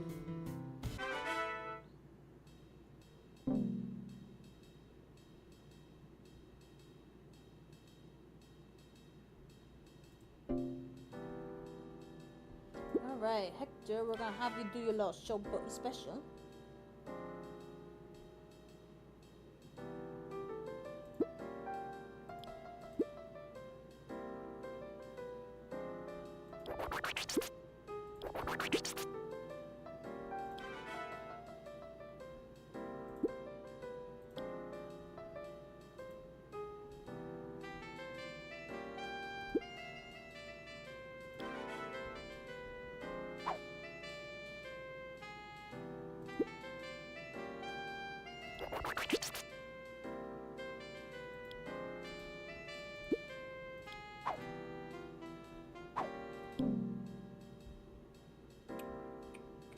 Hey!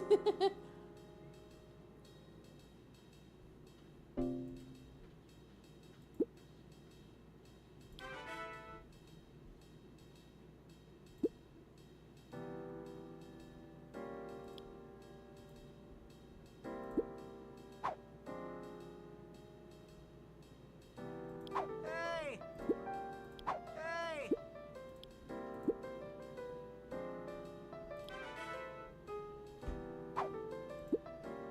Right away. Hey! Let's have you juggle. Okay.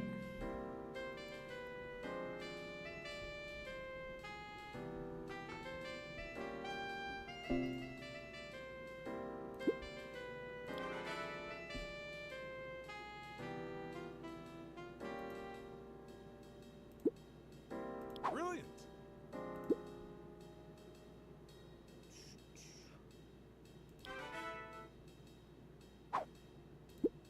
Trying to get as much gold as we possibly can. Hey!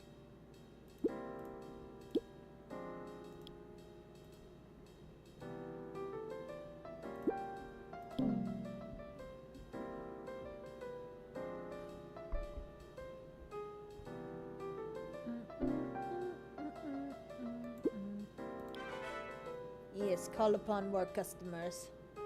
Okay, well.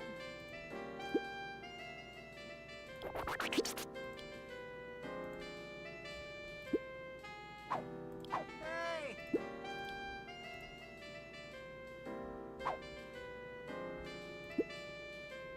Hey!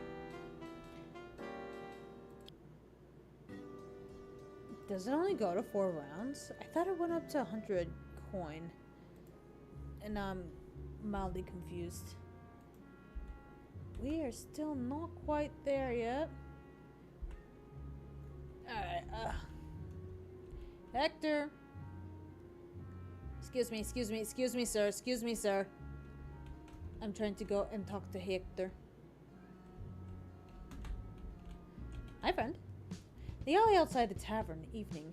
Hector and I are handling overstocked goods. Me handling the tracking of inventory and Hector helping him out with actually handling said goods.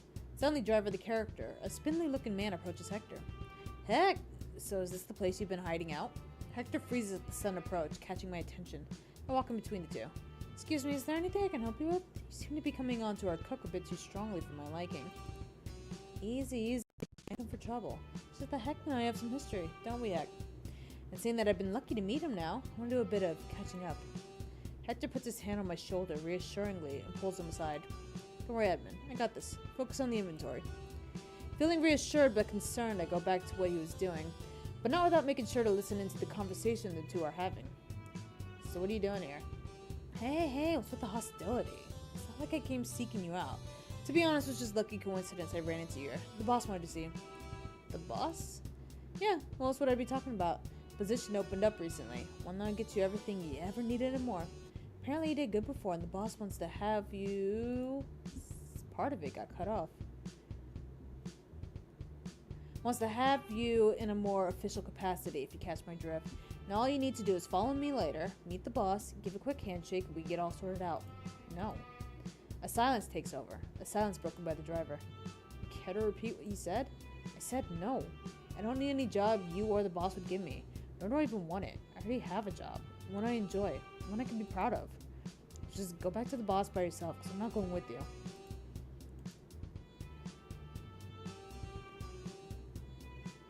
I'm gonna guess that's supposed to be fuck. What the fuck? Hector, is this how you show your gratitude after everything the boss has done for you? I already told you my response. I need to get back to work. That's what you're here for too, so just drop it. Drop it? And drop it? When your muscles grow so big there ain't any room for a brain in there? It's a chance of a lifetime, kid. This is your chance to make it to the big leagues. Finally make enough for you, or to get you and your mom set for life. And you're blowing it off for a dump like this? This dump gave me a legitimate job. A job that I don't have to hide from my mother. A job I can actually make people happy with. A job that can make me happy. Hell yeah, you tell him, Hector. Make you happy? A job's supposed to be hard work and that's it. Work hard, get paid hard. Think you're making enough to take care of your ma here? A man's supposed to provide for his family. Okay, so I don't think you can scroll down when it's big text. Man's supposed to grit his teeth and get what he needs done. What you're doing right now, you know what that makes you? A coward. A disgrace who isn't man enough to do what needs to be done. Disappointment that's never gonna make your mom happy. As the driver continues to berate him, Hector's fist starts to clench. Noticing what was happening, I step up beside Hector and hold his fist steady.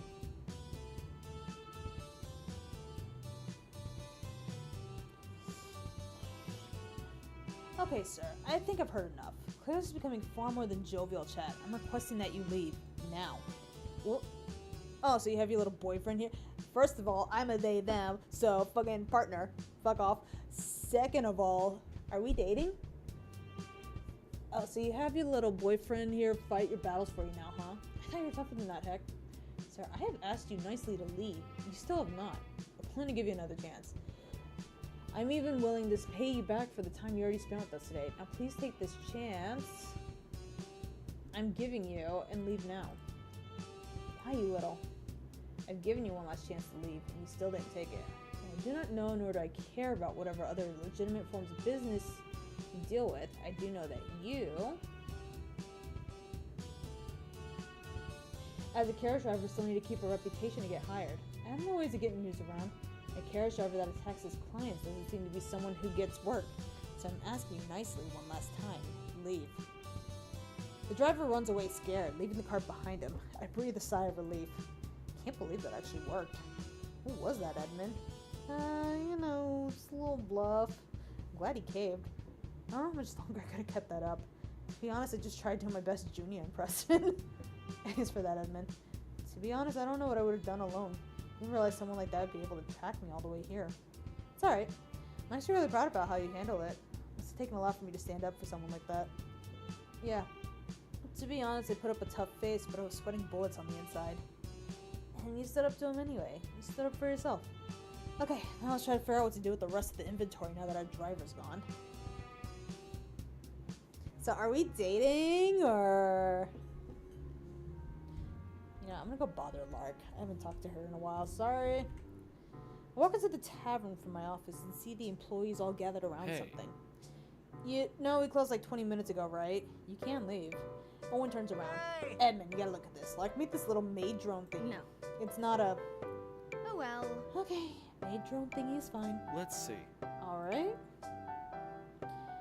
The crowd parts, letting me see the little automaton, little robot Hatsune Miku. Ooh. That's cute. Can I see it? I don't know. I see. I'll be careful. Lark hesitantly scoops up the maid drone thingy and hands her to me. By the way. Be careful, the gears, they're sharp. This isn't gonna explode, right? No. No, all my explosives are in the pantry. Huh? Is that what all those boxes are? My eyes grow No, wide. no. I mean, there are no explosives at the tavern. If they were, they would be removed immediately. I set the automaton at the bar top. It begins to Whoa. dance. Ooh, look at her go. Nice work, Lark. All right. Awesome as this is, I want to go to bed, so get out of my tavern. Well. I just gotta grab a personal shipment of carrots I stored in the pantry. Frankie, wanna help me? No. Not really. Oh, come on. Lark drags Frankie to the Now kitchen. then. We'll be out of your hair in a sec.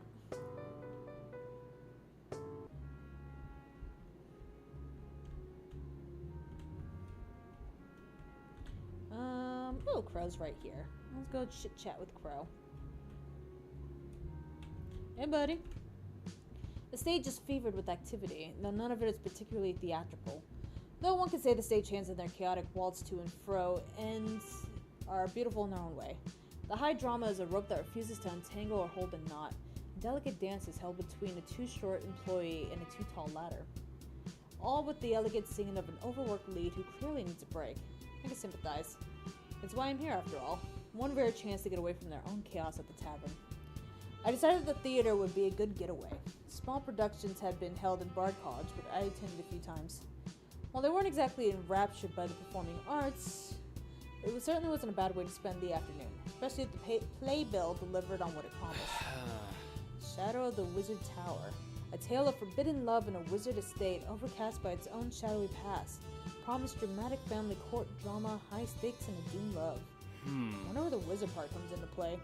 Maybe some jealous rival lover gets a potion of necrosis thrown on them instead of the usual sword or poison.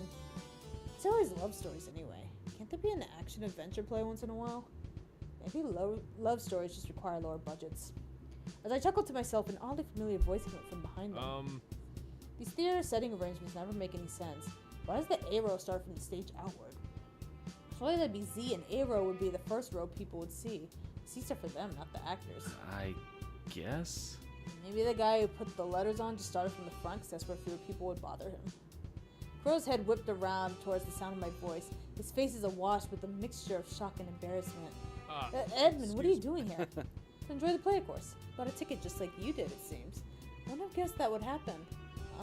Do you like little rom-coms? Why do you How say... do you figure? Well, you tell someone you went to a bard college, they first assume you're there to sing and dance. But I wouldn't expect someone so in the books like you to enjoy a tragic romance play. Absolutely I'm not here for the play. Okay. Then why did you buy a ticket to said play? Simply put. Oh, yeah, well, you see, it's really a simple matter of, well, to simplify, well, to just break it down. You're stalling. See... It's difficult to explain. I'm here to study the play for accuracy. Huh? To the human condition. Right. Magical accuracy. You saw the title. Wizard towers are involved, which means magic, which means there's something in my study here. The only reason I'm here. Only one. No. I've seen your notes, Crow. You then explained to me your notes. I never saw a piece of drama in your cited sources. Right. See... Well, I'm not Thing here to is- use it as a source. I'm here for inspiration. Well... I didn't see any of the stagehands wheeling around a chalkboard or thick books. I think you might be out of luck if you're looking for that here. Absolutely not. Nonsense. There's plenty of insight to glean from this work. Magic isn't all just formulas and bro, you just you like romance. It's okay. Isn't all just formulas and math, you know. There's art behind it, craftsmanship, finesse. Bards don't have a monopoly on creative flourishes with their work. Right. Coming from the same guy who tried to explain to me how he'd only buy socks if they had the right thread count. But... That's different. There's solid math there. I showed you the formula. Well... Well, this show is a formula as well.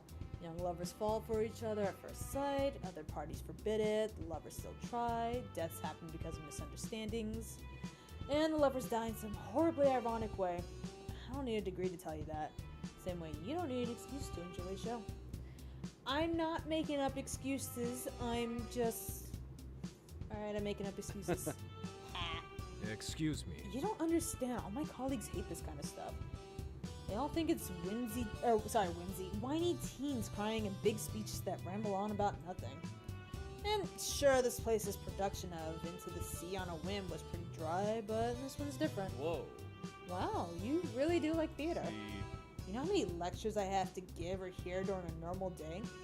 I learned to appreciate those who can speak with little emotion. Right. On that we can agree. And it's nice to know you're not all numbers and sigils. Don't worry, I won't tell any of your academic friends about your low interests. Absolutely not. They aren't my friends. They're... You're supposed to say colleagues. It says colleges. Well... This one would like to watch a play with you. I would like to talk about it with you afterwards. Sounds like a plan. Yeah, sounds like a plan. Ah, he likes... I guess just plays in general, but I kind of like the idea that he's like super into romance.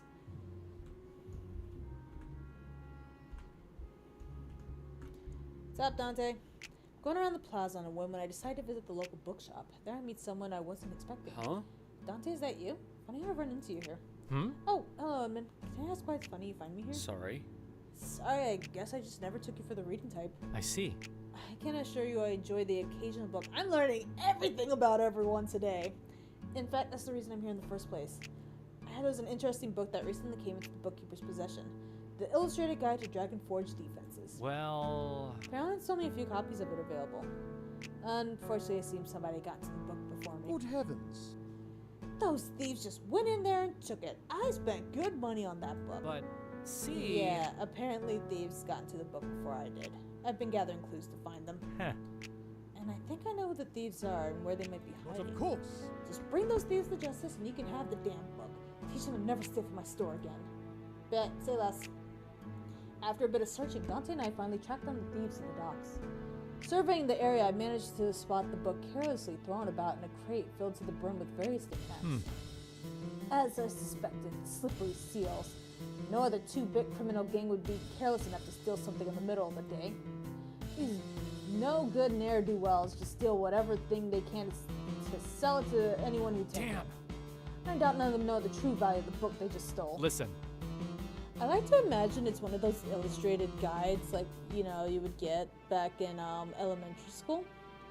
Or, you know, it was about like 15 to 20-ish pages, but it was like an illustrated guide to like, you know, like just old history stuff like, you know, knights and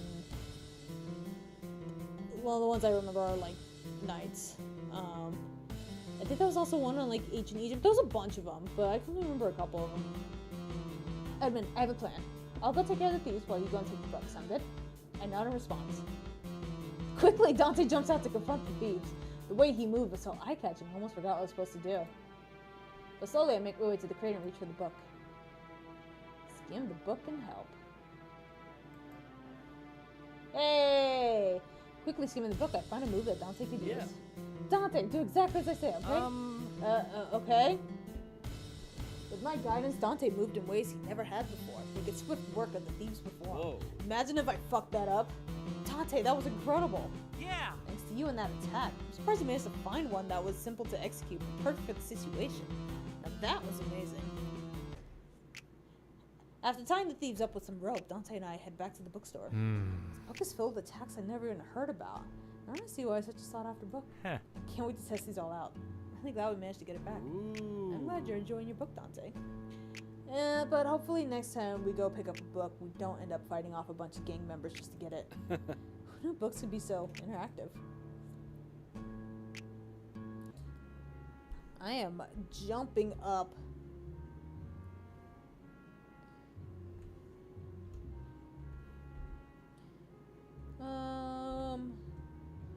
Alright, let's go see what Owen and Naomi are up to.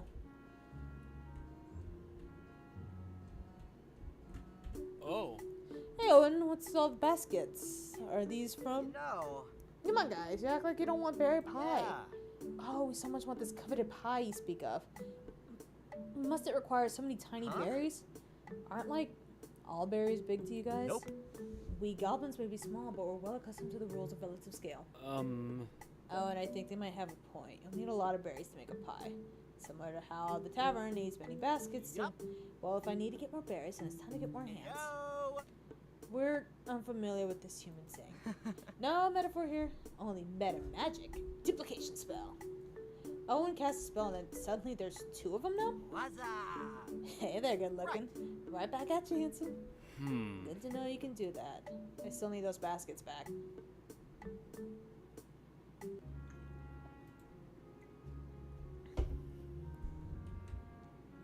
Yeah. Please, Dark Queen of the Underbrush, give us your blessing so we may have a chance of making it through the perils of the wilderness. Guys, I'm normally all of anything ranging from flattery to complete subservience and reverence, but even this is a bit much. Hey. Oh, hey, Naomi. Leading a group hiking trip with the Peace Paws? I'm stunned and ashamed you think I would ever participate, let alone lead a thing like that. No. We'd be honored to be the benefactors of your great sacrifice. These little ankle biters saw me end the woods, and now they want me to bless them on their journey for pie, I think? We're after a great and coveted bushberry that is told to, when wrapped in a pastry and cooked at an even temperature for an hour and 45 minutes, give the consumers a... And that's when I started to tune them out. I see. Why'd you give the little guys a blessing? I know that's more your sister's game, but you must have picked something up while in the house with her. Yeah, my parents did make sure I stay awake during service with that bell tied to my head. Alright, you green dust gobblers, listen up, because I'm saying this once. Oh, so it's supposed to be this and then this. That's funny.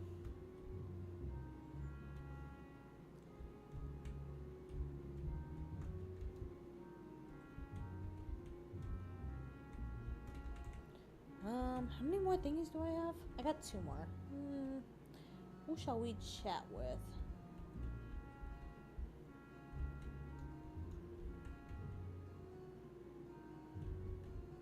I don't know how I want to chat with. I walk downstairs to find the tavern empty. Confused, I go to the door and try to open it, but find it blocked. What the heck? I look out the window and see my employee standing aimlessly in front of the tavern. I knock on the window. Crow notices and comes over as I open the window. What's going on? Right, see. There's a big pile of Thing stuff is- blocking the door. No one can get in. I see. And I can't get out. What's blocking the door? Well, Fancy stuff. It's weird. Here. Here, help me out the window. Crow helps me out the window. I go to the front of the building where a bunch of ornate furniture and items are stacked. You weren't kidding. Crow turns to Lark. Am I say. known for joking? I think it was rhetorical. As the crew looks at the pile in vague confusion, Glasses shows up late. What? Oh my goodness, what happened? We have trouble. We've been gifted a bunch of stuff. Does someone not like the tavern's interior design? Is this a hint? Glasses walks up to the pile and picks up a piece of paper. They left a note. It's from the Huntress. What? The what? Almost everyone looks confused, but Junior groans and Abigail seems concerned. Wow. They're a vigilante who steals good and donates them to the poor. I am now far more concerned about our financial status. But yeah. Isn't this amazing? This stuff helps so many people in the neighborhood. I'm not sure the people of this neighborhood need a gilded mirror, G. No. This is not good. It means the criminal's watching us. We have to return this stuff. We can't be complicit in theft. Well. I don't know about returning it, but I have to agree with Abigail. I don't like the feel of this. How? Come on, Edmund. Don't you think this is amazing? It's honestly more of a hassle than anything.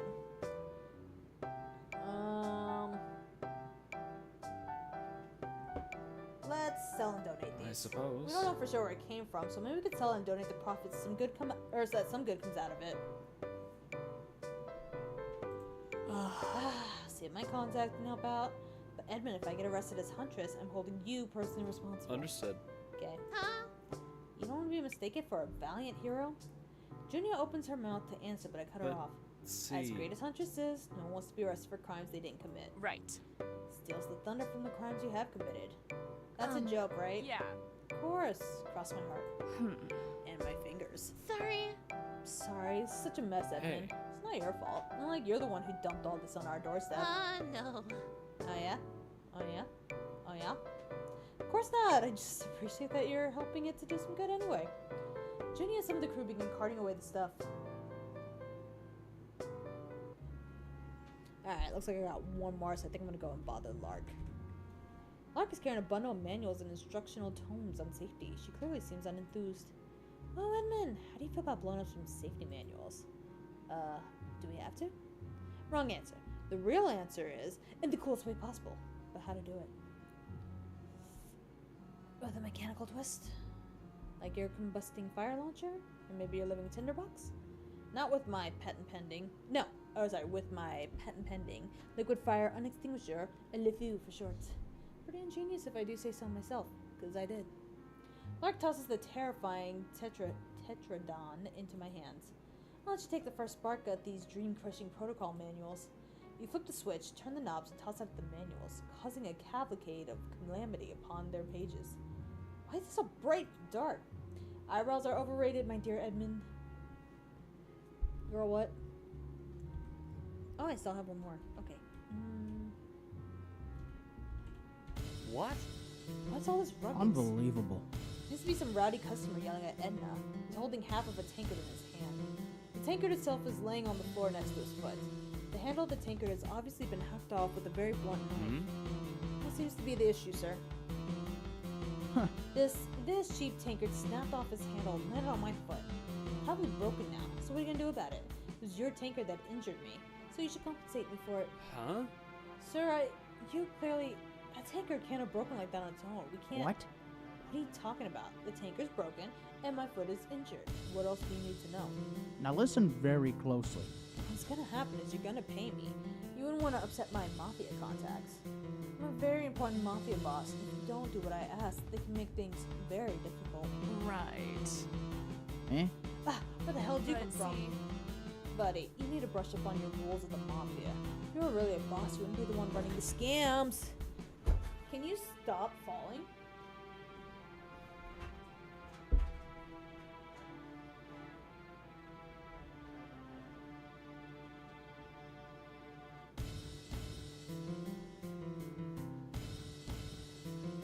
Oh shit. When did this fall? How long has that been? How long has that been down? Or did that just happen? I guess that just happened, huh?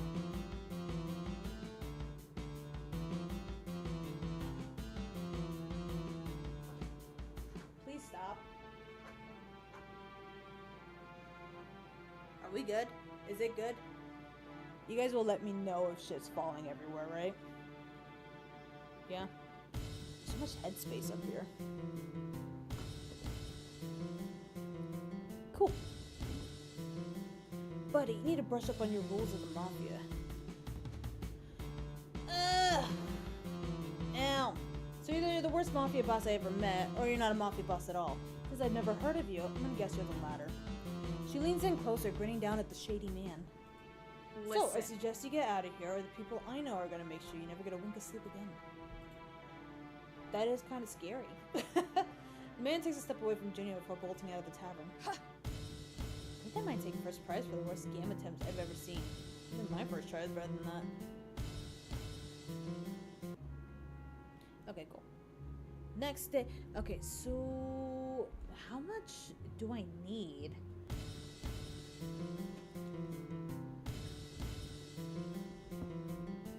Come on! Gold. Good.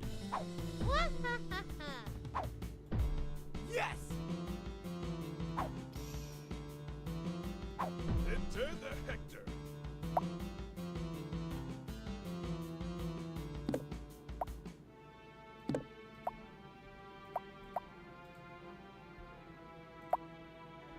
We got this, we got this. Ah, man.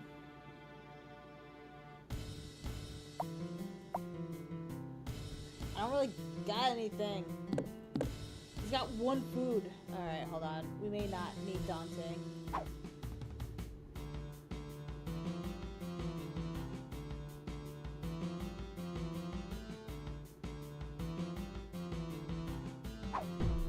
Yes!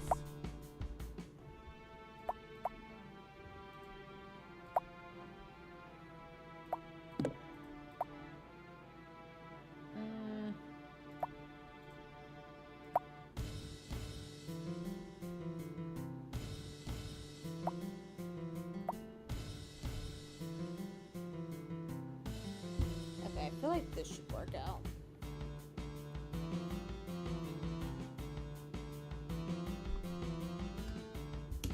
Okay, I feel like this should work.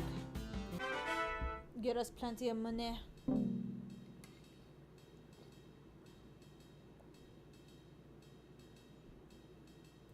Do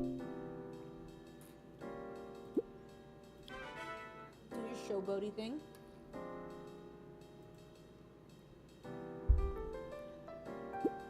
Just the one.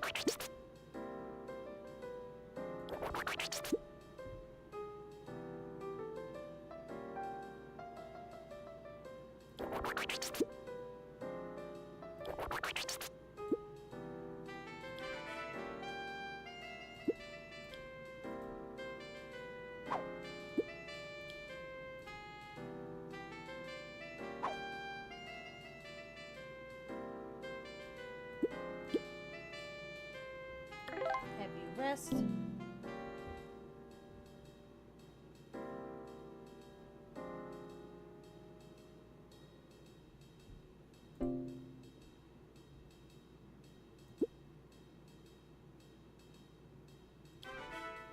Heavy showboat. Bring in more customers.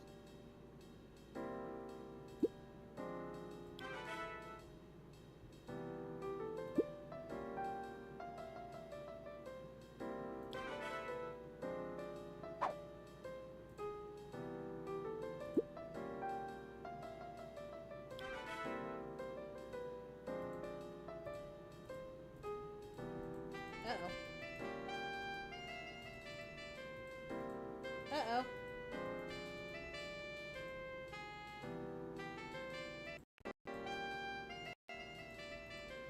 Okay. Uh-oh. Frankie?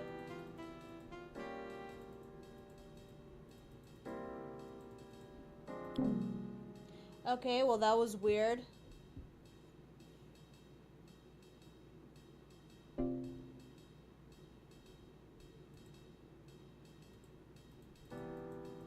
Oh no. Did it do the thing again? Aw, man. Okay. Hold on. Something happened. Let's go back to the menu. That was a weird one.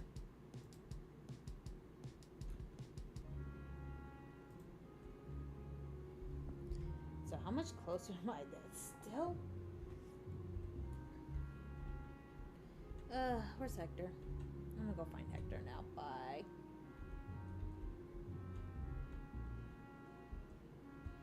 He's way back here.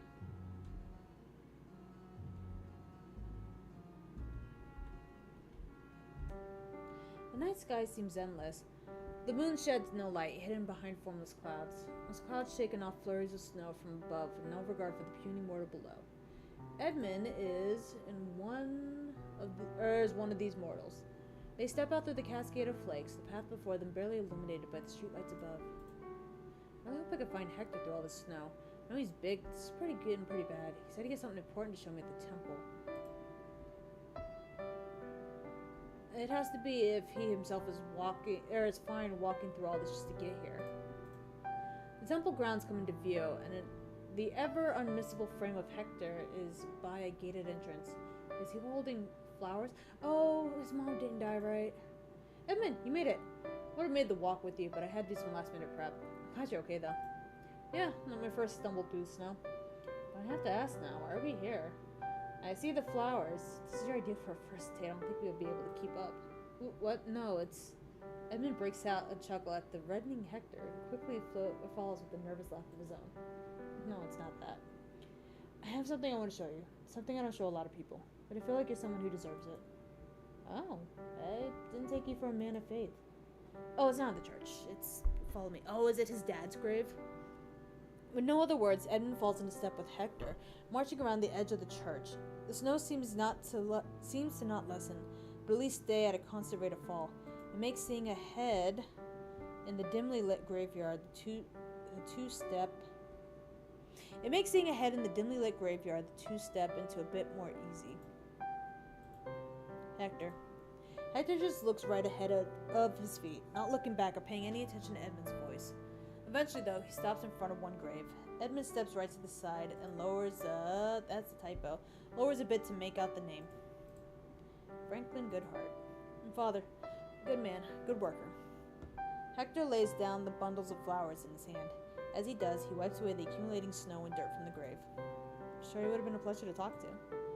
A lot of his old work buddies said he told the funniest story. So good you couldn't tell which ones he made up and which ones were true. My mom said if he hadn't met her, he could have gone and been an actor, but he had no interest in the stage, only the ring. Your father was a fan of wrestling? Big time. My mom had it described to her as an opera with body slams by him. Apparently when I was a baby, he took me to a few shows. Maybe that's why I got a security job with the arena. Maybe that's why when I got the security job at the arena, when I first saw the sport, I felt something draw me in. Then I met my future manager, Classy Case Bradley. There's no way that was his actual name. You'd be surprised how many people don't have to change much to fit in. But you did. I mean, is he the one who gave you the whole Sledge character? The name and costume was his idea, yeah. He was the one that sat down and explained the business to me. Said how my look would be unlike anyone else, but also said the clothes and name could only get me so far. It would be up to me to sell the character. He encouraged me to pour my real-life anger, hate, and rage into the persona. To make everyone in the crowd feel it in the moment I stepped out towards the ring.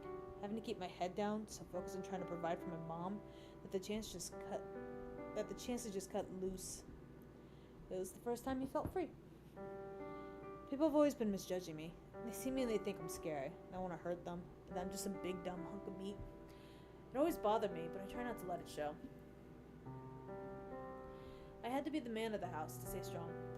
And when I'm Sledge, all that negativity, all the hate, it's suddenly mine. It's what I want. I can control it. It made me feel like I was doing something right for once. And Bradley was so proud of me too. Felt like he was my dad, and he was so proud seeing his boy grow up. I think Franklin would have also been proud of you too. I never knew him, but I don't see why any father wouldn't want to see their son hoisting up a championship belt. I thought the same thing for a while. And I don't doubt that he would think that. But my mom thinks differently. When she was happy for my success, she never understood why I wanted to be the bad guy. Why all these kids booing me and I think it's supposed to be cursing my name could be considered fine. I was a good man. Always, I just said it was the business, it was the character. That was true for a while. As time went on and the booking committee had to keep raising the stakes in my matches, making me do worse and worse things, that initial anger started to leave me. I looked at the faces of those kids booing me. I saw those same faces light up whenever the face I was fighting came out. How they gave those kids hope, how they cheered, the joy caused by their very presence. I knew I wanted that, so I asked for that. And what I got was punished. That's why you aren't the champion anymore? The bookers wanted to show me how good I had it. How I shouldn't mess with their plans if I wanted to keep making a living. They had their face. I was just always going to be the heel. It was just who I was meant to be. The bad guy. I don't think my father would be okay with that. The silence passes between them. Edmund knows they should say something, but nothing comes to mind. Instead, they step closer to Hector's side, leaning against him. I think your dad would be happy to know you're still thinking about him all these years later. Yeah. Do you think I should still be the bad guy? I know if I dedicate myself to being just Sledge, I can make my way back to the top. Be that champion, the breadwinner, the man. Or do you think I could be something more?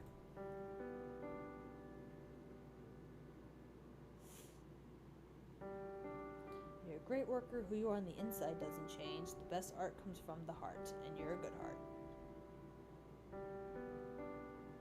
I like this one because this one's a little more poetic. You've been one of the strongest members of the staff in the tavern, and I don't mean physically. You stepped up consistently and have been a guiding force for everyone. Not only to the staff, but to me as well. With everything that has happened to you, I don't think anyone has a better reason to be bitter about life than you. Yet you aren't. You're one of the most compassionate and understanding people I know. You deserve to be cheered on by all those fans. Even if these bookers want to keep you pigeonholed as this big bad guy, I think your true nature can shine through. I don't know how we can make that happen, but I don't doubt that it's possible. And I promise I'll be there to cheer you on for the entire time. Oh, I knew my dad would like meeting you. And I'm glad to have met him. Aww. Aww. Okay, where do I go now? I guess let's go chat it up. Glasses over here. We'll go chat up Glasses. Glasses is being a little shifty. You bring the cat? Yup. Yeah. Now listen very closely. On 3. 1, 2. Hey. Hey, Glasses. Hey, Oh, hey, Edmund. What? Okay, bye. Shady guy exits. Wait. Everything okay? No. Oh, darn it, so close. What's the what? Wow. Secret spices. What? The what? Right. No time for chit chat, Edmund. I got industry secrets to uncover. Glasses away. Okay. Goodbye.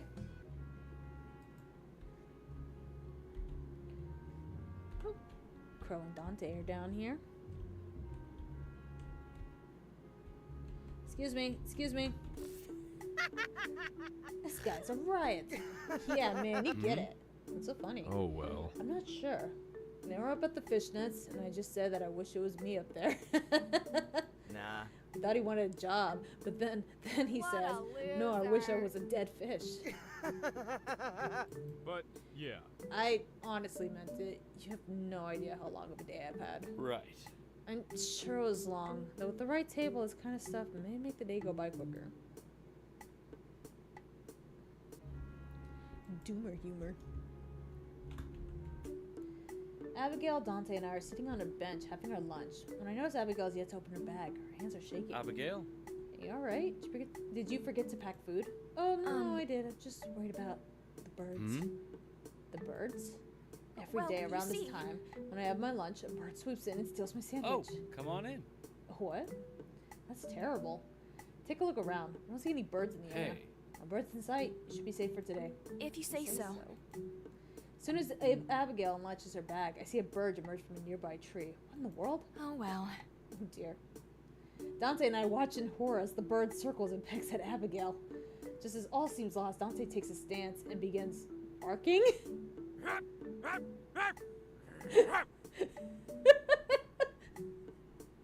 Does that work? The bird gets frightened and Dante spooks it away. Whoa. That was a great impersonation of a dog. Thank you so Her much. luncheon is saved. Is that collar for you, Dante? Alright, Abby's hanging out up here. Thank you so much. Thank you, Mr. Blacksmith, sir, for agreeing to this commission on such short notice. Don't mention it. You tavern folk have done me a favor too. I prefer to pay back my Hey. debts. Told you, you don't have to worry about it. Say.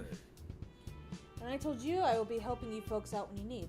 Now, Miss Guard, I want you to strike the metal a few times. Starting to get a little dog. Are you sure? No, you won't. Sure, I'm sure. Consider it a way of attuning to your new weapon. Abigail strikes the metal gingerly. Strike it more forcefully this time, Miss Yeah. Guard. Pretend it's a criminal. Abigail slams the hammer down. Oh shit. It's Okay, there going you to go. I'll cost take you. it from here. I'm sorry. Sorry, sir. I got carried away. Remind me to never provoke you, Abigail.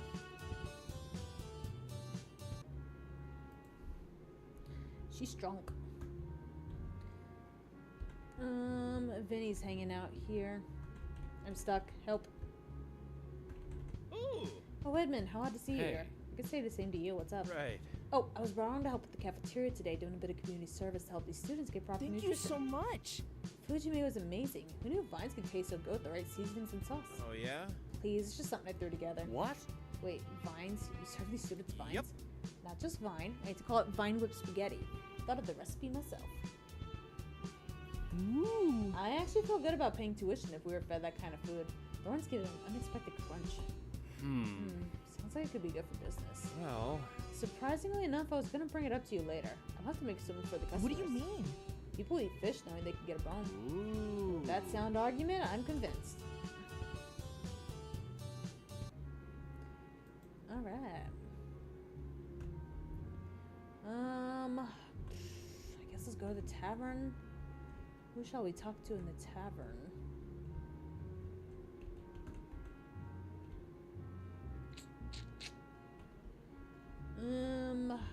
Lark, what's up? Lark is hiding from some of our previous students at the academy. Hey. Lark? Shh. Shh. Huh? Huh? Rat. Shut up. Thank you so much. Thank you so much for your help, Crow. We'll update you if ever. If we have any more questions, Of let me know if course. you need any more help with your assignments. The academy students leave. Are they gone? Yup. Yes. Were you hiding? No. No. Well, Yes, you was. Yes, I was. indeed. Now, I'd like to point out that not only am I maintaining the lie of your whereabouts to the academy staff, student body, but I'm also actively harboring you as a person of interest to the city. That's quite enough. I was acquitted. At least mostly. Regardless, Crow makes a gesture implying asking for something. Really? Really? Not even for a friend? You Excuse me. mentioned Friends. Fine. Here's your cash. Heartless. The Happy to help. pleasure friend. is all mine. Crow exits. What was that about? Nothing. Really? You too. Cough slatter. Stop. That's quite enough. Gods, it sounds like you're dying. Well. I mean, it's working, isn't it? Fine. Lark begins fishing around her Oh. purse. Oh, I don't want money. Though I am curious to know why you're hiding from the school. I Well, already told you. Entrepreneur, prodigy, school, inventor, model, superstar, academy staff on an indeterminate leave. So I have a K in my name too. You're not on leave. Rat. Yes, I am. You got fired. There's a difference. that's quite enough. I'll put you on leave. I'm the only one who'll take bribes to hide no, you. no. I don't need someone to hide me. Oh, hey, Daisuke and Mindy. I think you left something. Rat. Goes back to hiding. Well. Can I help? No. But thank you.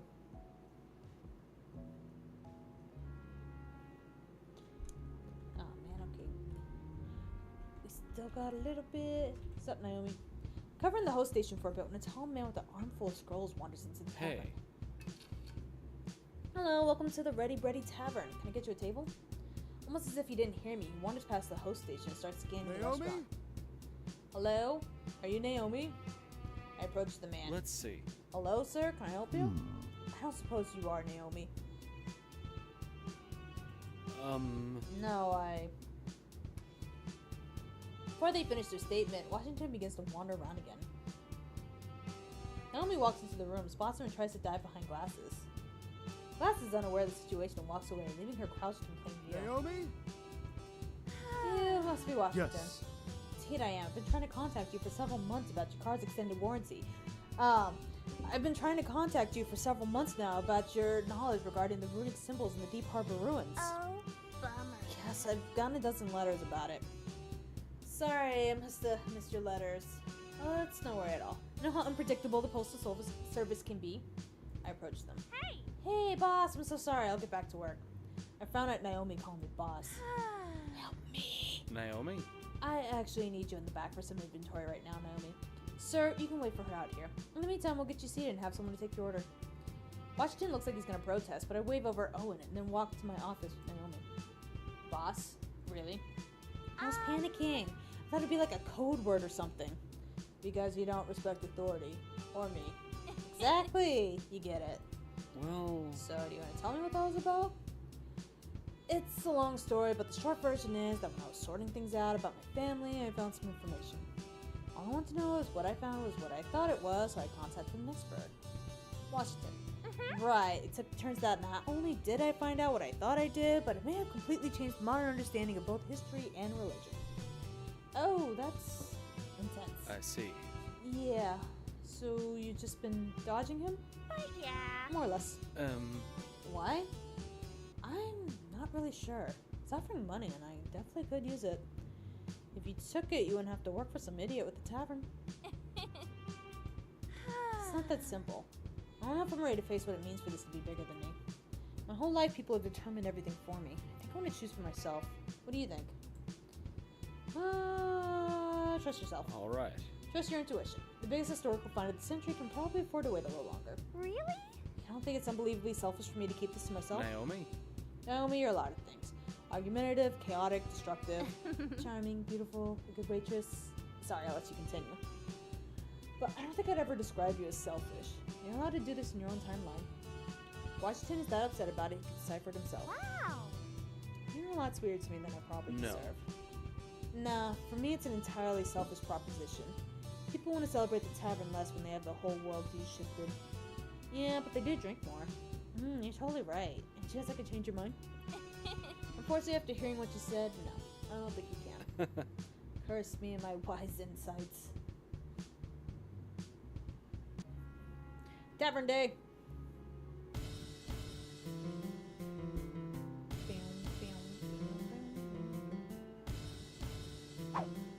I'm a wizard. Aye, aye, Captain. Enter the Hector. Eureka!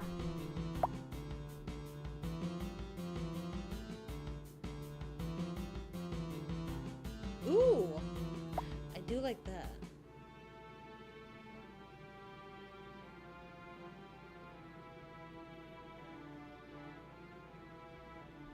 See, this doesn't really come into play, or I don't feel like the timers really come into play too much.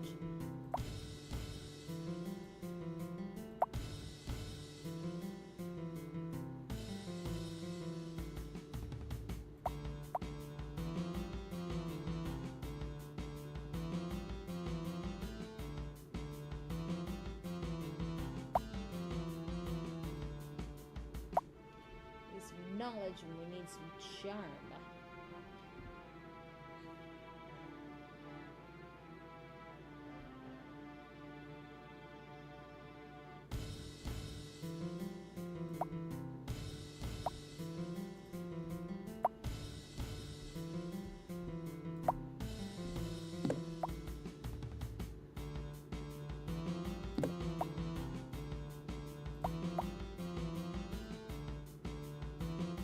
Okay, this should do.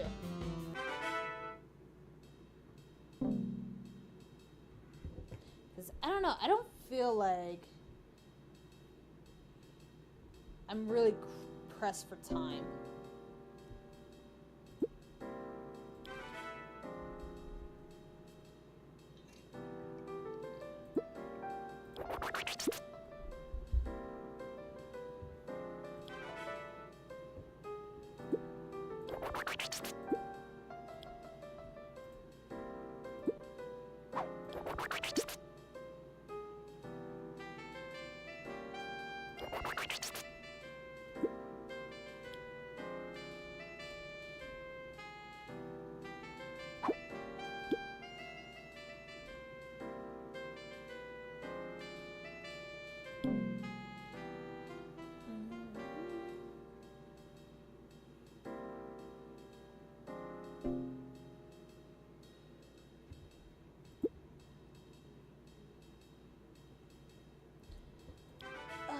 Oh, wait.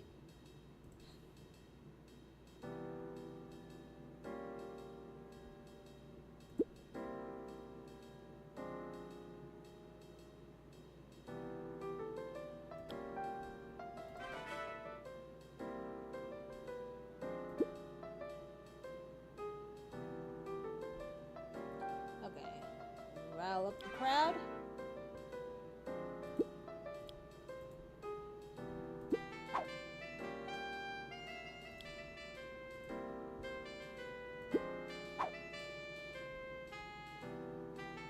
Right.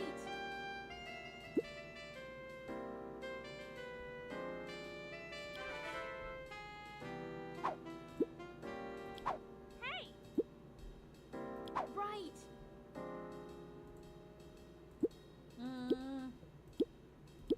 Okay.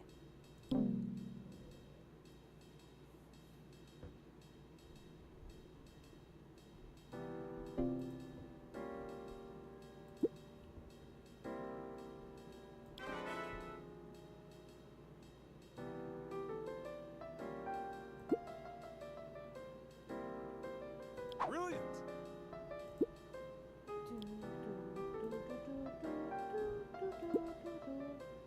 Right.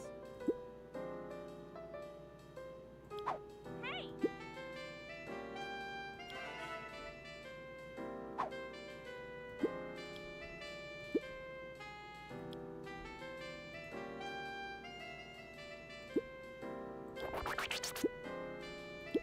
Think. Right. Okay, everyone's got actions.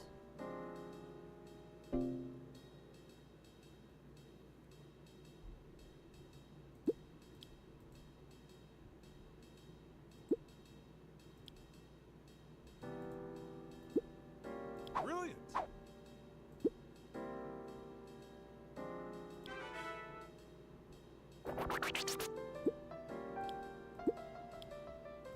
Oh, cool.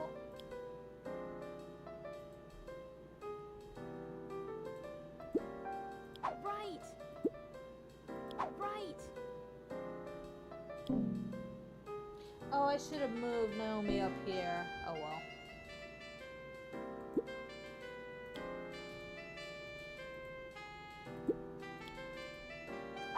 Here, eat that. Bye. But yeah, see, like, it's not... I don't feel pressed for time. I don't know, maybe, like, time will get a little bit crazier, like...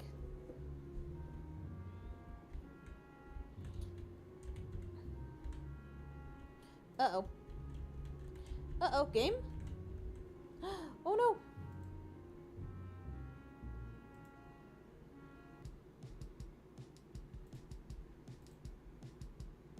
Oh, I hope Hector doesn't wander off somewhere. Oh, uh-oh. Hey, B. I don't know if you're still here, but there's an issue.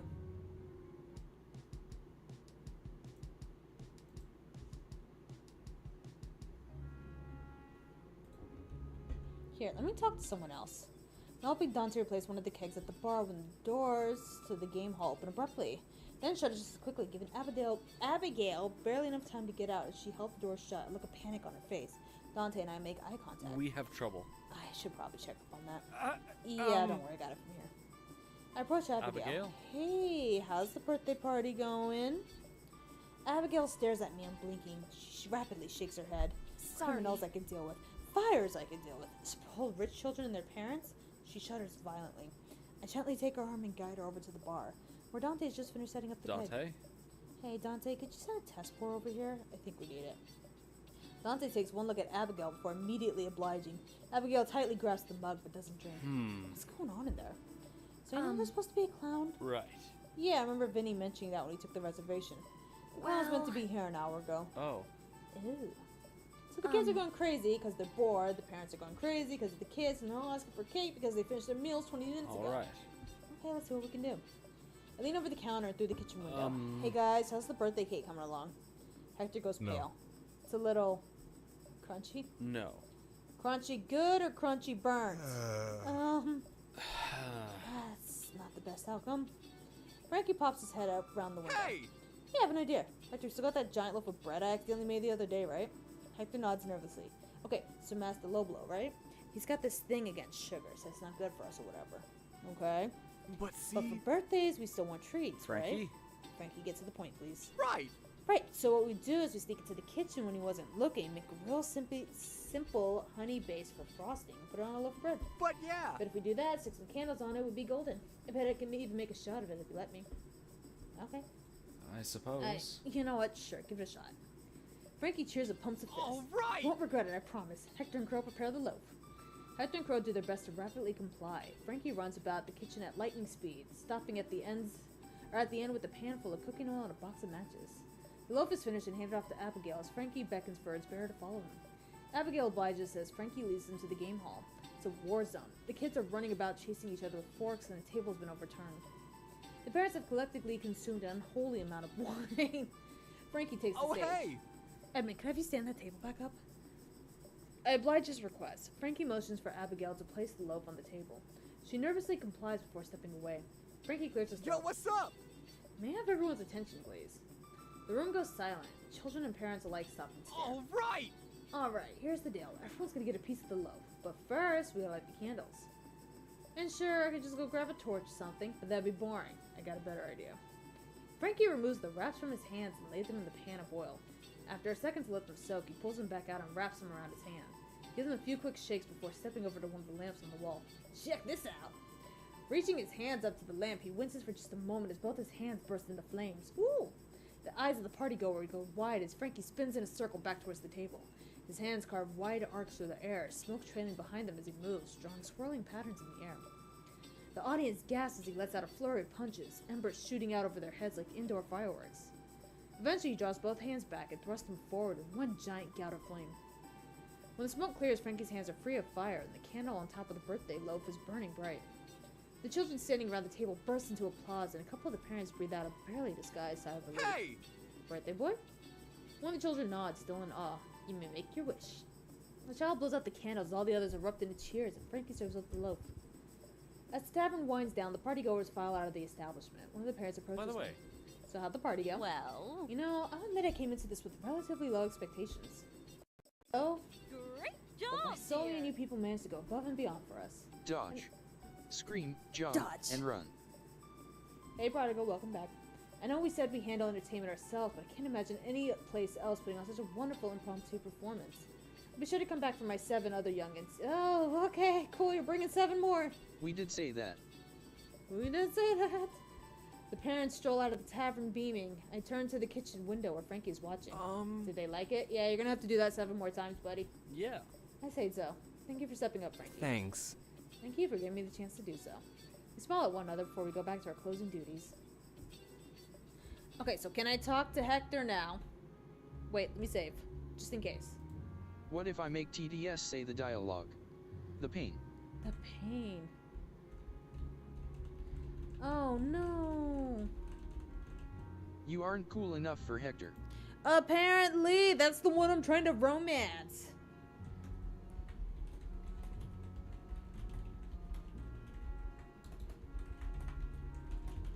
Hold on. It's like hitting up the dev real quick. He needs dance and flowers. What day is this? Passion and love. I'm trying. I want to show him passion and love.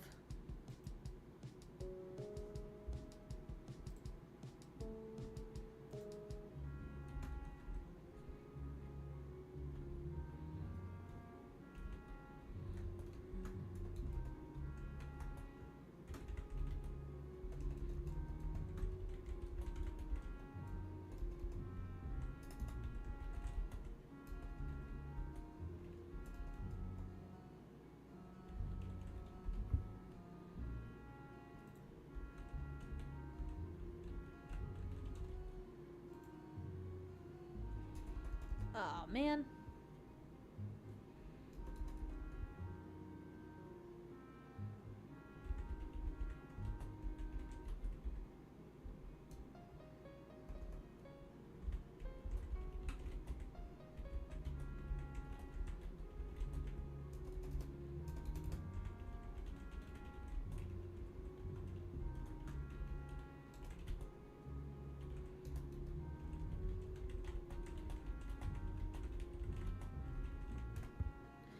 Alright, looks like we're gonna have to ignore Hector for the day. What a shame. Alright, well, who else shall we bother for the day? I just wanted to see my baby boy, Hector! Alright, here, let's talk to Junia. Come on, open please. Don't see that every day. Let's get you in or not. Well, I was trying to get the cash box open to put away today's money, but it looks like the lock jammed. I think the teeth of the key got bent or something. Come here. Alright, step aside. You don't have to get so intimidated over a lockbox. I'll have it open in a jiffy. Junia bends down to pick the lock. She slips her gloves off and wriggles her fingers. My eyes widen as they catch sight of a familiar-looking bracelet peeking out from underneath Junia's sleeve. whoa. Hey, wait up. Is that... You saw my old gift bracelet? Junia's lockpick snaps in her fingers as she stiffens. It's just a bracelet. Yeah, of course I did. Why would I bother getting rid of it? It's a good bracelet. It's not broken or anything. Listen. See, this lockpick? Broken, so it's useless, and I don't care about it anymore. Junia tosses two halves of the lockpick over her shoulder. They clatter to the floor on the other side of the table. Right. We should invest in a better cash box, one with a harder to pick lock and a key that doesn't distort so easily. Let's see. Oh, I've got a ton of other locks, and we have spares in the back. Huh? Spares? Yep. Yeah, bought a bunch of locks the other day. They came in a set. So, So you mean they came from the same smith? Yeah. Yeah, um, the same make. Yeah. Yeah, uh-huh. meaning they're all similarly easy to pick. Oh. Oh, yeah, that could be a problem.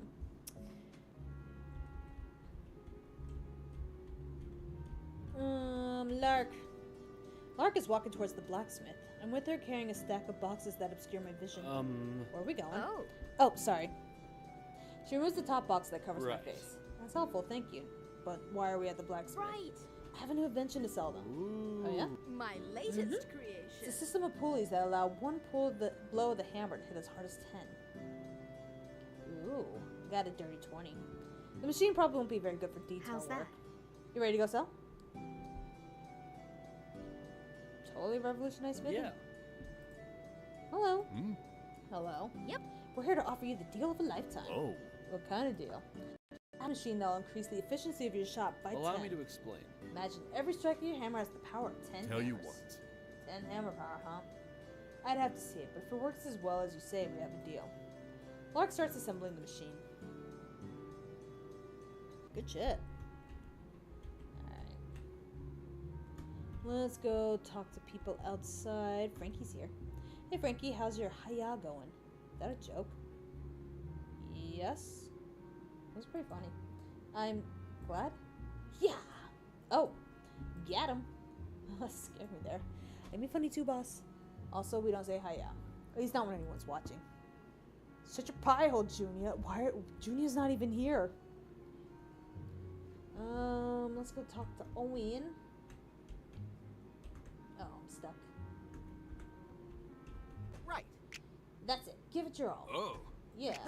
Nothing can stop you. You're a machine made out of more unstoppable horses. Yeah! Yeah. Mountains cry at your feet and the skies shiver in fear of your tightening prowess. Yeah! Whoa. Oh, and didn't know you started doing motivational speaking for the fighters here. Huh? Fighters. Trying to get my favorite ant to win a race down here, even if he doesn't know he's racing. Oh. Of course you are.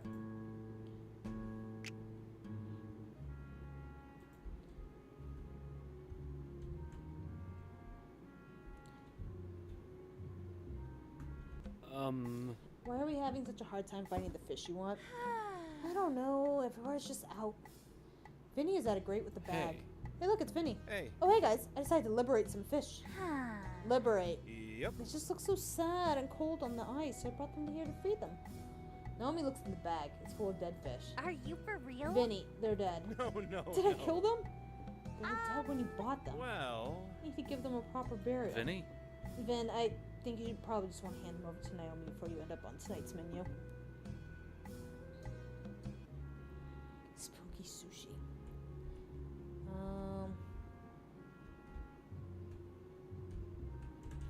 Okay, Dante's over here. I'm on my way to the plaza to buy a gift for Edna when I come across a familiar face. That was Dante pulling a cart full of goodies and blankets.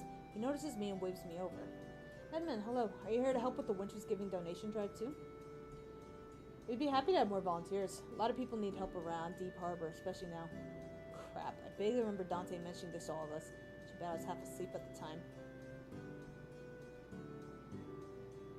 Am I good at lying?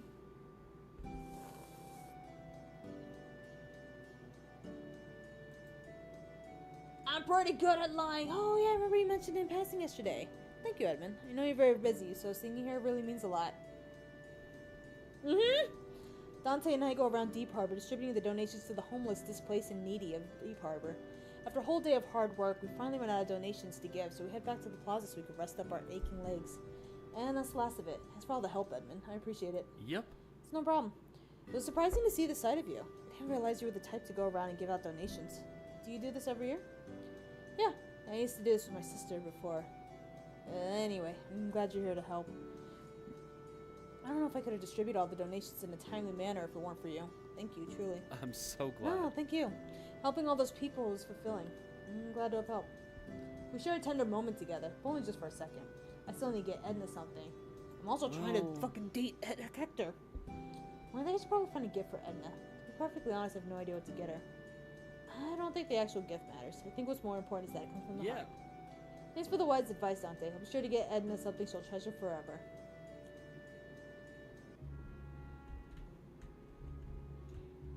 Okay, back to the tavern.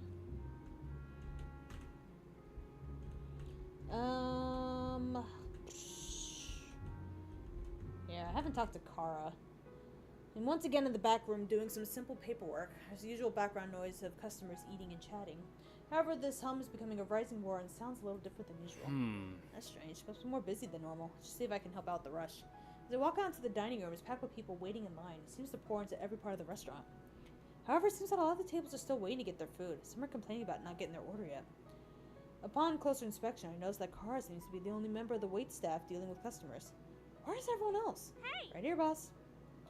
To the right, Naomi Glasses and Owen are by the side of the office door. What are you all doing here? Can't you see the line? All I can see is the line. Lines everywhere. Here, to the bathroom, in my dreams probably. All of it is lines. And none of it wants my help. Or mine. What? What? Why? Because they're all from the church. None of them want any of our help. Yeah. Really? I mean, you I get, no offense. But you two as well? Yeah, see? Yeah, Owen and I have tried, but they're all here for Kara's attention. They want the soon-to-be priestess to hear their words and perform blessings on their food. Well... Tried to please them, saying I could do all sorts of blessings. Ended up turning a dude's glass of water into soup. But at least I tried. Most won't even let me take their orders. My sister, she probably feels like she owes all these people a little piece of herself. She's gonna run herself ragged trying to please everyone. I won't hear another word about it otherwise. Seems like you'll have to be the one to talk some sense into her boss. At least get a handle of the situation before it goes south fast.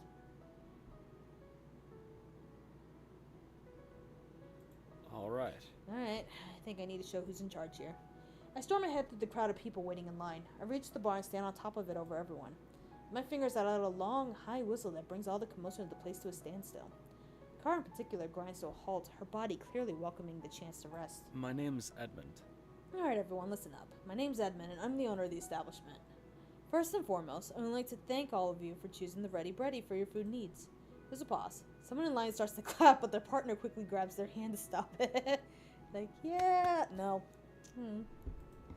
While I do appreciate your patronage, it has come to my attention that most of you come seeking the attention of one particular employee of ours. Well... While our other wonderful staff is left, while our other wonderful staff is left ignored. We understand your desire to have the best possible dining experience, but please understand that Kara is just one person who could not possibly handle all of your requests. Not to mention not every customer here is part of the church and has come for a regular meal service. We would all appreciate it if you would keep your requests to be food related and allow the rest of our waitstaff to help you to serve everyone in a timely manner.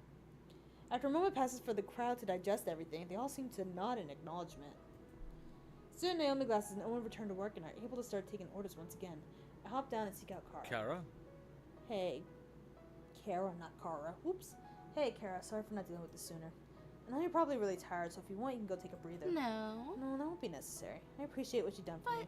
But But I'd feel even more horrible if you allowed me any more pardons. I'll make sure the rest of the day is enough to make up for my failings. What? What are you talking about? No. Before they could finish, Kara runs off ready to take another order. Though it's obvious she really needs a break. It seems everyone got the message but her. Girl, if you don't fucking rest...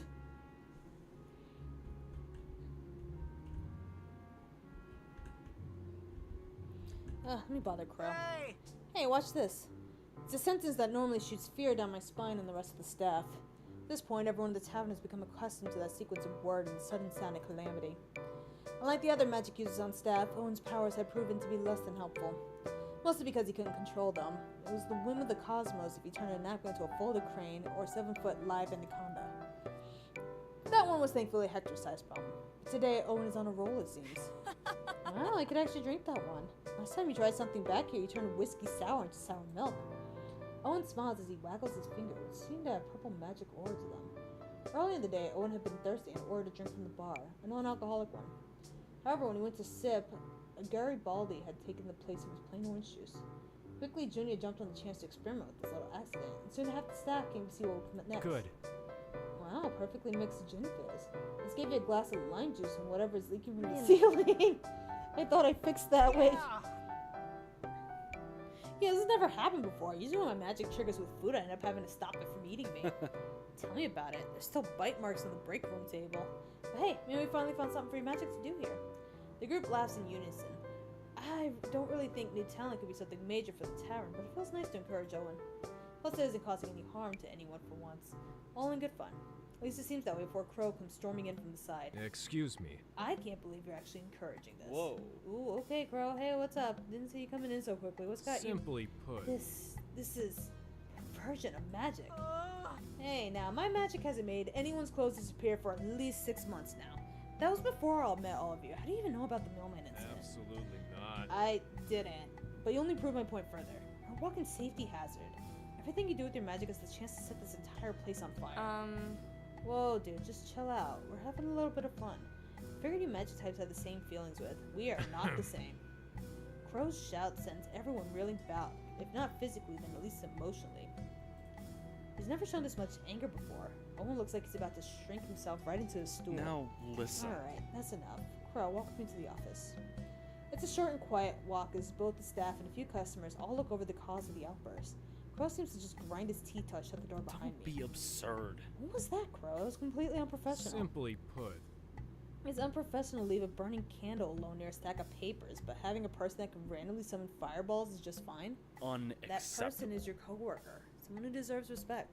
Excuse Who's me. respecting magic here? Apparently only me. Oh, is this a wizards versus sorcerer thing? The person who understands it the most spent his whole life trying to study it. Okay, yeah, this is a wizard versus sorcerer thing. He's just all pissy because he had to study magic. And Owen is basically the universe's Nepo baby. Ooh, success. That's scary. Something else is causing this anger. I have to tread lightly here. Crow's already heated. But he needs to understand whatever he's trying to achieve here. It's just not how to go about it. Why don't you like Owen's use of magic? What? What? I told you, it's reckless. It could be harmful. See. Yeah, but we all already know that. Anytime before when things went wrong, he didn't seem to have a problem. Now that it seems to be actually beneficial, you're throwing a fit. No. I'm not throwing a fit. Think about the big picture here. The tavern, the patrons. All things that are my job. All things we've dealt with through Owen's mishaps before. So ask again. Is there a problem now? You wouldn't get it. Crow goes to lean against the wall, arms crossed in defiance. Well, you're my employee. I'm gonna understand your problem so I can help you. Simply put. You can't help me. No one here can. Not unless someone else has done things I've done. I'm a wizard. Someone who also worked their ass off since they could read to understand magic. Who had to scratch and claw their way into one of the best academies in the kingdom. Who, with no support, has been fighting for research grants and job opportunities to fund their stupid dream of finally getting some respect in this world. Absolutely not. Someone who can't stand the idea of someone just being born with something he's worked so hard for. Crow's face drains of anger as soon as the final words leave his mouth. The bubbling rage now replaces the Crow looking sullen and defeated. I simply stand across from him, his tired face showing no emotion. Crow falls back against the wall, his words' meaning finally catching up with him. See. I know it's stupid and selfish and vain, but when I see him succeed like that, without even trying, it Makes everything I've done feel so pointless. Now listen. You know, life hasn't been easy for Owen because of his powers. In fact, quite the I opposite. suppose. I know. Having to prove every step I've taken in my studies wasn't some fluke or fake that's made me jaded. And we resent those with natural gifts, I suppose. I guess I really am the worst of my type. The know-it-all who crumbles the second he sees someone better than him. Don't be absurd. No one's better than anyone here. You two use the same thing in wildly different ways. It's like saying a painter and a street cleaner are the same because they both use brushes. You're Yukro, the brilliant wizard who's done more than enough to show off his talent. If not in school, then here. In my eyes, at least. Owen succeeding doesn't mean you're doing anything wrong. I Yes, see. you know. Are you crying? No, no cry! No cry! Sorry for my outburst. It was truly unprofessional. Go give him a hug. Alright. Apology accepted. But Owen's still waiting on his. Go out there and just show how mature you really are, Scholar. Oh well. And now you're just trying to rub it in. Make sure the lesson sticks. We share a laugh as we both exit into the dining room and make it towards the bar. Okay, tavern day.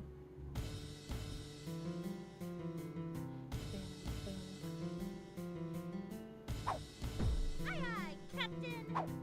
Enter the Hector. Owen's the name. Sorcerin' Come my on. game.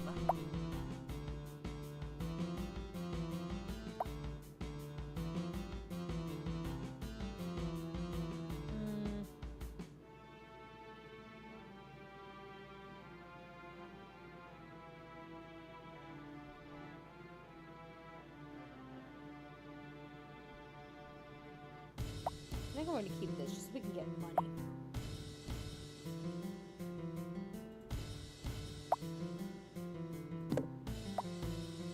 Wait, do I get more with this? No, I get more with this.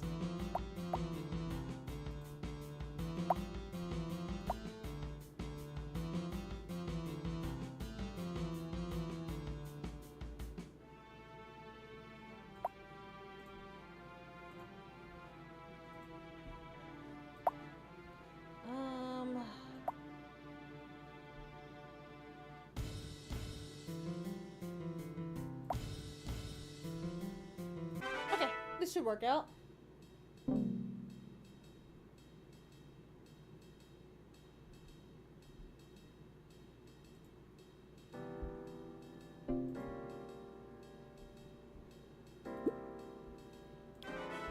Let's call in more people. Hell yeah.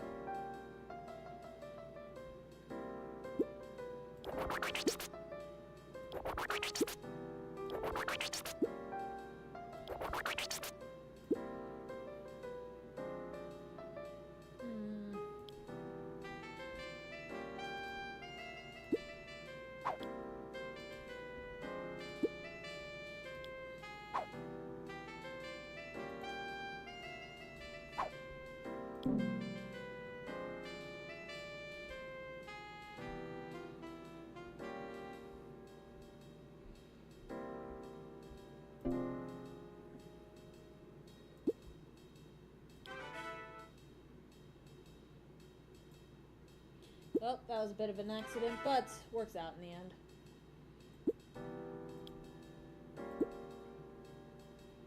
Hey! Let's move you over to this table. Sneaky attack.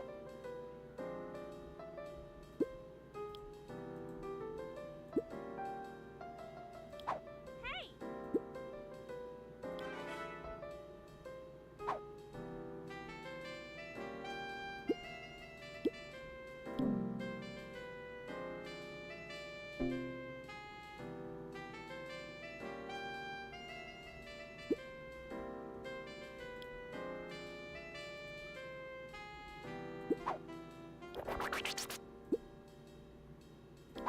Hey!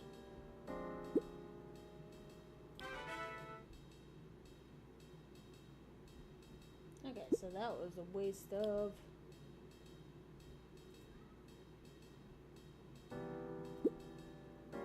Hey! things.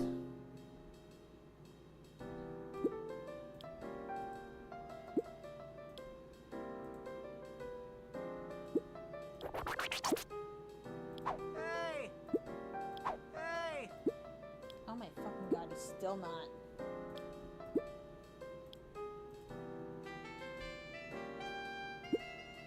Brilliant.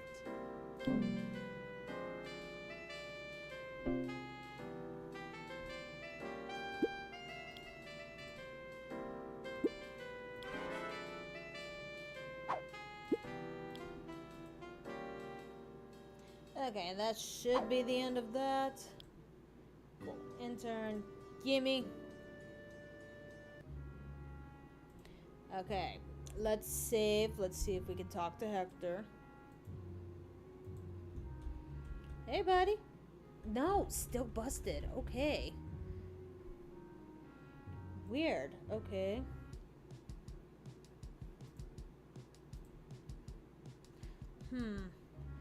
I wonder if maybe I'm just like I can't do anything until I hit this point. So I think we're gonna get to this point and then we'll figure out what this mark is and we'll call it from there. Hey, girl. Take your time. No, a little more to your left. No, you're on the Hold left. a moment. You know, it's not easy hammering nails with you constantly shouting at me. Right, you got the hard job. Hector let out another labored breath, shuffling over to his left. A process made harder with Lark atop his shoulders, holding a giant bundle of spiky sticks. We're trying to put up a holiday wreath above the door. I'm standing just behind, warming their hands from above the out. Oh, theirs and me. From the cold outside with the hot drink.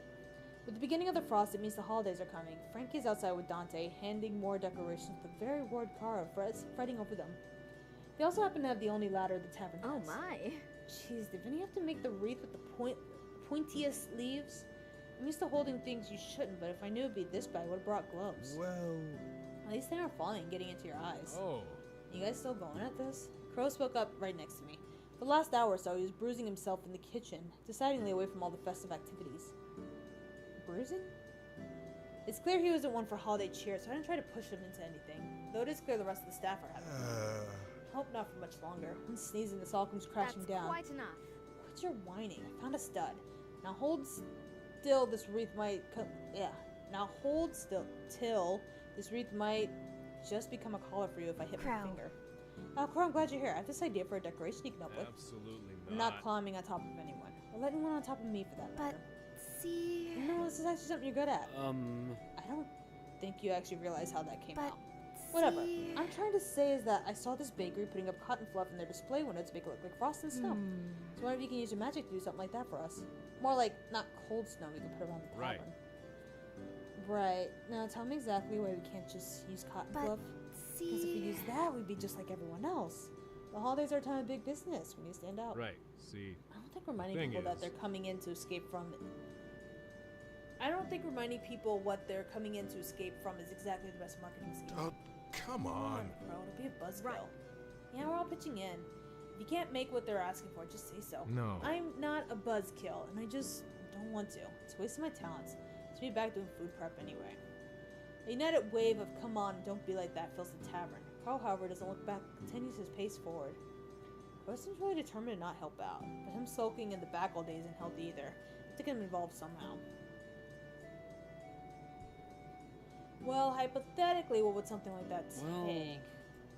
Hmm? What, the fake snow? Not much, I don't think. Like I said, waste of No. time. You think. You don't know. I'm sorry. I didn't take a magical interior decorating class in my years at the school. Is that a real class? No. Well, why don't you want to at least think about it? If it's something you never thought of, maybe it's more complex than you think. Fascinating.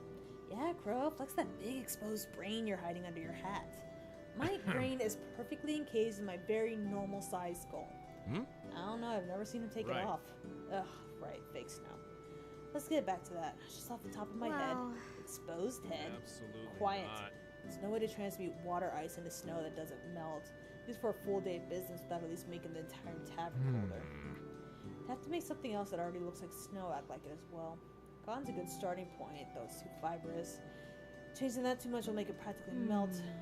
What is like snow but not snow? Rice? No. Too starchy. Messes with most formulas I have in mind.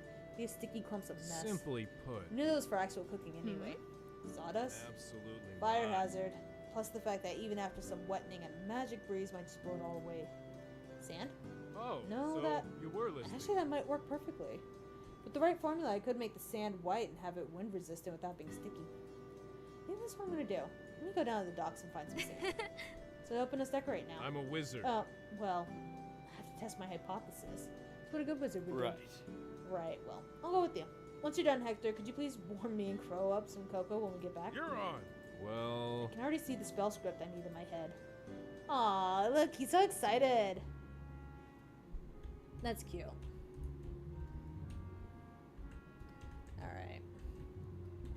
Let's talk to these guys. Owen is being thrown out by the owner. What the fuck is Huh? with everyone harassing the casino next door? Hey, is that Owen? Wait, why is he being thrown out? Trying to run a Owen, business this here. needs to stop. What's up? Oh, hi Edmund. What brings you to this neck of the ground? Listen, Out. buddy. Whee! I'm not angry, just very confused. Why were you thrown out?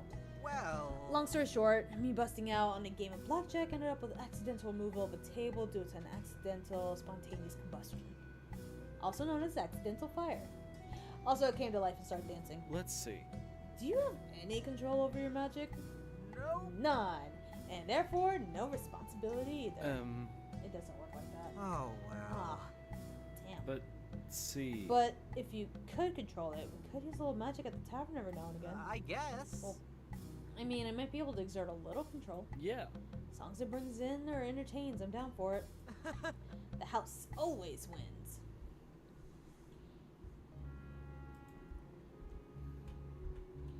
Alright, let's see. Vinny's over here.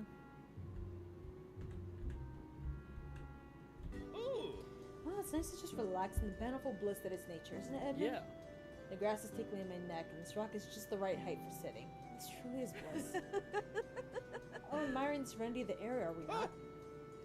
Why, yes, I. You're so big and fluffy. Thank you so much. Well, I do suppose that before you can finish, Vinny latches on to Panda Pal with a large, strong hug. Ooh, okay, hey. Well, now, aren't you one full of vigor and compassion? Yep. Tell me about it. He makes the days a lot more bearable. easy there. Don't ruin the moment. Right. Okay, yeah, I deserve that. But I think a lot of people need a bit more compassion than just staff. What do you think? Considering when pupils are losing a bit of morale, I would believe so. Yep. I agree with the panda. More fluffy hugs for everyone. Of course, I'd be the one with the fluff in latter situations. Aw.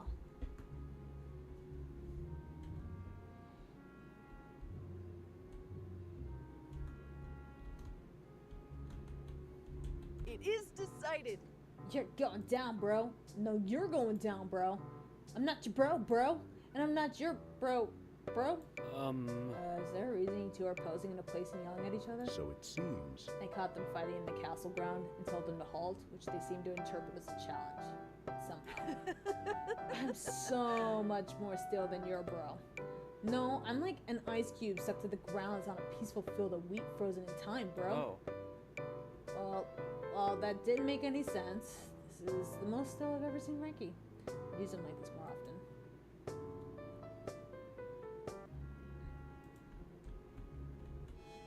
I don't think I can do this. Don't be Sure absurd. you can. I know you're nervous, but don't worry. Hey. Most people get nervous about big crowds, even if it's just standing by a captain supporting him as he delivers a speech. Have you seen how huge the crowd is? Alright. I have. Here's an idea. I'll stand in the middle of the crowd. Look for me. When you see me, focus on me and smile. That's all you have to do. I suppose. I suppose it's worth a try. The ceremonies begin amid such fanfare. Abigail stands beside her captain on the platform, surveying the crowd for me. I wave back. Abigail spots me, smiles, and visibly On reacts. my honor as a knight, The members of the Deep Harbor City Watch are committed to protecting the good citizens of the city. It's going well. Just keep breathing, Abby. I just need to focus on one friendly case of the crowd, and I'll be all right. Promise, Yes. Abigail. Thank you, and have a great day. Abigail. Ooh, I felt good for some reason. Thank you for support, Miss Guard. Right. Don't mention it, sir. Morning. Aw. Good morning, Miss Cora. How are you?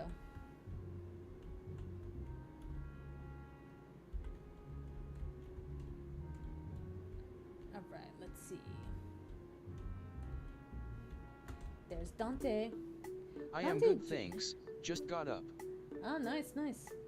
Dante and Junior are teaching me how to drink. So I Playing might a need dating coffee sim. XD. Belt. we're playing this really cute dating sim.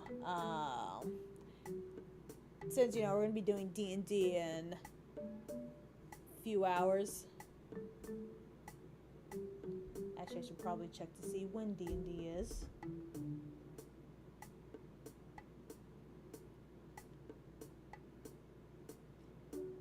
Let me see.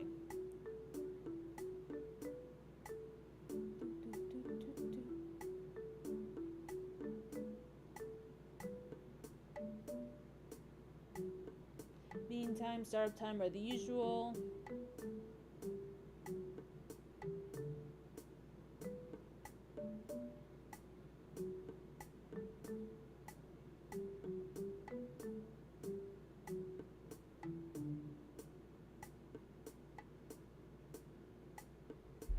Bet. Okay. You play 5e, right?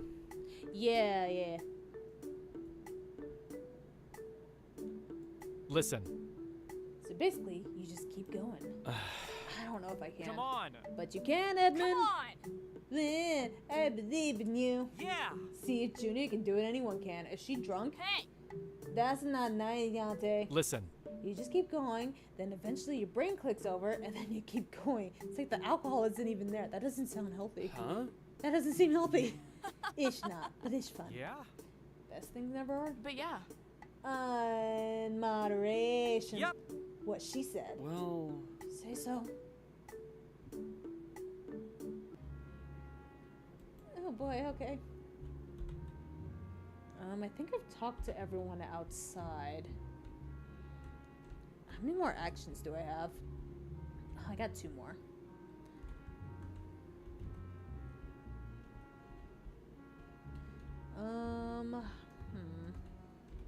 Let's chat with Glasses. Cleaning up around my office to kill some time when a very flustered Vinny approaches me. Edmund? Vinny? What's going on, Vinny? Well... I have a little bit of a situation. Oh no, is Naomi pranking customers again? Or did Frankie accidentally set the kitchen on fire? Just tell me no one's dead. Vinny's eyes are wide as dinner plates we is, and his jaw nearly hits the floor. Seems like Vinny's yet to see just how chaotic things get around here. No. What? No, nothing like that. Just that a noble family came in and now all the servers are begging me not to put them in their section. Oh, that comes as no surprise. Noble families can be quite obnoxious. But we can't just turn them away. Their very presence could do the tavern a lot of good. We need to delegate accordingly. Let's see. Well, who has open space in their section? Glasses. Yep. There you go. Problem solved. Inform the others of the decision. Vinny returns to the host stand and tells the servers, all of whom except Glasses are there, that he's decided who will wait the noble family. He leads the nobles to their table, and they thank him for the timely service. Glasses is at another table. When she turns, her eyes land on the family. She stops in place, and her eyes widen. She excuses herself from her table and rushes to me. Hey, can someone else cover that table? Are you worried because they're nobles? Glasses, you have no reason to worry. You're one of our best servers. I appreciate that, but I seriously think someone else would do a better job serving them. I just feel a little unwell and wouldn't want to do something to ruin the tavern's reputation. Okay, I'll cover I for see. you. If you're that worried about it, then head on home. I can cover your section. Only if you're sure. Yes. I'm more than sure. I don't want to force you to do anything you're not comfortable with, Glasses. I'll go get some rest, okay? Glasses leaves the tavern, holding a menu in front of her face as she walks past the nobles. They don't even bat an eye at her. Huh? That was weird. One moment she was her normal, chipper self, and once she saw that family, she shut down. What's going on? What is going on? Okay, so I got 1 more action. Hey Lark, what you doing? At the dojo, Lark stands next to something covered with a sheet. What's that for? My latest creation. I'm working on a new training dummy that learns from your attacks. Listen. A dummy can't learn. Really? Mine can. I feel like she's gonna make a very mean joke about you. Yeah, right. Let me at it. Well, I mean, you could try, but it hasn't been calibrated yet, so be careful. Lark pulls the sheet to reveal the dummy. Frankie rolls his eyes. I'm not scared of a dummy, Lark. Me and Lark step back, and Frankie takes a few swings at the dummy, landing. See, nothing to it. Frankie takes another swing, then another, landing both times.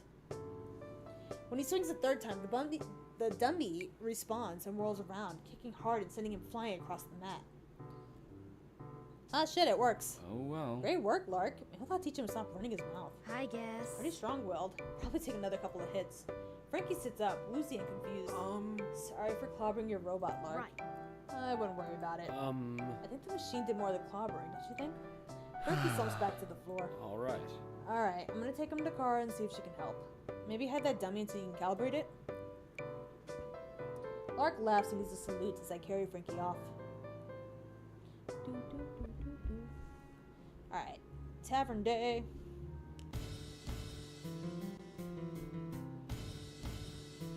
Okay. We need inspiration, we need some charm. Owen's the name. Enter the It's my game.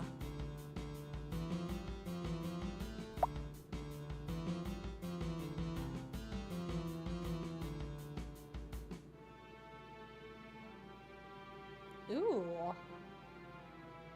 Now that's nice.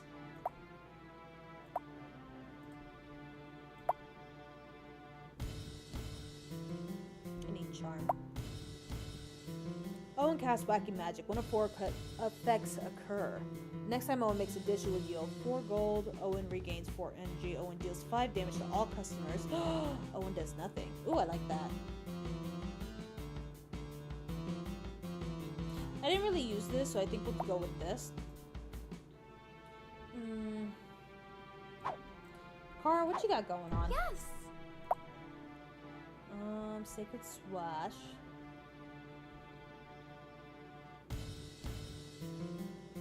Kara heals herself for any. They regain all missing energy. That's nice.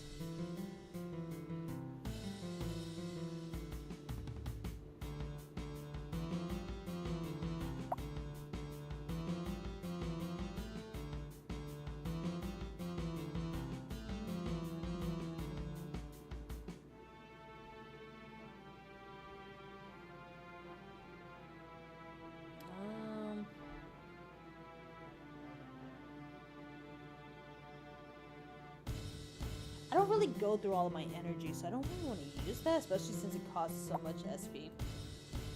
Alright, and then Hector. Replace this with the protein bar. That, and then this. Okay, this should do. Beat-a-boo!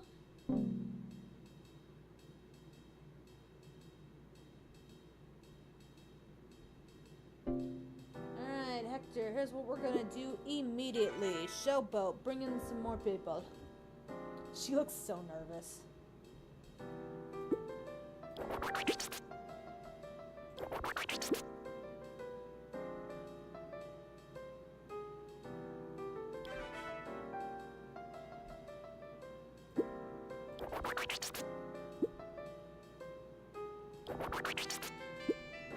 Alright.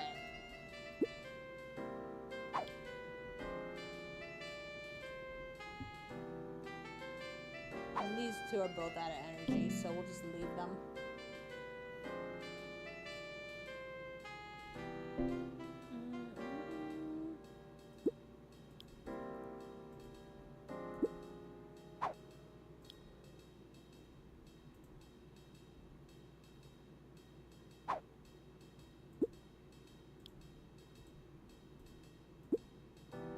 Tranquil Haiku.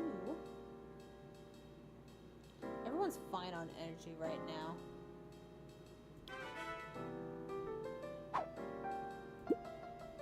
Done. Oh, I should have moved these guys back. Oh well, too late.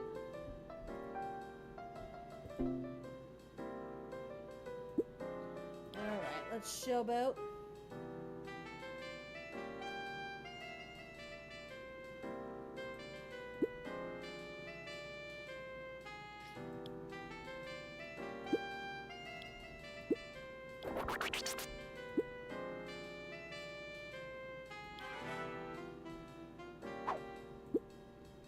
Hey! Done. Alright, let's move you back here.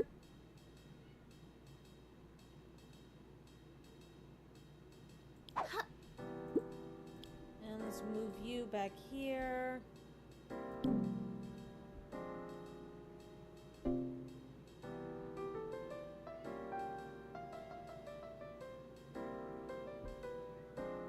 Oh, okay. I think that's it for the crowd.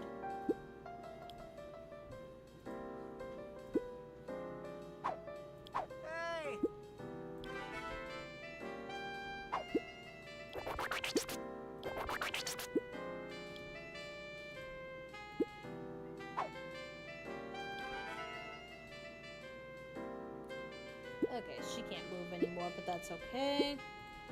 He's out of actions. Everyone's out of actions.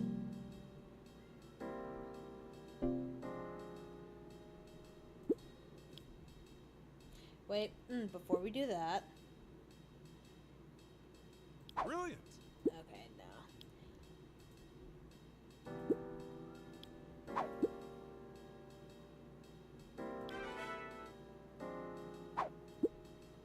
Hey! Get as much money as we can out of them. Okay, and that should be everyone.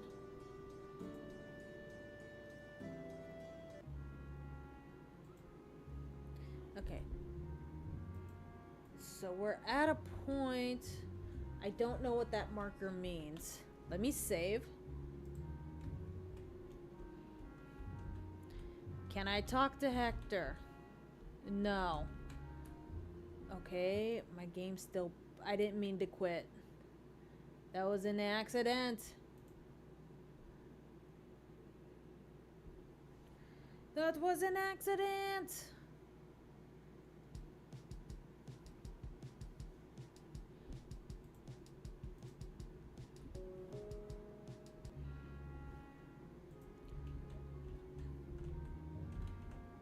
Yeah, no, that's so weird. I still can't talk to Hector. That's the one I'm trying to romance. Kind of a bit of an issue if I can't speak with them.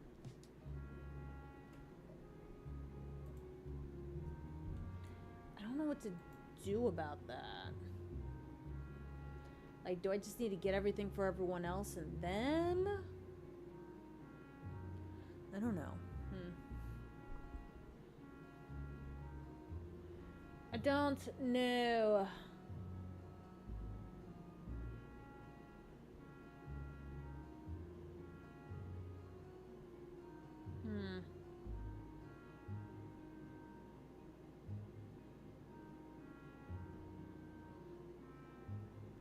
I don't know what to do.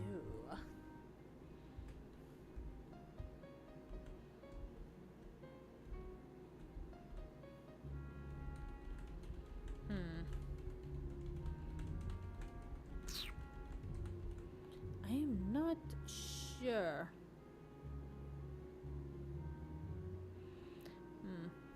I also want to be able to take a break before D&D starts tonight.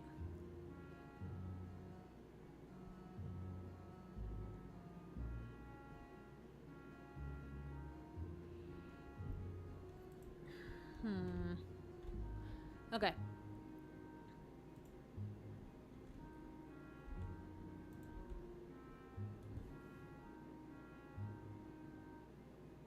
See, I wish I knew how much gold this is. 'Cause, like, I have no idea. There's no indicator. Like, I can kind of guess, but, like, I don't know what this limit is. Like, I don't know. And it's not like I'm spending the gold on anything either, so.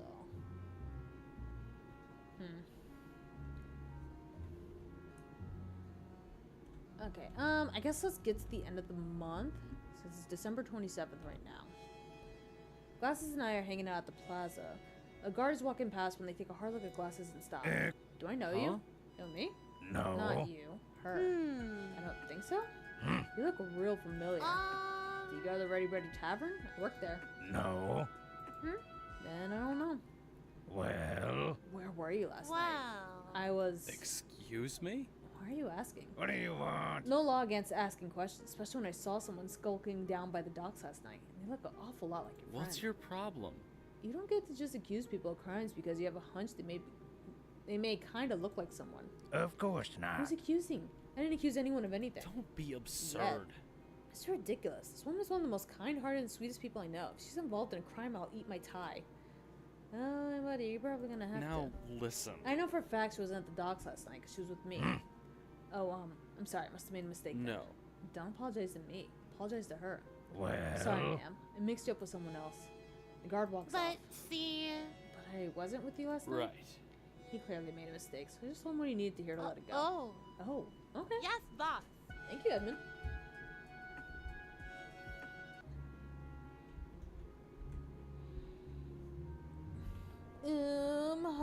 Lark's hanging out down here.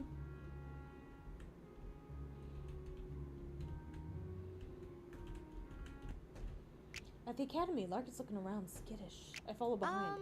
Thanks for coming with me to pick up my paycheck and clear out my office. I'm so Happy glad. to help. Though I'd probably be more helpful if I knew who we were hiding Washington, my dear. from. I imagine that'd be me. I turn around and see an imposing figure. Hello, Professor Medina. Or should I say Lark? I haven't seen you since the hearing. Dean Washington. I was the mechanics ring reconstruction. If I may. Dean Washington, I heard something about a final paycheck. Indeed. Of course. The Dean hands Lark a By check. my calculations. Our reconstruction expenses were deducted, of course. This is for 3 copper. Fuck him. Indeed. Don't spend it all in one place. Right. Right. Well, we'll be clearing out my office I'm then. afraid I not. wouldn't bother. What? What? It's already been collected. But That's see. my work, my plans, my I'm prototypes. afraid not. I'm sorry, Miss Medina, but anything created while in employment of the Academy is lawfully its property. The Dean begins walking Oh away. well. So much for that. What What exactly happened with the Dean? Right. I was working on an automaton that would be able to help with household tasks, being what it refitted for combat. I wasn't too keen on my work being used for violence, so I refused. But the Dean decided to use my prototype anyway. Now then. Long story short, during the demonstration, I destroyed the workshop and half the wing before it blew up. Well, And of course, with my name on the project, I was the one fired. Oh. It's not your fault. but see. That's sweet to say, Edmund. But the Academy Board was pretty certain it was. What did you tell them? I don't know. We testified separately. Well. Well, I'm pretty sure it wasn't your fault. He was the one who started messing around with technology he didn't understand. Just sucks because this was my dream. You don't need them. You're a strong, independent artificer. I think so. Artificer. How do you say that word? You don't need them. What? What do you mean? Lark? Lark, you are the brightest person I know. You can make awesome things from random things around the tavern. You don't need these guys to be great. See. Edmund, they're the most prestigious institution in the world. Alright. Alright, well, I don't think you need them. But if you feel like you do, you just need to win them back. Win them back how? Now, Make listen. something so amazing they have to rehire you. Edmund, you're brilliant. Oh, I get a little kissy kiss. She kisses me on the cheek and dashes off, leaving me blushing and confused. You can't be kissing me. I'm trying to hook up with Hector.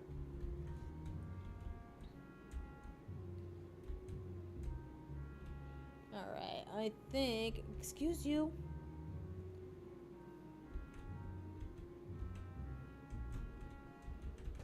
It was a normal night for me, while I was just wandering around aimlessly, taking a peaceful stroll around Where town. could that boy be? I made him a perfectly nice meal and didn't come home to enjoy it. I never want to miss a meal. That's how I know something's wrong. When I look up, it's too late. I bump into an old mumbling man, and he's almost thrown off balance from the sudden impact. Oh. Oh, sorry. Oh, please. Sorry, I'm in a hurry. You seem like a perfectly nice bucko, but you also seem off in your own head. You should watch where you're going. Be sassy. I suppose. Well, first impressions can be deceiving, sir. To me, you seem a bit off in your own head, too, stumbling around here in the dark, totally directionless. Let's see. At least I know where I'm going. Ah, yikes. Aye, Bucko, I know. It's just my nephew. Strange old man slumps his shoulders. Jeez, I feel bad for him. I'm sorry! What happened to your nephew? Yes. Usually comes home at sundown in time for dinner, but he still hasn't arrived. It's not like him to send a Aye, notice. it He's been a lot more seems. scrapes than he used to recently. Marty's in danger. I see. Can I ask for more info about you? Your name? Where you live? Just call me Busty. I live by the docks. Oh. The docks? Oh, I know someone from there. Maybe he can help us. Bossy and I make our ways to the docks. I only know one person who might know their way around, Dante. Making our way to the warehouse where Dante trains, we find it empty. Strange, he's usually here around this time. Wonder where he is. Bucko, do you smell that? Smell what? Well, Never mind. I'm sure it was nothing. Bossy and I continue looking around for Dante. Stumbling in the dark, I wander into something wet and red. Oh shit. Beneath my feet was a pool of blood. What? Just as I thought. I knew I smelled blood. You can smell that? Huh? Blood? Ah, you've never seen blood before, have you? Well, no, not to this extent, no.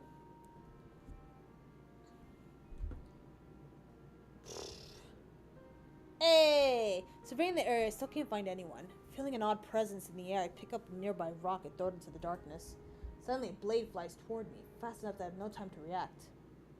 But before the blade lands, Basti is suddenly in front of me, blocking the blade, managing to stop are it. you alright? alright? No. Yeah, how did you do that? Well, the all impenetrable wall of Deep Harbor might be a bit rusty, but I can still block a sword. especially when it's done at full power like this. Huh? What are you? A figure stumbles towards us, broken and bleeding.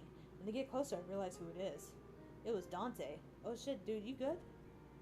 Seeing my friend, I immediately rush towards him as Dante falls into my arms. No. Dante, are you alright? No. Edmund, what are you doing here? Was I... You the one I was about to hit? Basti comes closer, taking Dante from me. It seems. You would have cut the bucko in two if I wasn't here. Uncle. Yes. It's me, boy. I knew it was you by the way the blade landed on me. Can't say you've gotten better with that. Oh my lad, what happened to you? I'm sorry. I was foolish. Let me guess. You went searching around the mafioso lairs again, didn't you? And you went in and tried to investigate on your own. Thought I could learn something. I thought I could sneak through unnoticed, but they came at me so fast. Remember young Dante? We discussed this, Dante. We agreed it was too dangerous to act by ourselves for now. You told me you wouldn't take unnecessary risks. You're too emotional. No! It's a chance to learn something, Uncle. It's a golden opportunity. You know those scoundrels never meet in the same place twice? I had to do it. How are we ever going to clear our name if... But it didn't work. They realized someone was watching and I got wounded as I escaped. Barely managed to keep my identity a secret. I didn't find out anything useful. Damn! I accomplished nothing. Oh, he needs a hug. I failed you, Uncle. Failed all of us. You did your best. Oh. Let's get you home. Basti carries Dante home with me trailing behind them. Basti quickly fixes Dante up and puts him to bed so he can rest. Basti invites me for a cup of tea before I go. Is he gonna be alright? Don't worry about him, Bucko. We Basilios are made of sterner stuff. He'll recover quickly. Oh. Basilio. So that means took you a while to catch up, huh? I never properly introduced myself. My name's Sebastian Basilio, former general of the Knights of the Royal Empire. Please wait. So the move you did earlier, that was Well. my famed Drakengard block. Surprised you recognized it. It's been a while since I had to use it. Well, I remember hearing news of a siege of the palace a few months ago. let's see. The current general of the Knights of the Royal Empire committed treason against the Empress. The rumors even say she tried to take the Empress's life. But there are other rumors too. Some people think she was framed. This current general is... Aye, my niece, Amelia Basilio. Huh? And Dante is her brother. He's the Dante Basilio. Also a member of the Knights of the Royal Empire? Well, Former member for now. After the chaos, Uncle and I went into hiding. Amelia did her best to give us an escape, but she was arrested in the process. Wow. So that's why you've been so... forgive me. secretive? Sorry I had to hide it from you, Edmund. I just couldn't have someone else wrapped up in our mess. Gods! Amelia is innocent, Edmund. She was framed. She never tried to take the Empress's life. There's a mole within the Knights of the Royal Empire. My uncle and I just need time to prove it. We want to clear her name and get her out of jail. Dante? What are you doing up so fast, Dante? You should rest. Well. Aye, let the boy stand if he wants to. I told you we were made of sterner stuff. Thank you. I'm okay, Edmund. Thanks for the concern. Listen, I'm sorry for keeping this from you. I hate to ask you to do this, but can you keep this a secret? I'm just keeping everyone's secret, so, you know, whatever. What's one more, right? Less people know, the better. Alright. Okay, then. I'll keep it a secret. But you have to keep yourself safe next time, okay? Hey. Be hard to find another bartender if I lose you, so stay safe. Deal? right. Deal.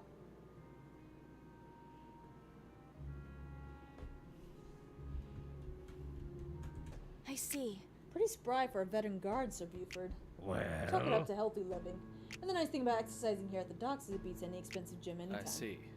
I can see why, though. There are plenty of things you can use here as improvised weights. Got that right. I can do shoulder presses with these crates, or shrugs with the smaller ones. May I try, Sir Buford? Yeah. Be my guess. You know the drills. 12 reps.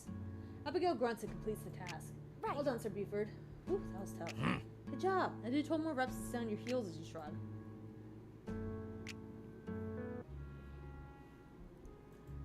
Okay.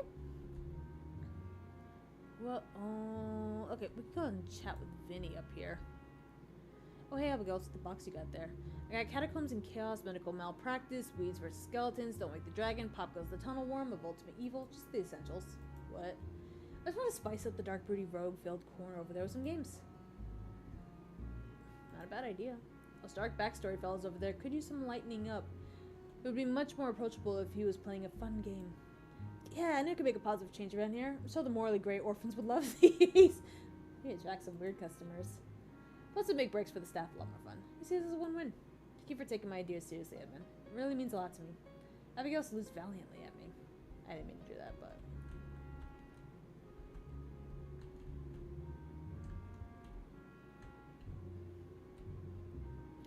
Alright, let's go chat it up with Vinny.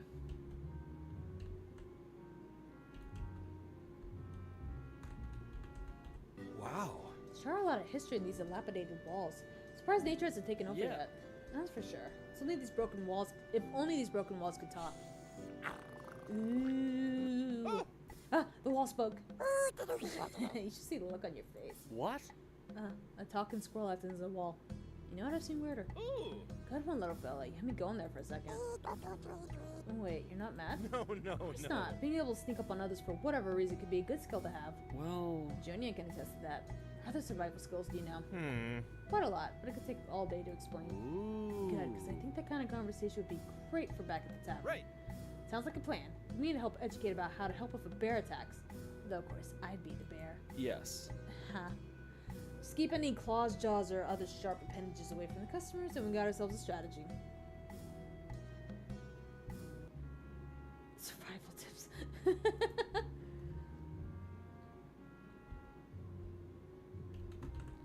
Alright, how many more actions do I have? I got 3. Delivering the orders to the customers just as Naomi's about to leave, the customer tries to get her attention. Something wrong with the food? Well. No, this is great, but do you mind if I ask you a personal question? I Suppose it depends on what the question is. What's the symbol on your belt? It's very intriguing. It's kind of a religious symbol. Naomi scowls at the customer, glances between them. I just think maybe the tavern isn't the place Are to... you for place to real? what? Answer a question about my jewelry? Listen. It's not about your jewelry. No, it's about me Such a talking to people killjoy. and doing things that you don't approve of. I'm just trying to protect you, Naomi. The customer is clearly trying to interject but can't manage it and slumps into their seat. I notice the sisters arguing, as do more customers. Huh? What's this about? You see? I just think the tavern is a place to discuss religious theories. Hey, I didn't ask so we can continue the argument. Sorry. But It's alright. see. Moving forward. The tavern Allow isn't me to religious. explain. The tavern isn't affiliated with any particular religion. You're both allowed to talk about religion, and you're gonna have to find a way to be okay with that. Really? But what? You afraid I'm gonna condemn us all by being honest? Naomi. No, I'm worried about you. Not cosmically necessarily, but I know as well as you there are some zealots out there and they can be dangerous. Oh. Oh, well. Just because I'm frustrated with you doesn't mean I'm trying to hurt you.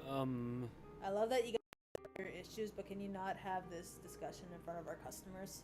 They both glare at Now me. listen. We're still a tavern and the food's getting cold. Truce? Yes. Truce. They shake the way- hands. And in case of any religious zealotry on either side, we'll be sure to put up a strongly worded sign. Naomi rolls her eyes and Kara shakes her head as they both walk back to the kitchen. Well. That was a joke. We would obviously do more than that.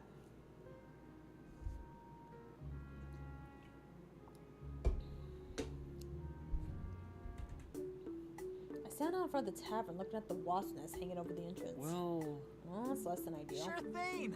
I could fix that. Owen appears out of nowhere, startling me. Huh? When did you get here? I heard there was a problem and I thought I could lend a hand. Be my guest. Owen shoots the nest with a magic bolt and it disappears as if it was never there to begin Whoa. with. Nice work. Thanks. What'd you do to the nest? I opened a portal and threw the nest inside. A portal to where? I don't know. Probably somewhere far away. I won't worry about it. Alright. Well, as long as I'm not anywhere near the tavern, I'm cool with it. I hear panic screams come from inside the tavern. Now what?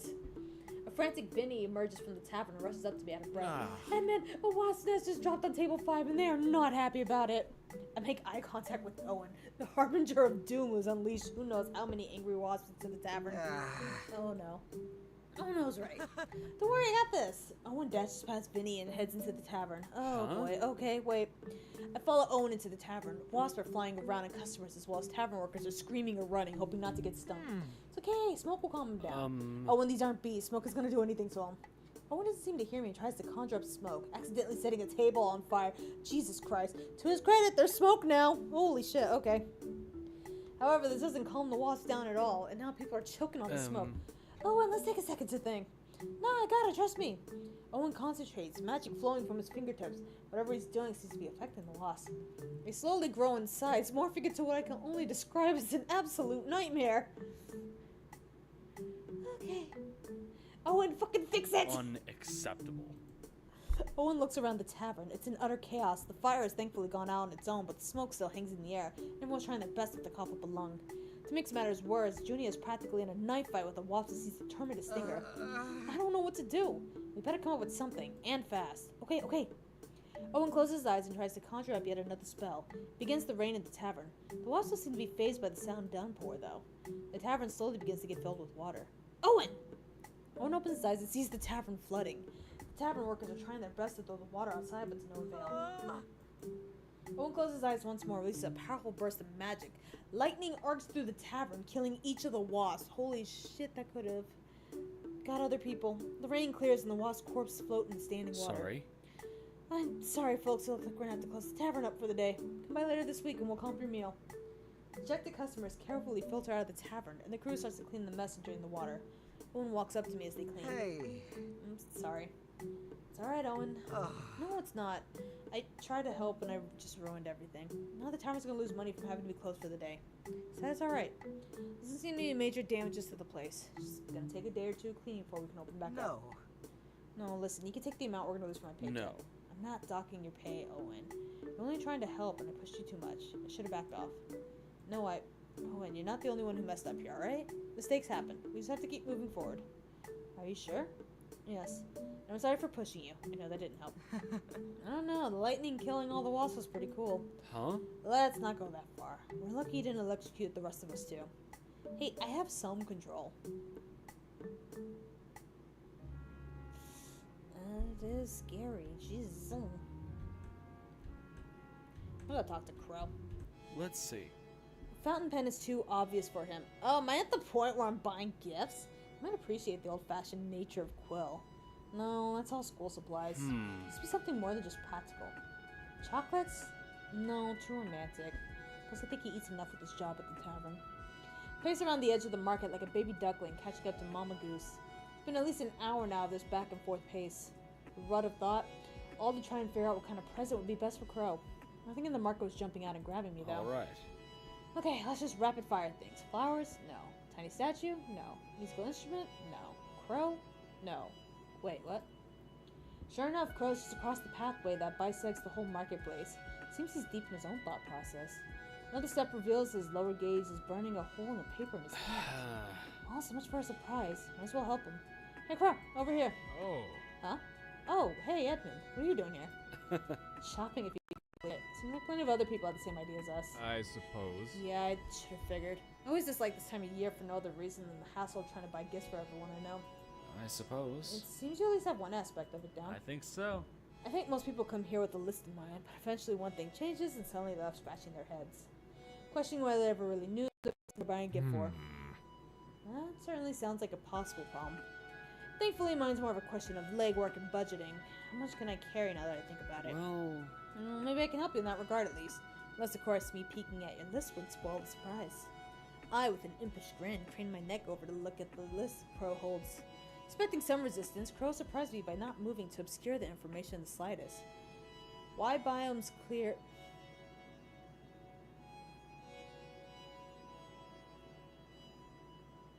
Maybe it's supposed to be becomes. Why it becomes clear as I read down the names.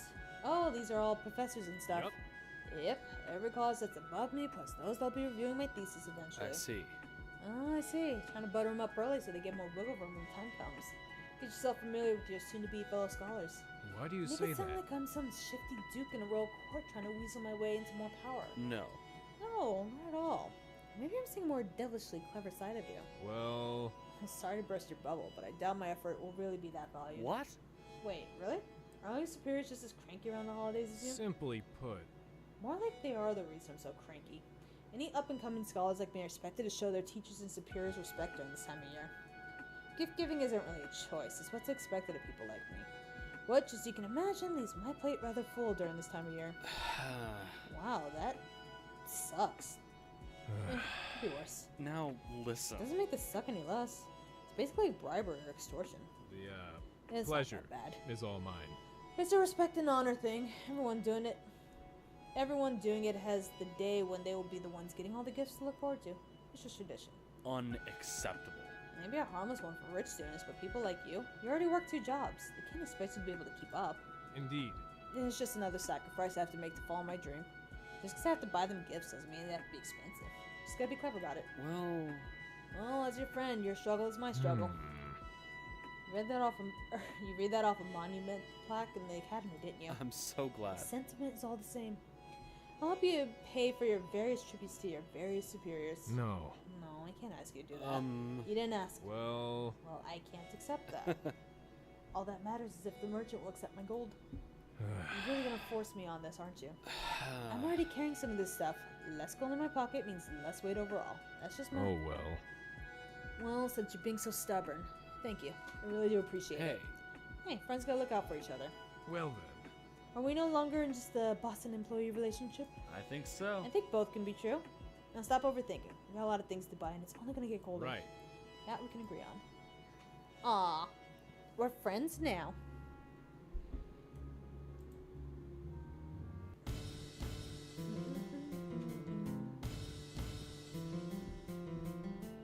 Okay, inspiration. Come on!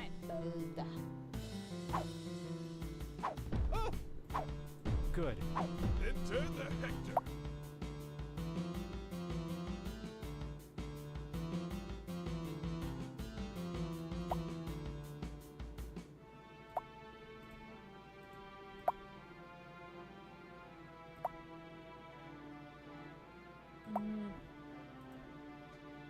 Oh wait, hold on. We have bold.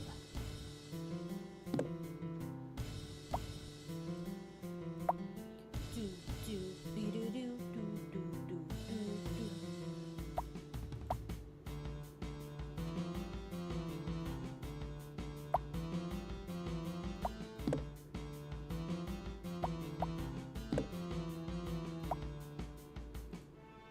Okay, this should do.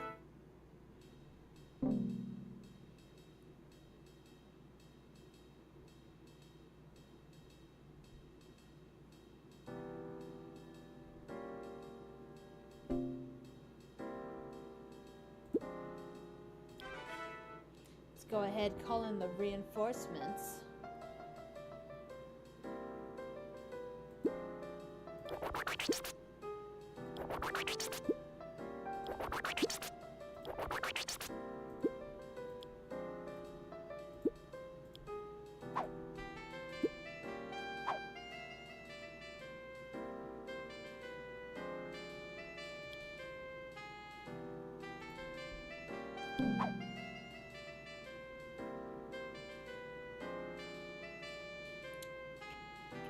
Bam, bam, bam.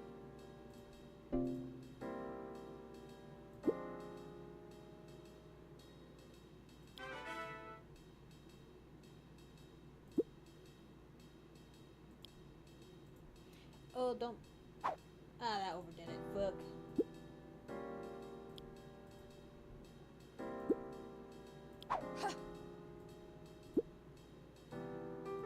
Done.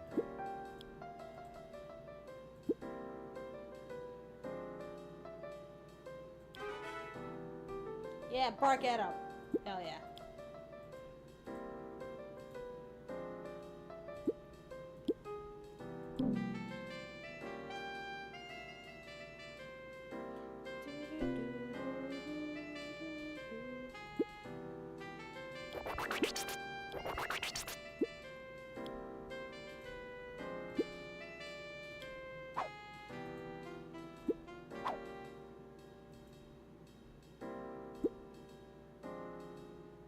Brilliant.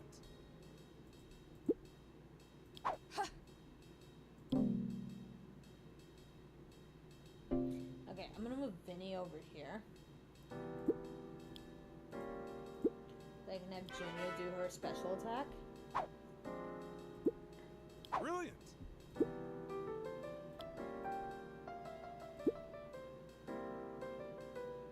By the way,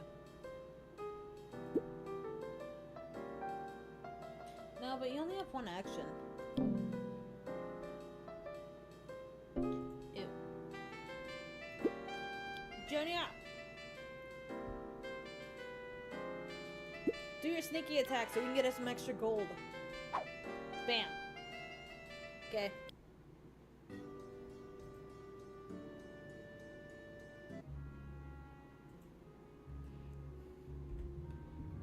Do a quick save. Still can't talk to Hector. I wonder if we just can't talk to him because of the time of... I don't know.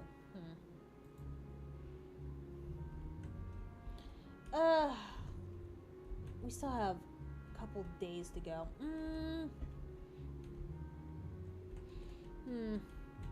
Okay, no, I want to take a break before D&D. Eat and, you know, rest my voice. I will be back in about an hour and a half-ish. The next time we continue this game, I'm not sure. I'm not sure. We'll have to find out. But oh, this went off. Yeah, I don't know when these markers are then, because this didn't go off until I hit the 1500 mark.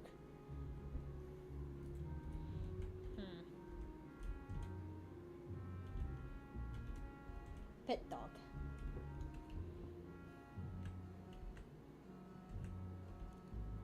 I don't know. Maybe I'll grind for stuff.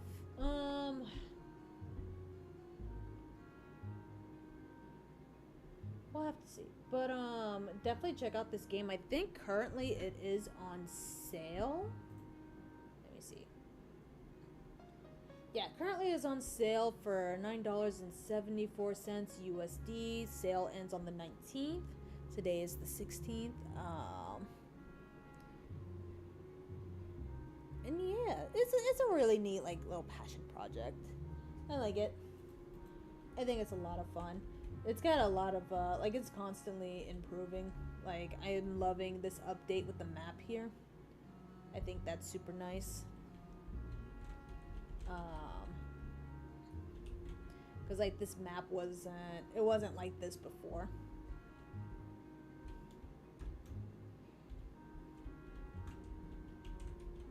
I'm trying to think of what else got updated.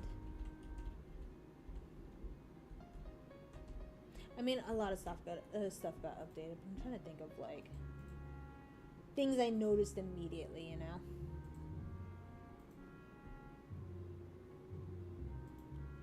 Oh, I don't get stuck nearly as much, which is great.